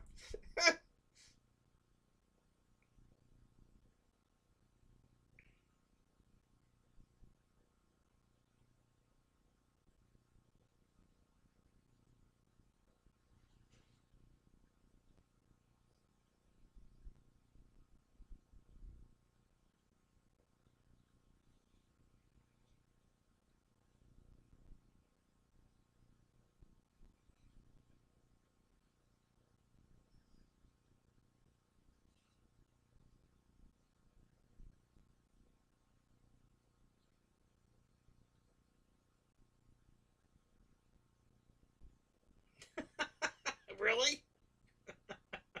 That's funny, David.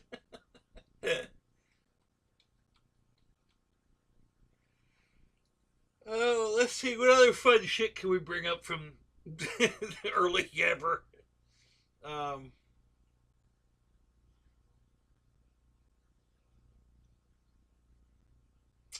there was a chat room where I met Deb. What the hell was the name of that damn website? Excite. Guys, do you remember Excite? Um, there was an Excite chat room where you could put photos up. You know, they called them. Crap, what did they call them? Shit. Uh,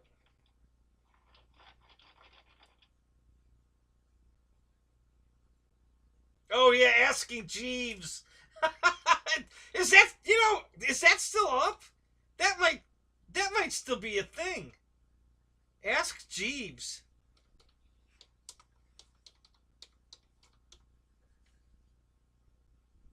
I completely forgot about that. Oh, I guess it's just called ask.com now.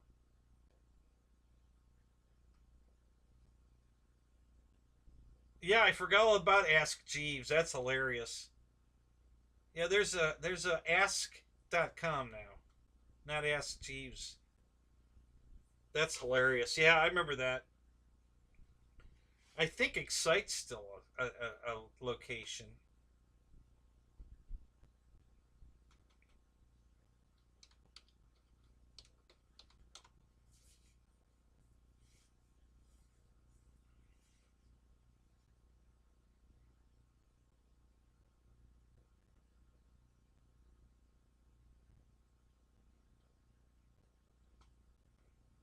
Yeah, it's still there. Excite's still there. So that's where I met Deb. It was Excite, and there was a chat room on Excite, and we were in the chat room together. That's where I met her.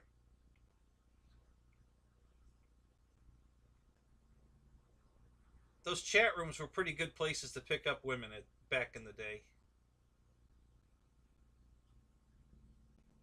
I met a lot of pretty interesting women on there.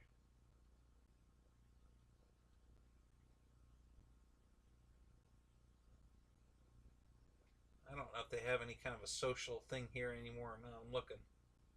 Settings, financial, games, weather, news, email.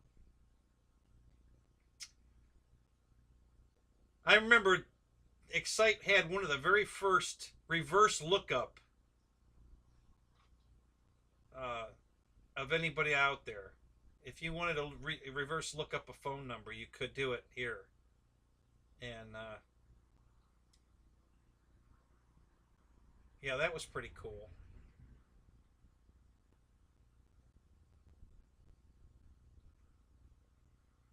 Yeah, Christ, I've got an email address here too at Excite. Fuck, I haven't checked that in a million years. I don't even know. Hell, I wouldn't even know how to get back into it. I can't remember what the hell it was.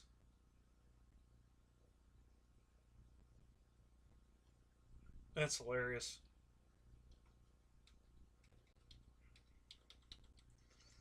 Yeah, so Excite's still there.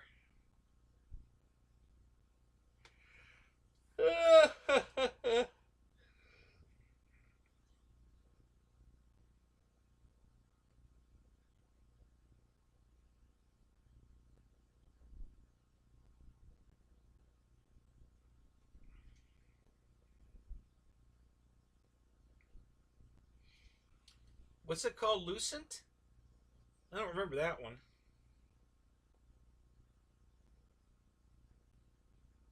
Yeah, Alta Vista was another one. Yeah, I remember that one. I used to go to that. Yeah, Yahoo, of course. That's hell. That's still pretty big.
Yeah, really, George. I mean, God, just some of the stuff. Um, when you look back, when we were back in that time, and then where it is today, it's like holy crap.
What have I got in the background there? What the hell? That's weird. Gotta fix that.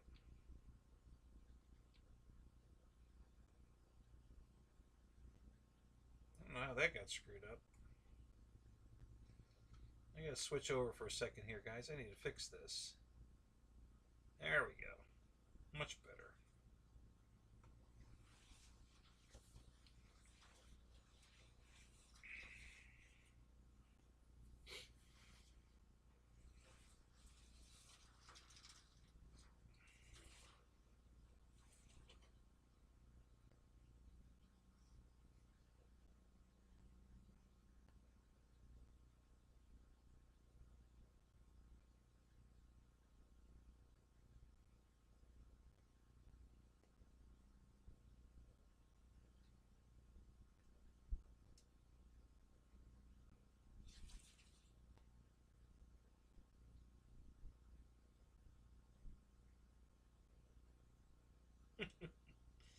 No kidding. I didn't know that, George. Wow.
So at 2 o'clock Friday morning, you get your paycheck in direct deposited. I remember it. I used to get paid by ADP. That's when I got paid too.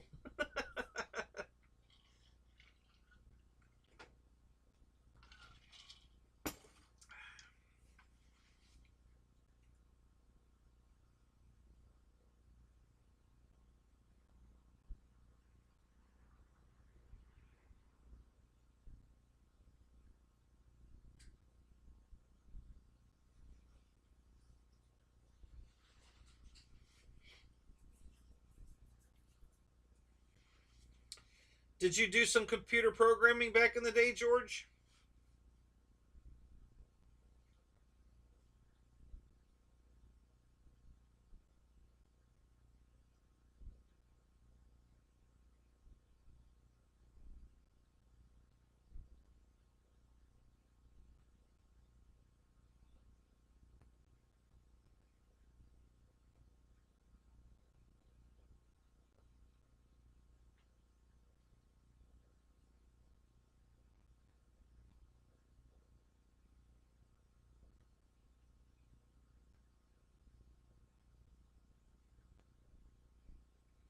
Yeah, I remember that whole Y2K. Oh my God, the world was going to end because our computers couldn't count that high. Oh my God, that was hilarious. I was like, what? Holy shit. Oh,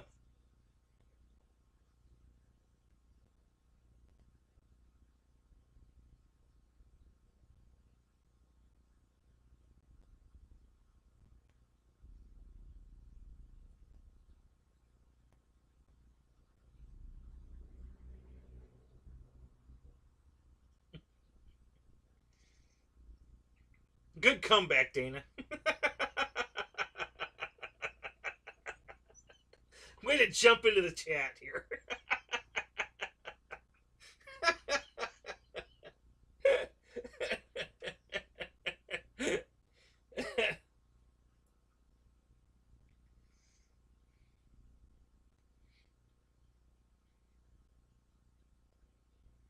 So, Dana, what plane are you going to take out of the box?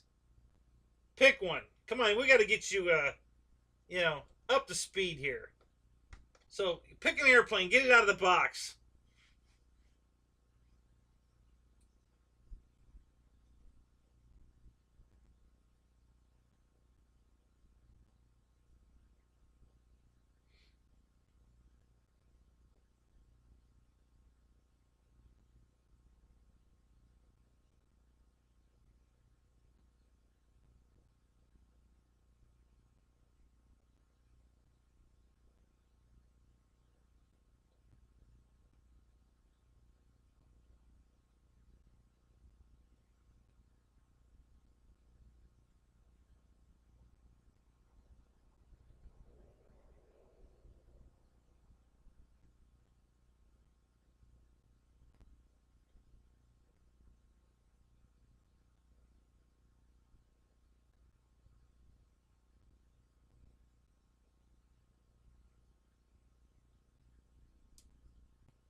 Damn.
Oh.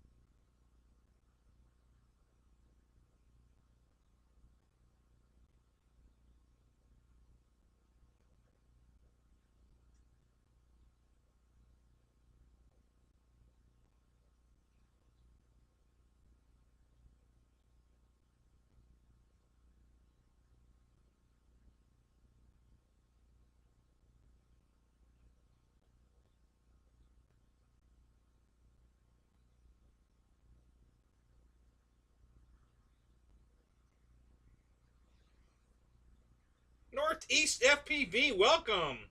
Good morning. You guys haven't been here in forever. Good to see you, man.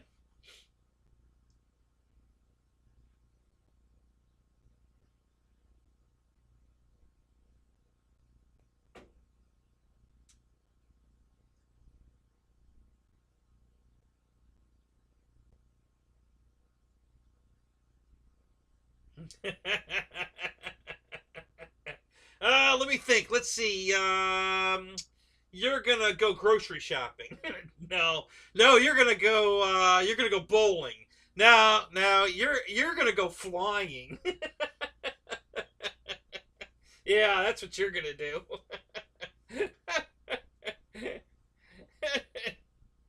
Yeah, it's cold here too, man. It's getting cold. I'm gonna have to call this here pretty quick.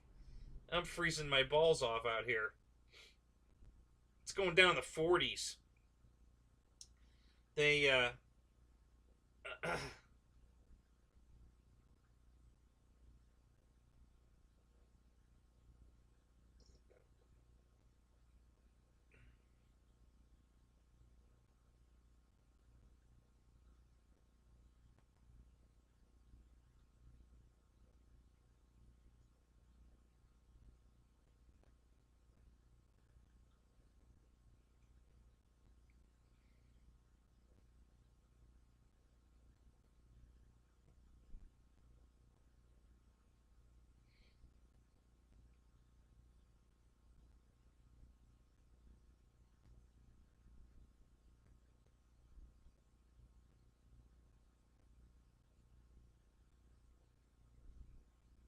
yeah, Marshall.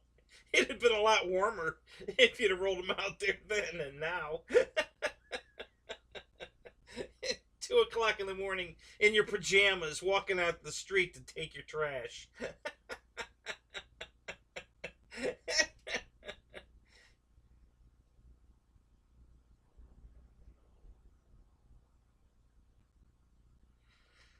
Oh, it's 30 there, Fred. Wow. Yeah. I need to walk over there and turn that damn ceiling fan off because that's not helping. I've got a draft. It's making me colder.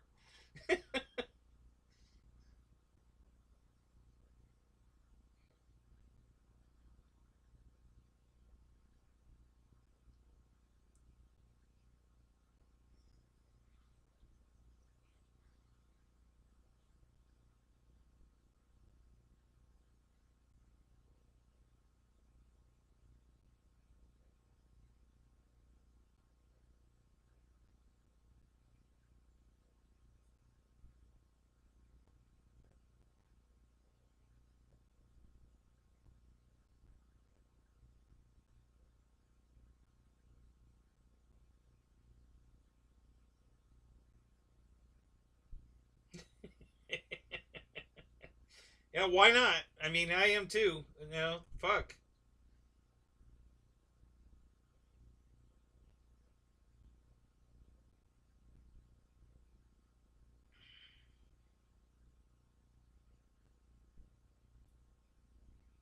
Hey, Dana, you can keep the box. You know, just because you took the plane out of it doesn't mean you have to throw the box away. I kept all of my boxes. You see these back here? I mean, that's like 1/100th. I mean, I've got a 20-foot shipping container over here that's full of boxes. All the boxes for all these planes there's a whole bunch of boxes laying over here too, but most of them in the shipping container. So yeah, I keep all the boxes because I plan on in the new hobby room when I put the back wall up, I'm gonna cut just the face of every box off and make a collage of airplane boxes on the wall. That's gonna be my wallpaper. It's all the boxes. That's what I've been saving them for. I think that'll look pretty cool.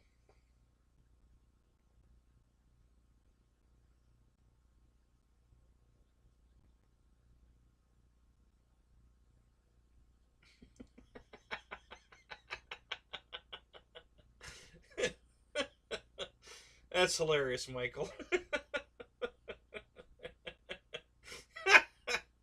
Oh my god.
Uh-oh, my battery's low on my phone. Ruh-roh.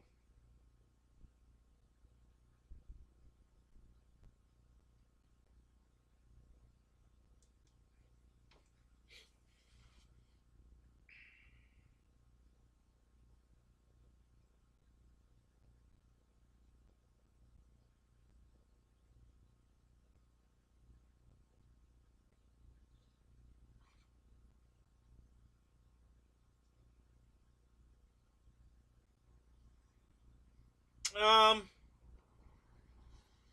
I don't know, Juno. I was gonna do it tonight, but it's so freaking cold out there. I don't know if I want to go fart with it. I mean, of course, once the fire starts, it'll be okay. But um,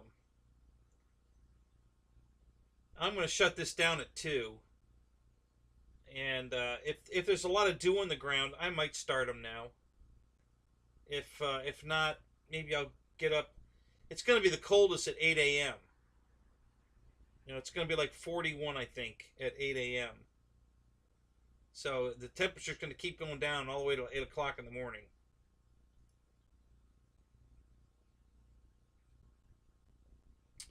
So yeah, I might go start them now, or I might wait till I wake up in the morning and go out and start them. I don't know. We'll see.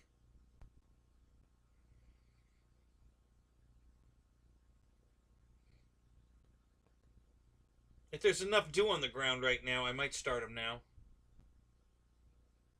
I just don't want to have a runaway like the last time. That was a little scary. I don't think it really would have done anything too bad. I mean, it's nothing. There's nowhere for it to go really.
Yeah, Dana, for sure.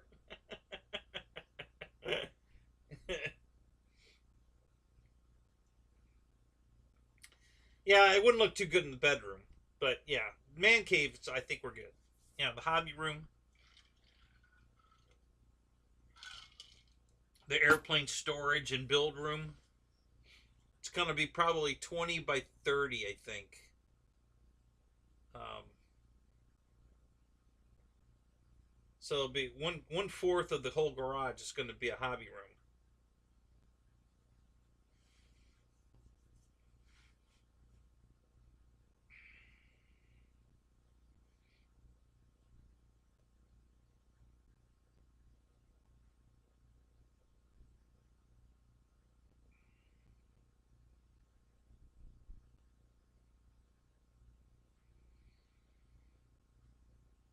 All right, guys, I'm too cool for school.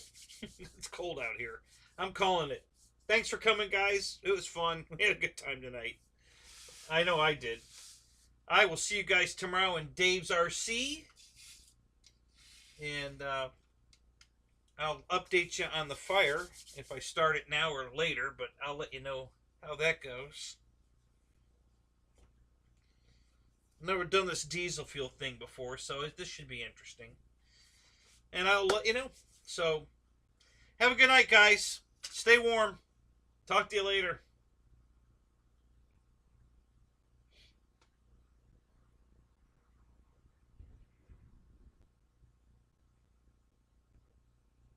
Yeah, I'm a wuss. I know.